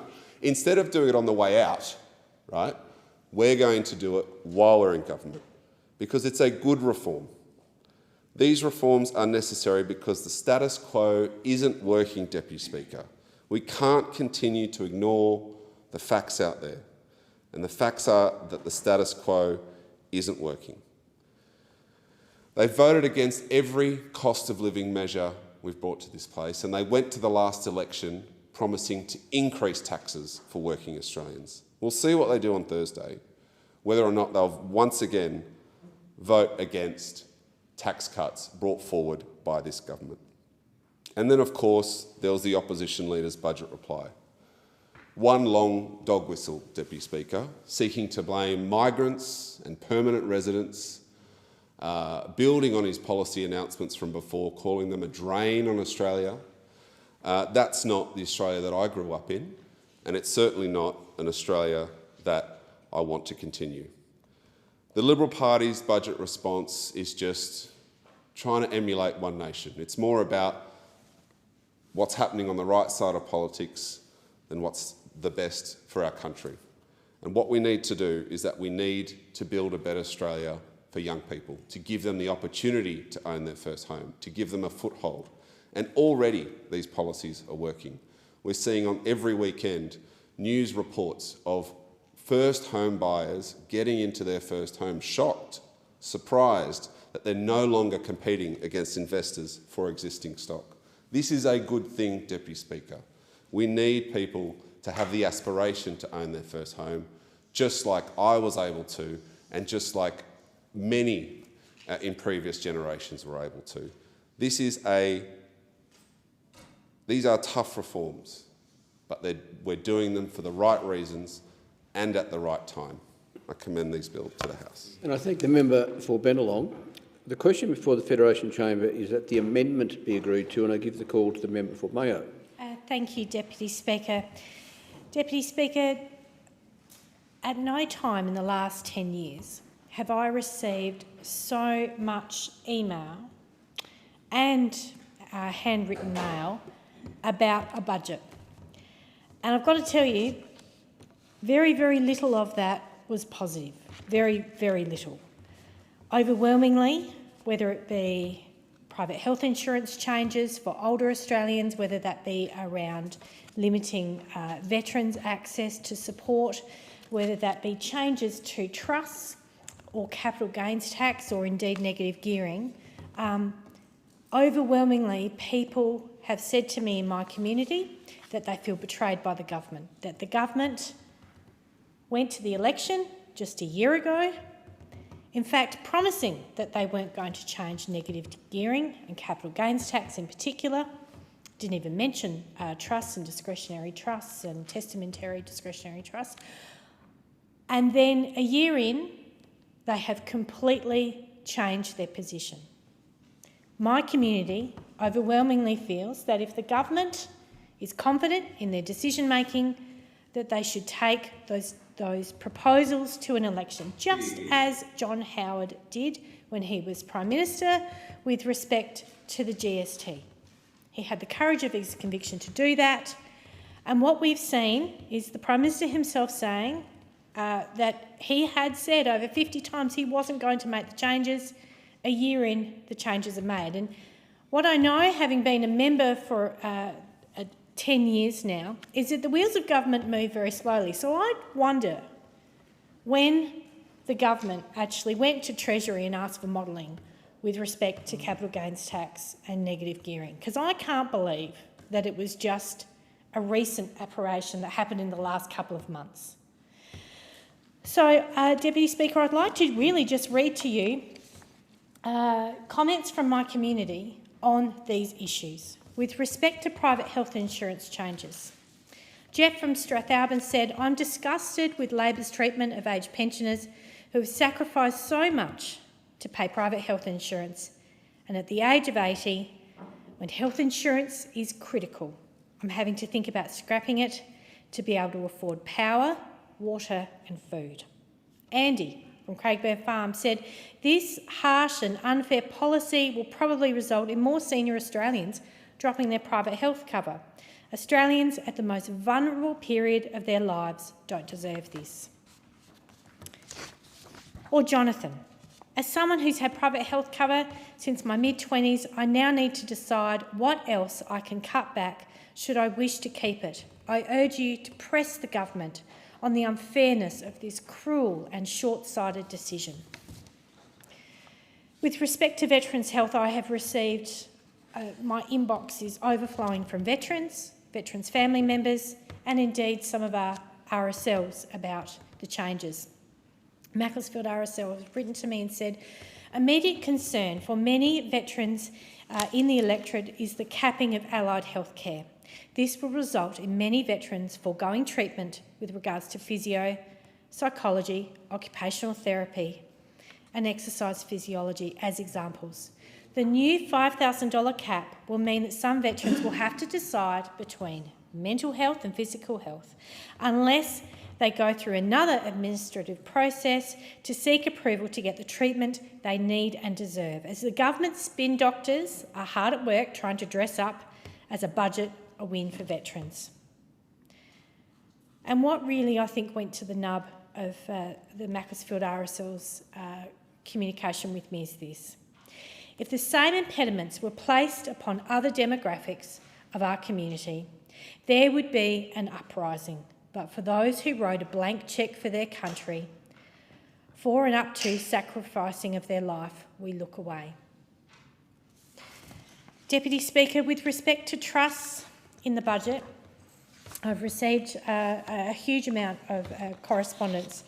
Ryan said to me, with respect to the proposed changes to trusts, I see this as an attempt to further tax a sector of people who are productive, hardworking and financially responsible. This government appears to want to punish those who work hard, are economically productive and plan for their future under the guise of some sort of Robin Hood ethics.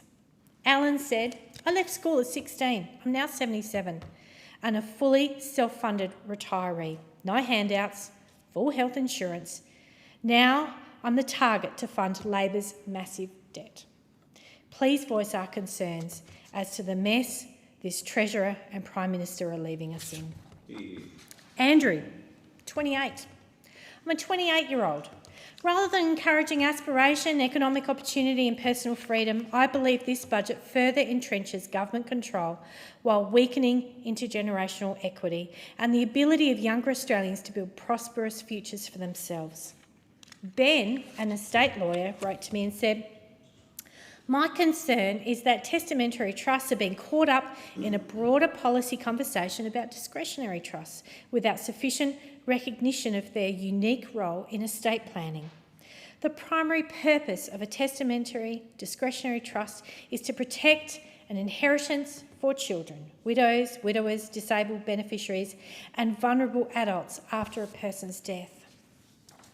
Jackie said, it seems obvious to me that the government is making tax changes that favour younger voters at the expense of older voters. It's a blatant attempt to garner stronger support from a younger voter base.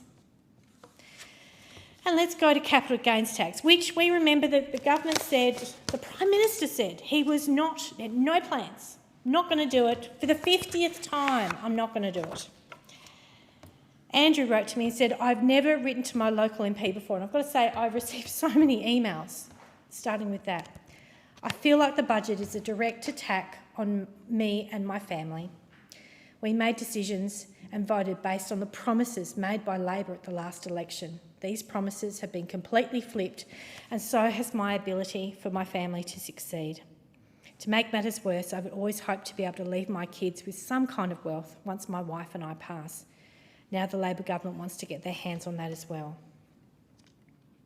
Sally wrote, I never write emails to politicians, but I'm scared. I'm trying so hard to save enough for retirement and pay off my mortgage. It all seems impossible now. I'm a 57-year-old woman living in a single income household, doing my best to accumulate enough money to self-fund my retirement by the age of 65. The proposed CGT changes mean I won't be able to gradually sell down shares to fund my own retirement and will likely end up on the pension. Scott said the package is presented as addressing the housing investor tax bias and intergenerational unfairness. On the actual mechanics, it does close to the opposite. It tightens tax treatment for productive equity investment while preserving and in places concentrating the structural advantages of leveraged residential property. Paul said, I'm saving for a house. Your budget just added years to my timeline. And Ari is 24. I'm a middle income earner and I don't own a home. I'm exactly the kind of person this policy is supposed to design to help. I'm trying to build wealth through shares and exchange traded funds because I can't access the housing ladder. The CGT reform hits people like me hardest. It raises the cost of the one wealth building option still available to me. And hands. My son has been saving diligently with Bitcoin for 5 years, and this has just recently accumulated enough for a deposit to buy a house.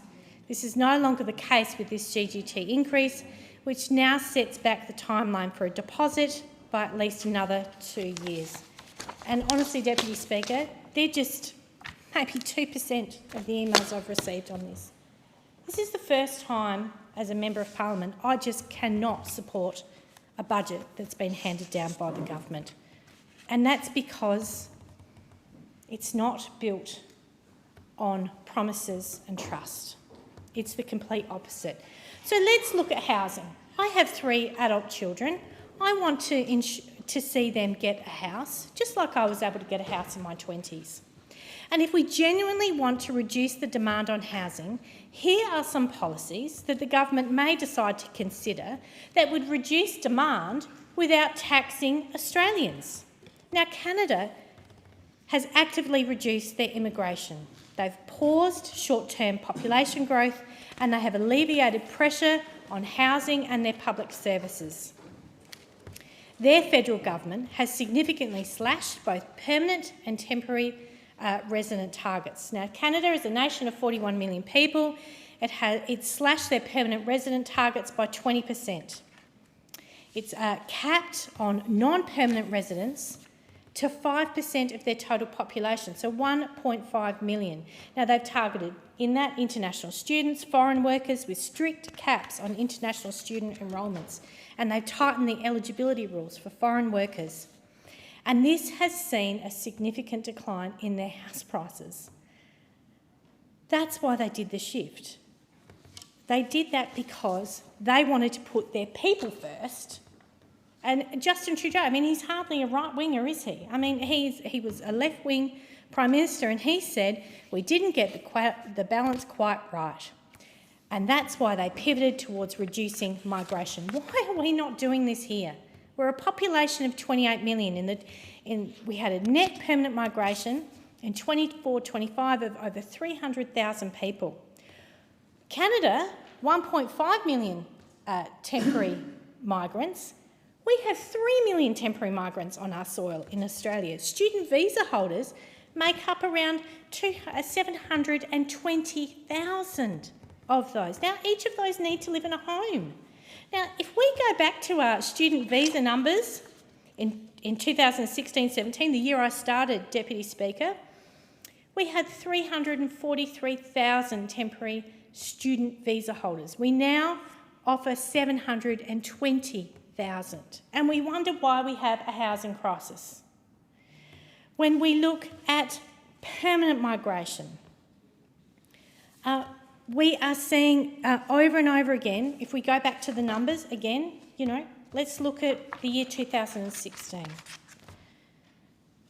We had 206,000 people who came here as permanent migrants. If we go back to 2004, before Kevin Rudd was Prime Minister, that was when we saw the mass increase in house prices along with a mass increase in population. We had under 100,000 people coming to Australia. Now, I understand the government has reduced the capacity for people who are foreign people who are either temporary migrants or they're overseas investors. They can no longer purchase established dwellings. We have a temporary ban on that, but they can still purchase vacant land or new dwellings. If we want to reduce demand, why don't we do that? Why don't we say, in order to buy land or a new home or indeed an established home in Australia, you need to be a permanent resident or an Australian citizen. Why is it that when the government introduced their 5% deposit scheme, we didn't cap that just to Australian citizens? That's madness. We do that with HECS. With HECS, we say you need to be an Australian citizen to access HECS, or a refugee. You can't be a permanent migrant to do that. So what we're doing now is that the Australian taxpayer is actually on the hook for people who are not Australian citizens to be able to get into the housing market with just a 5% deposit. And if they default, Australian taxpayers are landed with the mess. It's just insane. If we genuinely want, and by the way, that was 50,000 people who have entered that scheme who are not Australian citizens. If we genuinely want to make sure that our next generation is able to own a home, we need to be looking after ourselves first. And we're not doing that. This budget doesn't do that. In fact, this budget punishes Australians for the benefit of everyone else. I would urge the government, if you genuinely believe that the capital gains tax and the changes to negative gearing, which you're applying to shares, but you're somehow saying that it relates to housing affordability, if you genuinely believe this, then take it to an election. Just take it to an election. Do the honourable thing. Do what John Howard did. He had the courage of his conviction and he did it. The government, I can't tell you how many emails I've received, Deputy Speaker, but I think that the government needs to do better on this. And for the first time in a decade, I just cannot support this budget bill. And I thank the member for Mayo. The question is that the amendment be agreed to, and I give the call to the member for Ford. Thank you, Deputy Speaker. After a year in this place, and after my first budget in this place, it I think gives time to reflect on the philosophy of this government, which after 4 years I think really has become clear. I think that the Prime Minister sums it up when he talks about he says his core philosophy is no one left behind and no one held back, and he also I think really sort of summed up his approach there the other day, that acknowledging that this is a tough decision, that he knows that this is well and truly contested in the community. But he said that if you come across something wrong, if you see something wrong, he said a bit more eloquently than I'm quoting him at, but if you come across something wrong, do you just throw your hands in the air and say, I can't do anything about it, I'm only the Prime Minister? Because I think fundamentally what has become clear, what has become clear to me, something which I have been really keen and urging the government on, and the Labor Party, frankly, for many years, is that this is a government which is challenging the status quo. I think there was an interjection today when forgive me, I can't remember the member's electorate, but when the Prime Minister said it's hard to buy a house, and a coalition member yelled out, and it's getting harder, and the Prime Minister seized on that and said, yes, it is getting harder. That this is a government which doesn't shy away from the fact that the status quo is not delivering for Australian people and the Australian community. He doesn't shy away from the fact that people are doing it tough, that in many ways people feel like it's getting even harder, not just in housing. But the only way to tackle that is to throw your hands up in the air. There are two ways to do it. Throw your hands up in the air and say, I'm only the Prime Minister, I'm not going to do anything about it. Or actually tackle it head on and be courageous. Have the courage of your convictions and make the changes which you believe are going to have an impact. So let's have a look at what that status quo is. And that status quo, and that's why I'm so I guess energised by what the government is doing in this budget, is that we have had now decades of an agenda of privatisation, economic rationalism and unfettered free trade, which has seen the working class communities that I represent decimated in many ways. Whole industries decimated, the textile and clothing industry, gone after decades of unfettered free trade. Manufacturing industry on the ropes. We are, unsurprisingly, having taken an approach where we, for decades, and just remember that the coalition were in government for 20 of the last 30 years, having taken an approach where you leave housing to the private sector to not invest in private housing, not invest in public housing, having taken an approach where you leave energy creation to the private sector, having not invested in public energy, it is unsurprising that you end up 30 years later with a housing crisis and with an energy crisis. And I like the way the members opposite are having a little bit of a smirk at me when actually, is Labor really the enemy at the moment? I think that's what the opposition members need to ask themselves. Are they really, as they sort of pander to the supporters of One Nation, are they really actually getting any benefit by attacking us anymore?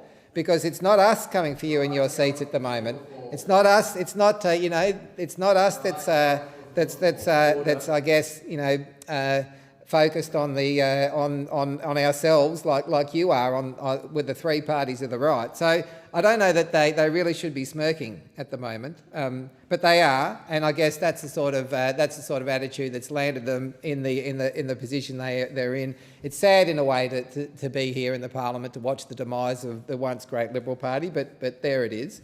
Because ultimately, it is this status quo that they have really implemented over years. This ideology of privatisation, economic rationalism, and unfettered free trade. And so it is that this government is tackling the areas of housing, of health, of mental health, of childcare, of skills, of industry, of energy, of aged care, of NDIS, and of tax. It is a government that over 4 years the agenda has become clear, that it is an agenda about actually sticking up for working class people again, making sure that the services that we all pay for because we dig the stuff out of the ground or we farm it in the fields, because we work in the factories, we work in the aged care centres, we work as teachers, that working class people build this nation, and working class people should have a share in the wealth that's created by this nation. You know, when John Howard became Prime Minister, Australia was one of the most egalitarian countries in the world. Yet 30 years later, we have become one of the most unequal countries in the world. That's why they shouldn't be smirking, because the backlash is going to be severe in their electorates. So on tax, I think that this budget is, as you know, I think the government acknowledges is the most contested area, despite the fact that we're about to see the opposition yet again vote against another tax cut. The changes around CGT and around negative gearing have created a lot of conversation in the community. And I've only sat here through the member for Mayo's speech, but I'm sure we've seen the same sort of half-truths and misinformation supported and trotted out as we do in question time. I had a conversation with somebody called Mark last night, who said to me, you know, I can't support this budget because I've been, I've had a strategy to retire. He's probably about a little bit younger than me, in his 40s, and he said, I've had a strategy to retire. That's all gone out the window now. And I said, I like to listen. I don't really like to sort of argue and persuade. But can I just sort of try this one out on you? I said, you know, the capital gains tax exemption discounts are still going to be there. They're going to be indexed. He goes, no, what does that mean? I said, it means that you're going to be able to deduct inflation off the actual capital growth. And so when I explained it to him, he didn't know it was going to be there, because it is in the interest of those on the other side to maintain these myths, truths. And when you look at, and as the Treasurer said, when you actually look at the impact that this change to indexation will have on shares, if you sort of extrapolate that over the last 20 years, there will be either no change, or in some cases people will be better off would have been better off had there been a system of indexation over the previous 20 years. And actually, when you sit down and crunch the numbers with people that are sending me emails, as I do, there are many scenarios where somebody who has bought a house or an apartment are going to be better off under indexation. And so I just think that ultimately, when you do crunch those numbers, what you're trying to see is government moderating capital growth in housing. I mean, to put it in sort of investment terms, this is about trying to get that wild capital growth that we see of sometimes 8, 9, 10% a year, where house prices have doubled almost every 7 years over the last couple of decades. What you're trying to do is moderate that capital growth, actually bring it back more in line with inflation, because isn't that the whole point? Shouldn't wages and house prices be coupled, going together? Isn't there something broken in the system when those two things break apart? So let's say, take an example of 5% capital growth and 3% inflation. We wish. But take that example and apply that to marginal rates of tax. In that example, it's pretty easy to see that some people will actually be substantially better off in that example. But I'm sure those opposite aren't spending any time talking through the facts with the people that email them. And I couldn't just, again, I don't want to single out the member for Mayo, because I know that that this is the line that's being trotted out by the opposition. And it is a line that, and it is an email, I guess in some of the emails I've got, there has been this concern that they have been using shares to save up the deposit, or because they've seen that the house, because they just frankly are not able to get themselves into a leveraged house, into a leveraged property. So the only way to take, $10,000 and make it grow is to invest in shares, with a dream perhaps one day of buying a house. I totally get that. But there is just an extraordinary irony in the statement that you can't get your foot on the first rung of the housing ladder, and so therefore you need to invest in shares. Because actually, shouldn't the problem be about bringing that ladder back down? Shouldn't the solution be about bringing that ladder down so that people can get their foot on the first rung? I mean, it is just really, it is an injustice, and it is injustice to working class people particularly, where somebody on a median income in 2000, when these capital gains tax arrangements were introduced, somebody on a median income in 2000, the house price was somewhere like 4 to 5 times the multiple. Now it is 8 to 10 times the multiple. I mean, how is it that house prices have become so completely decoupled to wages? And it is people in the electorates that we represent, especially in the Labor Party, working class electorates, that are doing it the toughest. When there was, I think, an investment in public housing, when there was a tax system that was designed not to reward housing investment as an investment, you saw I think the high point home ownership was something like 73% of the population. That's now fallen to about 66%. And when you look at that age group, between that 25 to 45 age group, it has completely fallen off a cliff. So yes, this is contested. Yes, this is a tough decision. But what? Do you just throw your hands up and say we're only the government? Do you just throw your hands up and just sit there and nod when you're talking to a 65-year-old woman whose lease is about to run out and who's not in 3 months' time and is not going to be able to afford to find somewhere for her and her 13-year-old dog to live? Do you just throw your hands up when you find when you come across a 55-year-old woman with a severe disability who's not going to be able to afford whose owner is going to sell her house, her home where she lives, and she's not going to be able to find somewhere to rent because how do you rent on a disability support pension? Do you just throw your hands up when you talk to working class tradesmen and women who are living in 2-income households, earning good money, who can't afford to buy a house? Do you just throw your hands up and say, we can't do anything about it? I'm sorry, you're just going to have to put up with it as it is? Because I tell you what, out there in the electorate, something everybody in this room has in common is that the electorate is not going to put up with the status quo. The electorate has had enough. That is a message to both of us, but it is only the Labor Party that has taken that message on.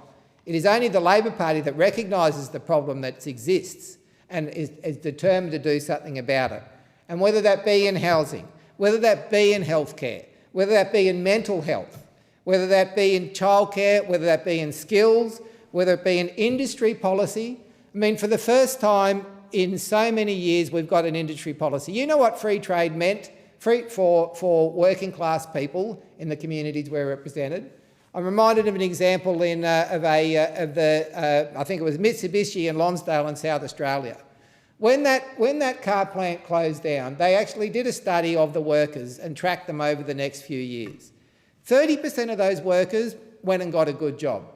30% of those workers went and found precarious employment, casual employment, reduced hours, and 30% of those employees never worked again. Never worked again. And so this government's not going to accept the status quo. We're going to do something about it. Unbelievably, we are already seeing results. We are seeing first-hand buyers over just 2 weekends in who are able to compete against investors who aren't using the money that they're getting from taxpayers to prop up their bids. Already we're seeing results. It might have taken us 40 years to get in this mess, but we don't have 40 years to fix it. And so I commend the bill to this House as part of the government strategy to fix things up. And the member's time has expired.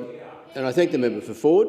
The question is that the amendment be agreed to, and I give the call to the member for Casey. Well, thanks, Deputy Speaker. I must say I look forward to the member for Ford speaking out against the EU free trade agreement that his government just signed, given he is such an advocate against free trade. So he's against free trade.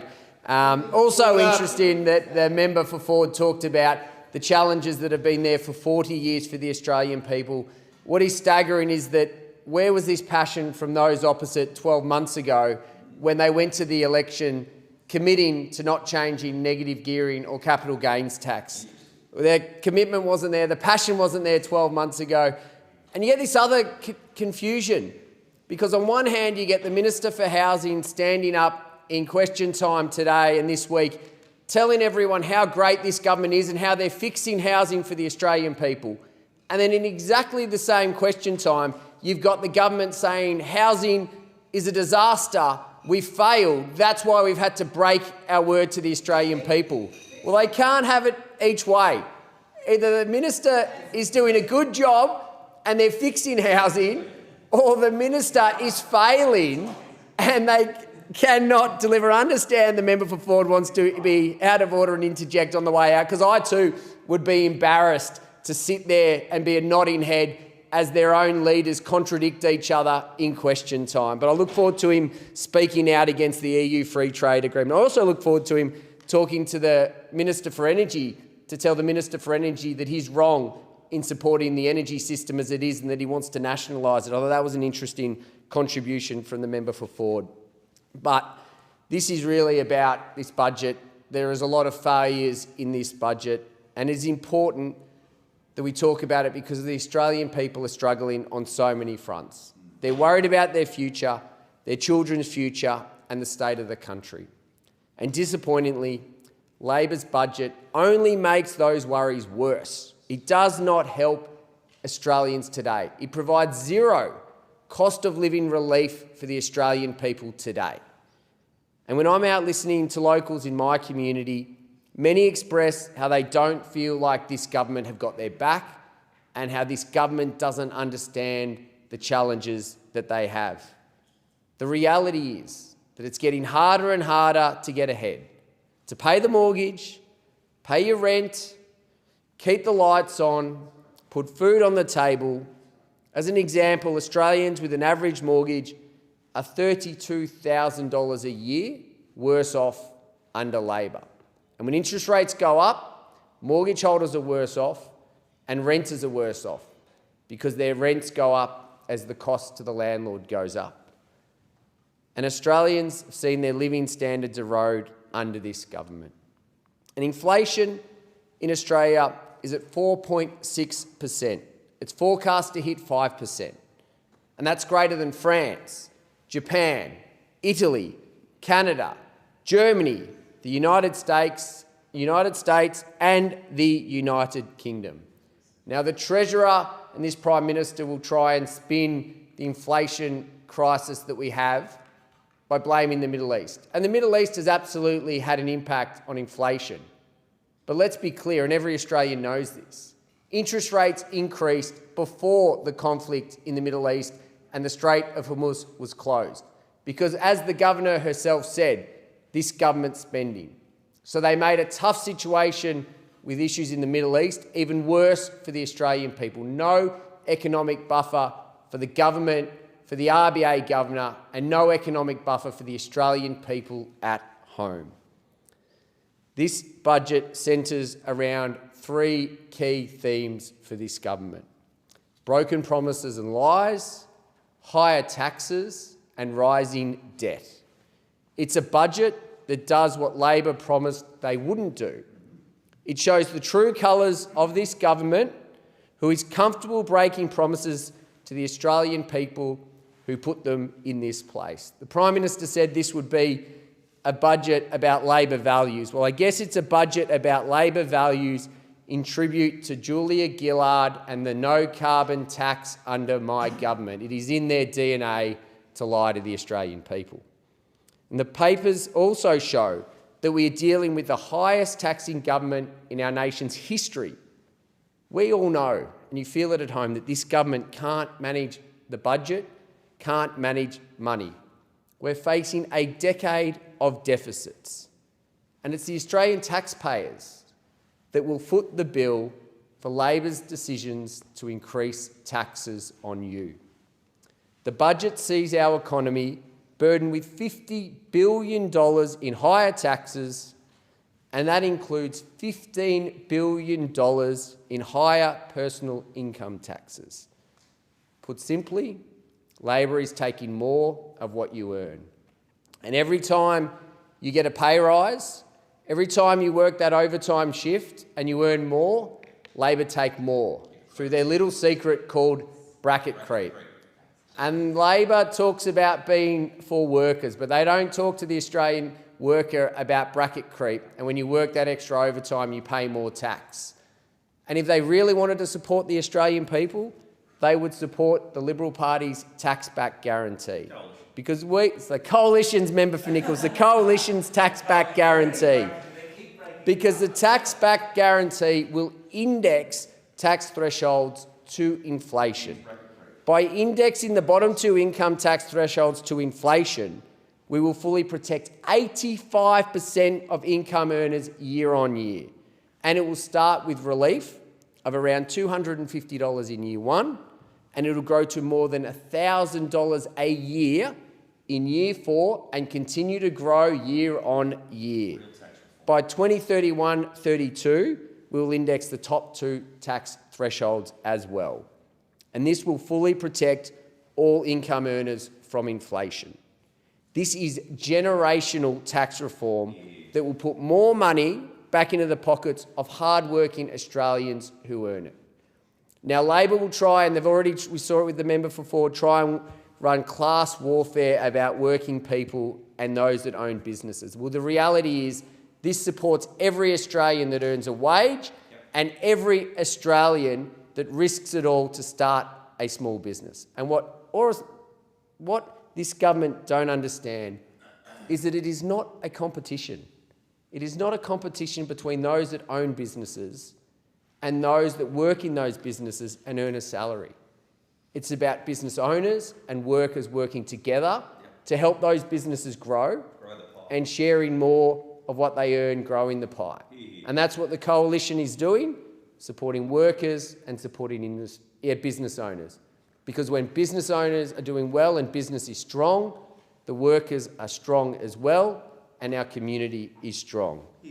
And Labor promised that this budget was about intergenerational reform. Instead, they have handed down a budget of intergenerational fraud. The government is pulling up the ladder on every young Australian who is trying to get ahead. And Labor's toxic new taxes make it even harder to get ahead in this country, to save, to invest and to buy a home. Not one Labor member from the Prime Minister down has been able to explain to the Australian people about how taxing shares, stock options, ETFs will help reduce housing prices for the Australian people. Because the reality is, it's actually not about helping people with housing. That's a cover for increased taxes by this Prime Minister and by this Treasurer. But we do know that getting in the housing market is one of the biggest challenges that's raised with all of us by young people. And they expect their government to make it easier. But as I said, these changes will not. They're going to make it harder. These tax changes will reduce supply in housing. 12 months ago, this Treasurer was defending the current negative gearing and capital gains tax system because he said it didn't help supply. Suddenly today, he doesn't talk about his own budget papers that show supply will be reduced by 35,000 houses because of their changes. He doesn't talk about how rents will go up for the Australian people because of his changes. Because the reality is, despite the spin from this government, it's not about housing, it's about taxing you more. And if you're trying to save for a deposit by investing in shares, ETFs, crypto and other assets, you're trying to build your future, as so many young people and so many Australians are, Labor want to take a bigger share of your gain. To make it worse, older Australians have had the benefit of the capital gains discount while they build their wealth, including the Prime Minister and 20 of 23 Cabinet Ministers. But younger Australians are now being whacked at every angle and not given the same opportunity by this government. This isn't reform. It's an assault on aspiration. It's shutting the door on young Australians who are already locked out of too much opportunity. But this is why the Liberals have said we will repeal these taxes and put in our tax back guarantee, because we will support all Australians. We will support you to build your future for you and your family. We will support wage earners. We will support business owners, because we know that they are stronger together. But not only does this budget destroy hope and aspiration for young Australians, it's an attack on every older Australian that is over 65. This government have ripped out private health insurance support for 3 million older Australians, costing singles up to $800 a year and couples over $1,600 a year. This will not only impact those Australians that will have this cut on them, it will put more pressure on public housing. I've been inundated with older Australians on fixed incomes who cannot absorb this cost, who will have to remove their private health insurance at a time that they need it more than ever, and they will go to the public health system, putting more pressure on the public health system and impacting every Australian. But we know in Victoria, and we know in the seat of Casey, that this government, whether it's the Albanese Labor government or the Allan Labor government, don't care about the Australian people, and they are all about spin and announcements. And that is epitomised locally by the Maroondah Hospital. Twice the Allan Labor government have promised to upgrade Maroondah Hospital, but they've failed to include the money in the budget. And now this is the closest hospital for many in my community. Reefton, Warburton, Hillsville, Lilydale, Churnside Park, so many rely on this hospital, and this Labor government federally and this Labor government in Victoria, led by Jacinta Allan, continues to mislead my community by talking about announcements and failing to deliver. And when we're talking about failure to deliver and broken promises, my community remembers the broken promise from this Prime Minister when it comes to dirt roads. The Coalition committed in 2019 to seal 150 kilometres of dirt roads in my community, because we are a peri-urban community, we have natural disasters. It keeps residents safe, it allows emergency services to get in. And Prime Minister Albanese, when he was the opposition infrastructure minister, he committed to that 10-year program. He gave his word to my community that he would fund it. And like so many things that he does, he broke his word and ripped that funding from my community. But I'll keep fighting, because my community deserves safe roads. They deserve the promises to be met. When we're talking about roads, we need to talk about Maroondah Highway and Kalara Road, another example of failure by Labor governments. 2019, the Coalition committed $20 million to upgrade the Maroondah Highway-Kalara Road intersection. The money was given to the Labor state government in 2019. In 2024, I wrote to the minister, and they committed to starting the works and having it delivered in 2025. Here we are in 2026, nothing has started. I genuinely struggle to find one thing that this Prime Minister has done to keep his word. I mean, the real thing is, they always say, and my mum used to say to me, watch out, because if they lie about the little things, they'll lie about the big things. And looking back, it was clear that the Prime Minister that didn't fall off the stage despite the video footage and then denied it was an insight into this Prime Minister. And the Prime Minister had the gall to look at the Australian people and say, my word is my bond. He made that commitment to the Australian people. And then time and time again, this Prime Minister has broken his word. He's forced every member of this government to break their word with the Australian community. I feel a little bit sorry for the first-termers. Less than 12 months into their careers, and they have broken faith and broken the word of their community. Now, they don't really have a choice because you're not allowed to speak out in the Labor Party or you get kicked out. But that broken promise will haunt them. Every time they speak to a community member, they'll have to know that they've broken faith with their community. The member's time has expired, and I thank the member for Casey. The question is that the amendment be agreed to, and I give the call to the member for Dixon.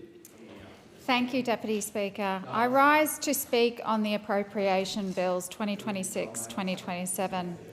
Our Treasurer delivered the 2026 budget 2 weeks ago, and it is a budget for every Australian. It is a budget for workers, for first home buyers, for families struggling with cost of living pressures, and for future generations. It is an ambitious budget in a challenging global environment. It is a budget full of tough decisions to build resilience, bolster our economy, while also finally addressing intergenerational inequality. It is a budget that delivers more cost of living relief, more funding for Medicare, housing, aged care, and much needed tax reform. It also delivers for my home state of Queensland. This is a budget about resilience and security, getting Australians through the global oil shock while building a fair economy that works for more people. And I am incredibly proud of it. Global conflict has meant rising inflation and cost of living pressures. My electorate of Dixon is not immune. People are under stress. We recognise that, and we are doing something about it. Helping with the cost of living has defined the Albanese Labor government over the past 4 years, and it is at the very heart of this budget. We are delivering a new round of tax cuts for working Australians. Our new permanent Working Australians tax offset, worth $6.4 billion, will deliver a $250 tax credit every single year to 13.3 million working Australians from 2028. This is on top of our $1,000 instant tax deduction, which workers can claim without sorting through a shoebox full of receipts at tax time.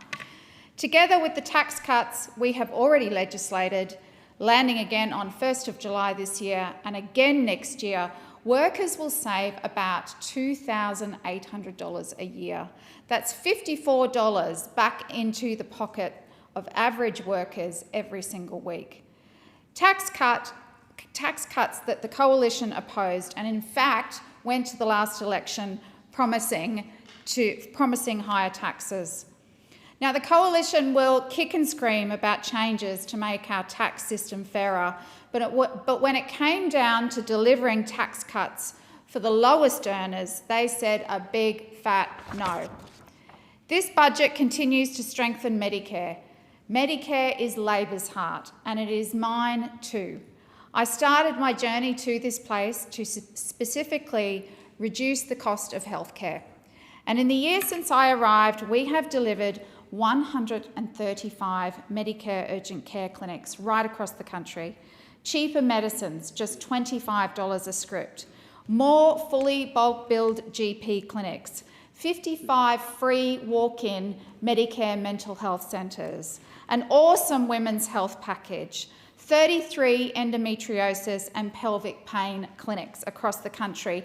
And by July, these clinics will also deliver perimenopause and menopause services.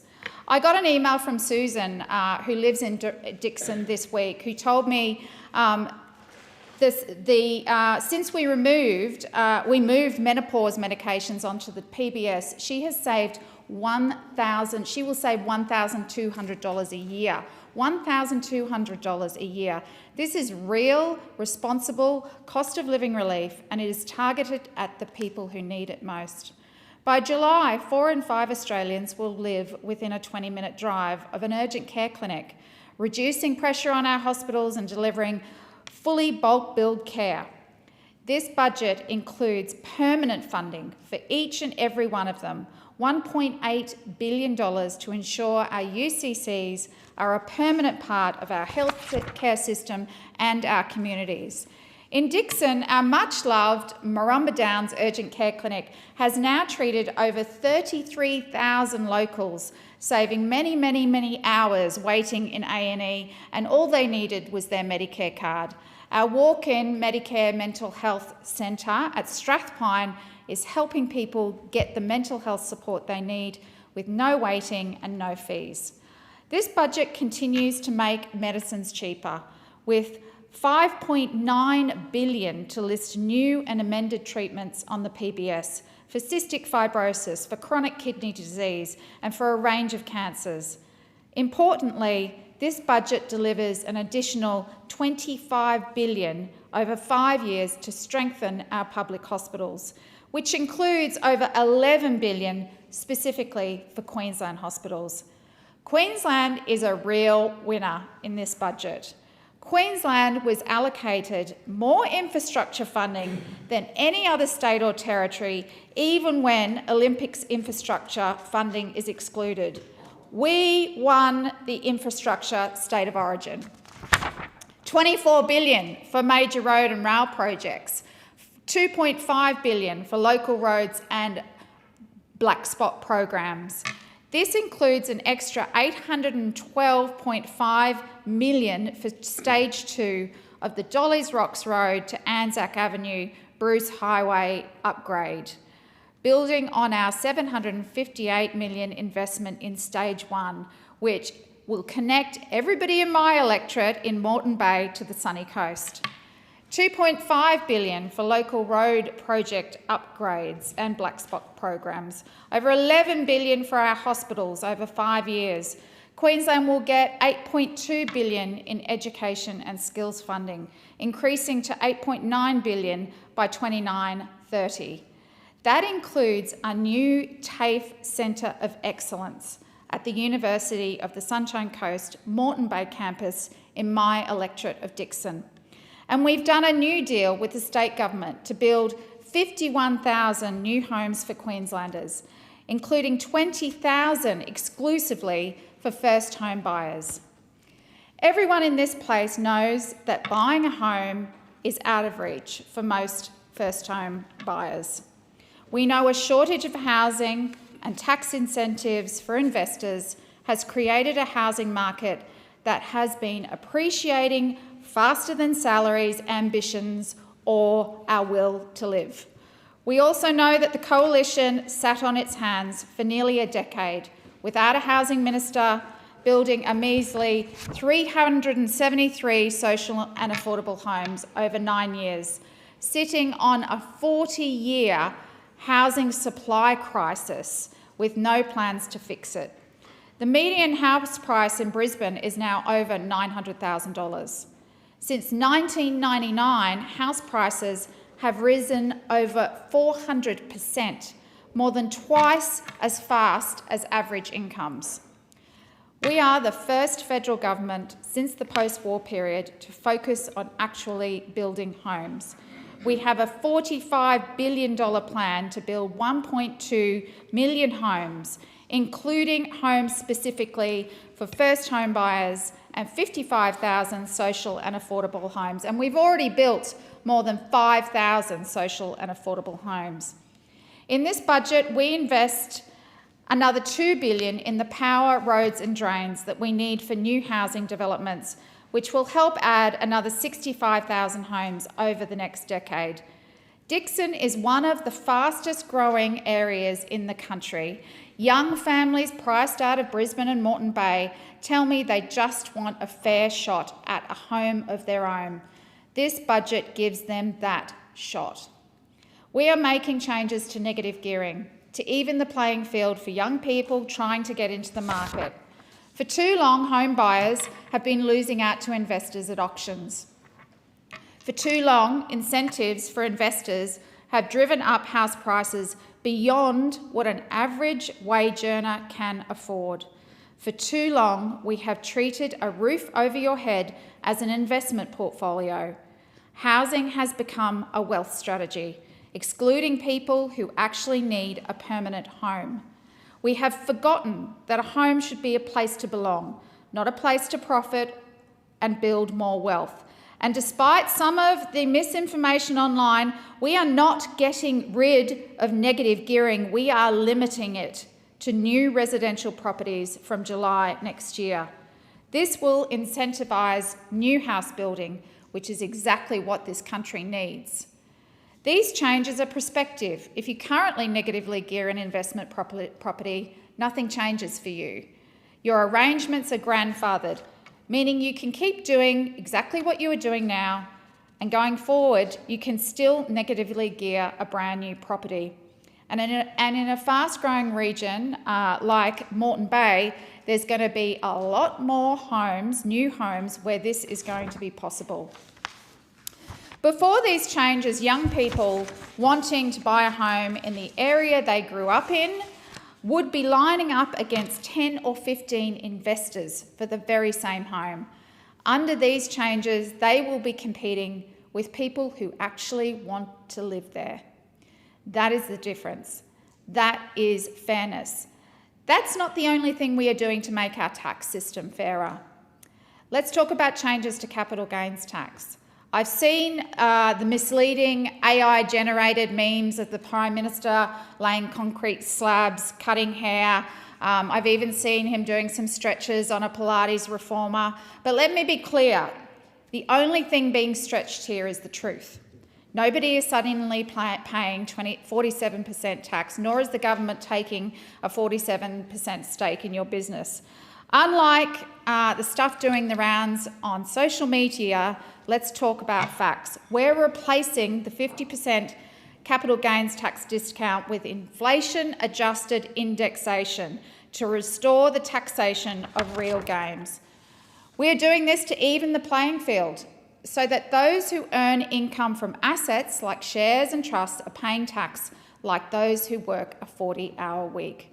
Why should our nurses, our teachers, cleaners, aged care workers pay more tax than those who earn income from shares and trusts?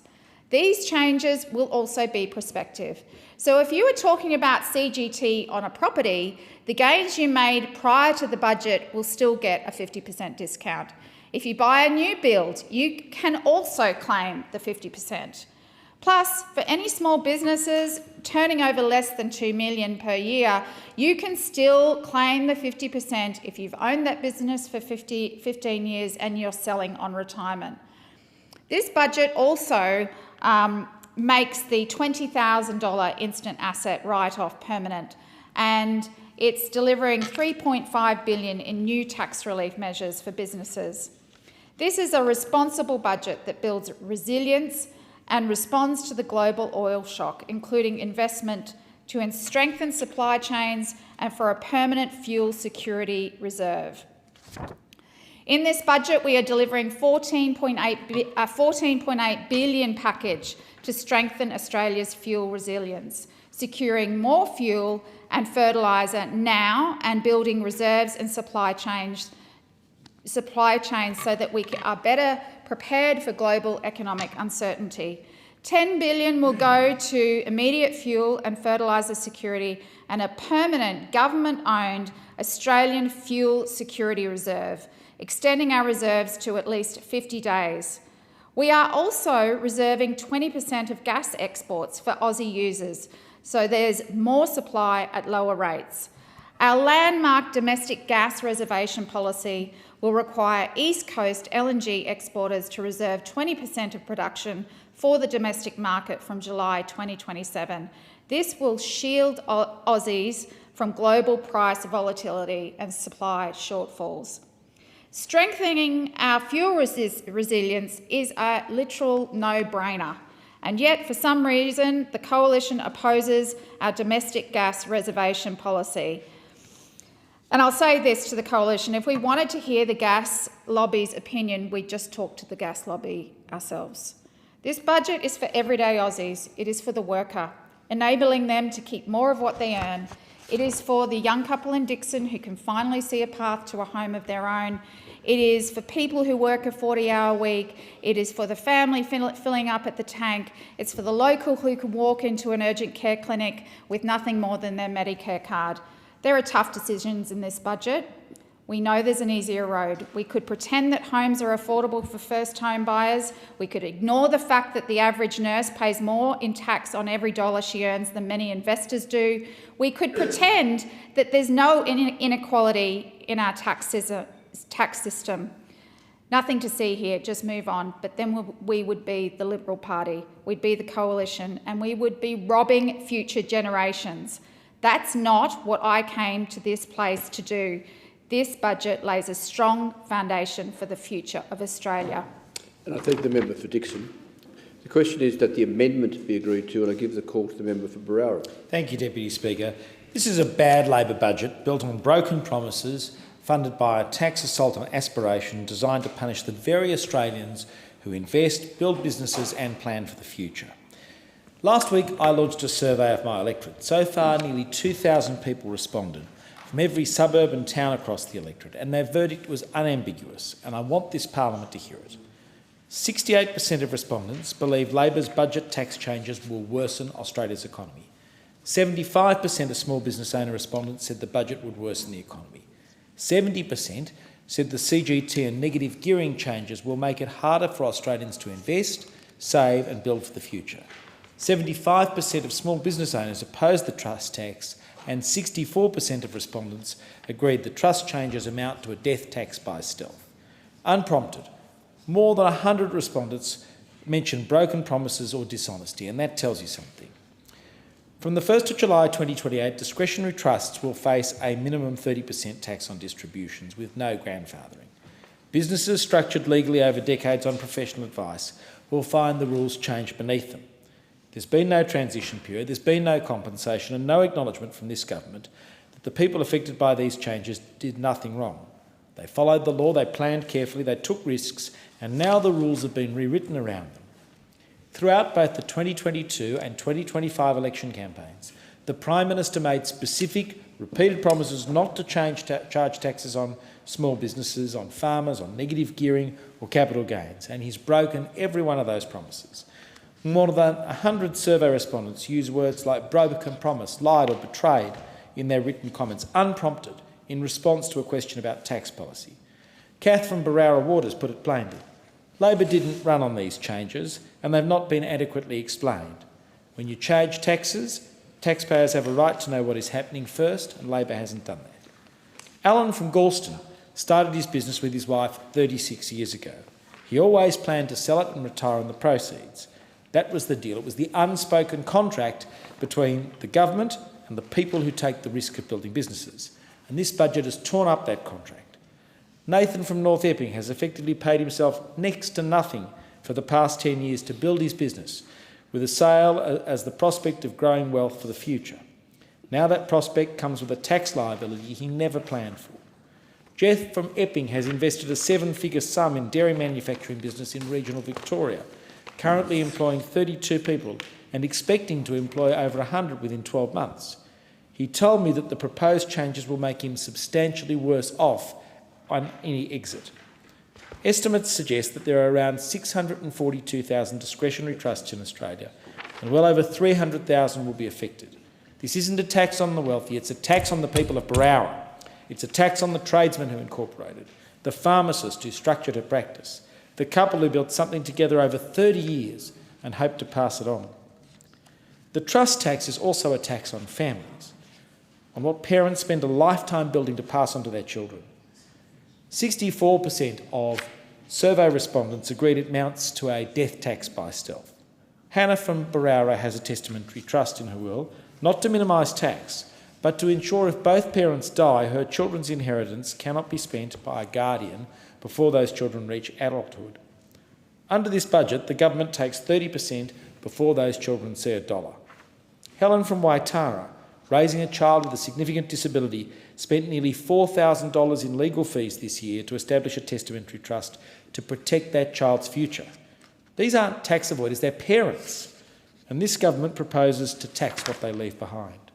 The cruelty of this measure is not abstract. These are people who sat down with their solicitor, who thought about what would happen to their children if they were gone, and who took legal steps to protect them. This budget penalises that foresight. It punishes responsible planning, and it does so without warning, without mandate and without compensation. From 1 July 2027, negative gearing on established residential properties purchased after budget night will be abolished. The 50% capital gains tax discount is replaced with a minimum 30% rate. The government's own Treasury modelling concedes that these changes will result in around 35,000 fewer new homes over the next decade. Independent economists forecast upward pressure on rents. That doesn't help renters, it punishes them. Michael from Arcadia withdrew superannuation and bought an investment property that houses 2 people. Following this budget, he says that the CGT changes will make that investment unviable. He plans to terminate the lease and sell. 2 people will be evicted and need to find somewhere to live. Multiply that decision across hundreds of thousands of small landlords running the same numbers, and you understand why housing economists are forecasting rental pressure and why the government's claim to be helping renters is so dishonest. Tony from Pennant Hills made decisions based on this government's guarantees. Those guarantees have been broken. Andrew from Mount Colah spent his entire working life planning carefully for self-funded retirement through superannuation and shares. He retired last month at 65. The month he got there, the goalposts moved. His careful planning to provide a cash pension for himself has been scuttled at the finish line by this federal budget. The rent vesting pathway, renting near work while investing elsewhere to build equity, has also been destroyed. Nathan from North Epping named this explicitly. The CGT changes have made rent vesting virtually impossible. Young people who couldn't afford to buy near where they work now have lost that stepping stone too. This wasn't a loophole. It was a legitimate and widely used strategy that allowed ordinary Australians to enter the property market on their own terms. The government has slammed that door without offering any alternative. The reduction in the private health insurance rebate for Australians over 65 has not received the attention it deserves. Peter from Wesley and his wife are on full age pensions and are desperately trying to maintain health cover that costs them $5,000 a year. Helen from Hornsby, a self-funded retiree, faces an additional $3,000 a year and told me she'll be forced onto the age pension sooner as a result. Pamela from Barara has been a private health member since she was 17. She's now 84 years old and wonders whether she can continue to afford $600 a month. Rowena, a retiree from Normanhurst, wrote something that should trouble every single member of this parliament. Labor says we can earn more and keep more of what we earn, but she can't earn more, and now she has to spend more of what she's already earned. She has to choose between her health cover and being able to afford to hire someone to help her take a shower. Norm from Westley called it a slap in the face for the people who've paid their taxes all their working lives, and he's right. The consequences are entirely foreseeable. People will drop private health cover and enter the public hospital system at the moment their healthcare needs are the greatest. The cost of that shift won't disappear. It'll simply be transferred from private insurers to the public person and to every Australian who waits longer in a public hospital queue because the system is absorbing many more patients than it planned for. No account of this budget's impact on small business is complete without addressing energy costs, because the budget does nothing in a structural way to address them. Angus Taylor's made this case consistently. Labor's ideological commitment to an all-renewables grid, the closure of baseload power and the failure to develop more gas supply have driven electricity prices higher for every small business in Australia. The cafe, the gym, the print shop, the medical practice in Barara are all paying more for power than they should. Every dollar spent on electricity is a dollar not spent on wages or investment. John from Normanhurst works in the building industry and he was blunt. Nothing in this budget will improve the housing supply or stimulate development, and the energy policy settings embedded in construction requirements add significant costs to every new build. The Coalition will pursue a technology-neutral energy policy that prioritises affordability and reliability, not a $150 quarterly rebate that runs out in December. That rebate is a band-aid on a wound that requires surgery. It doesn't lower wholesale prices, it doesn't improve grid reliability, and it disappears before the summer is over. When a government changes fundamental rules without warning, without mandate and without grandfathering, it creates sovereign risk. It causes investment to stop and it causes planning to become impossible. Ross, a Hornsby resident, drew the sharpest historical comparison. When John Howard changed his position on the GST, he took it to the election and won a mandate. This government campaigned against these exact changes campaigned for these exact changes in 2019 and were defeated, and promised not to implement them in 2025, won the election and then implemented them. His conclusion was absolutely right. This is a government that cannot tell the truth. Philip, a Dural resident, said the most fundamental concern, even beyond the toxic nature of these changes, was the utter dishonesty of a government that refuses even to acknowledge that they have broken promises. Craig from Westley is approaching retirement, having structured his finances around a discretionary trust in good faith. He told me it was simply, I trusted this was something that wouldn't change. Sovereign risk isn't just an abstract concept for economists. It's what happens when a small business owner in Galston realised that planning for his future is futile because the government can change the rules after the fact with no consequences. It erodes confidence, it erodes trust, and once that trust is gone, it takes years to rebuild. This government has made young Australians the stated justification for this budget, and I want to test that claim against what the young people of Barara have told me. Of the 2,000 responses, more than 10% were under 45. 59% of under 45 said the budget would worsen the economy. 52% opposed the trust tax. Mark from Barara is a young Australian who invests in shares and property and works hard. He told me this budget has struck a hard nerve with him and his fellow young Australians. He asked, what's the point of getting an education? What's the point of working hard and innovating if 47% just goes to the government? Shane from Cherrybrook identified a critical design failure for younger Australians who can't afford property.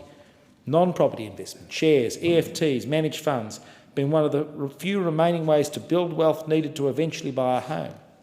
The CGT changes don't distinguish between a landlord with 5 investment properties and a 28-year-old putting aside $200 a month into an index fund.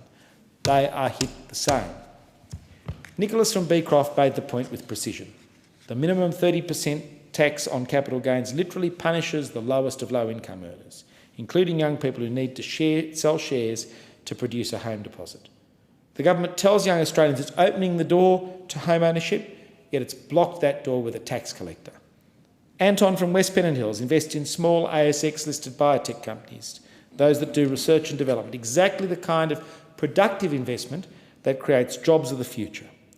Under the new CGT rules, the after-tax return no longer justifies the risk. You may as well invest in stable dividend companies. That's not good for Australian innovation. Jonathan from Hornsby made the supply point plainly. Young people invest in shares to build capital for a deposit, and now they'll be taxed too heavily on those gains. And Labor's measures, he said, won't result in more first home buyers getting into a house when the real issue is supply. The government's own modelling indicates that there will be 35,000 fewer homes built as a result of this. That's not a housing solution, that's a housing problem. The answer is to build more, through planning reform, reduced red tape, energy policies that don't inflate the cost of every new home. And this budget offers none of that. The contrast with our approach in the coalition is clear. We will fight these trust tax changes, and if they passed, we will repeal them.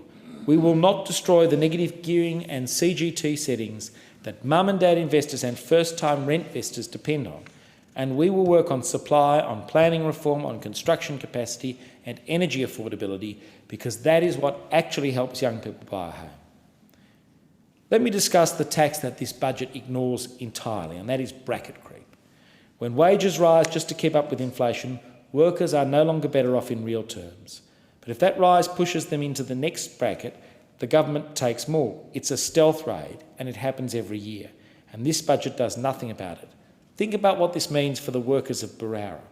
A teacher at Normanhurst Boys or Pennant Hills High, a nurse at Hornsby Hospital or the Sand, a police officer at Castle Hill or Hornsby, a paramedic or a firefighter stationed across the electorate. All of them work hard. They earn their pay rises and through years of service. And every time inflation pushes their salary up, the government quietly takes a larger share.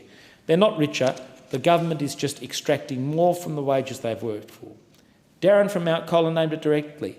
Labor kept the 37% bracket when it was meant to be abolished, another broken promise, making it harder for ordinary Australians to get ahead. It's not a dramatic headline. It doesn't appear in the Treasurer's budget speech as a line item, but it compounds, year after year, quietly eroding the purchasing power of working families who thought they were getting ahead. The Coalition's tax back guarantee is our answer. From 2028-2029, we will index the bottom two income tax thresholds to inflation, protecting 85% of income earners, including every teacher, nurse, paramedic and police officer in Barara, with relief of $250 in year one, growing to more than $1,000 a year by year four. From 2031-32, all thresholds are indexed. When a nurse gets a pay rise at Hornsby Hospital, she, not the taxman, actually keeps it. That's what fairness really looks like.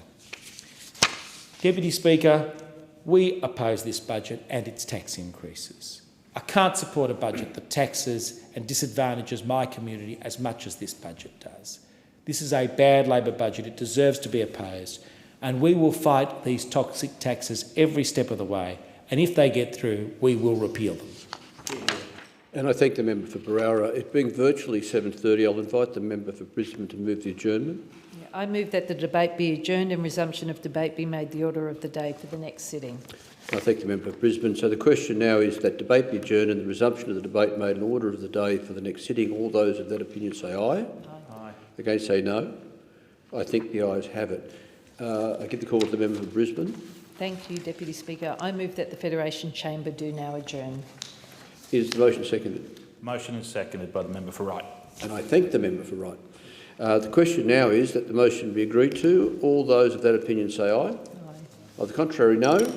I think the ayes have it. The Federation Chamber stands adjourned until 9:30 a.m. tomorrow, Wednesday the 27th of May.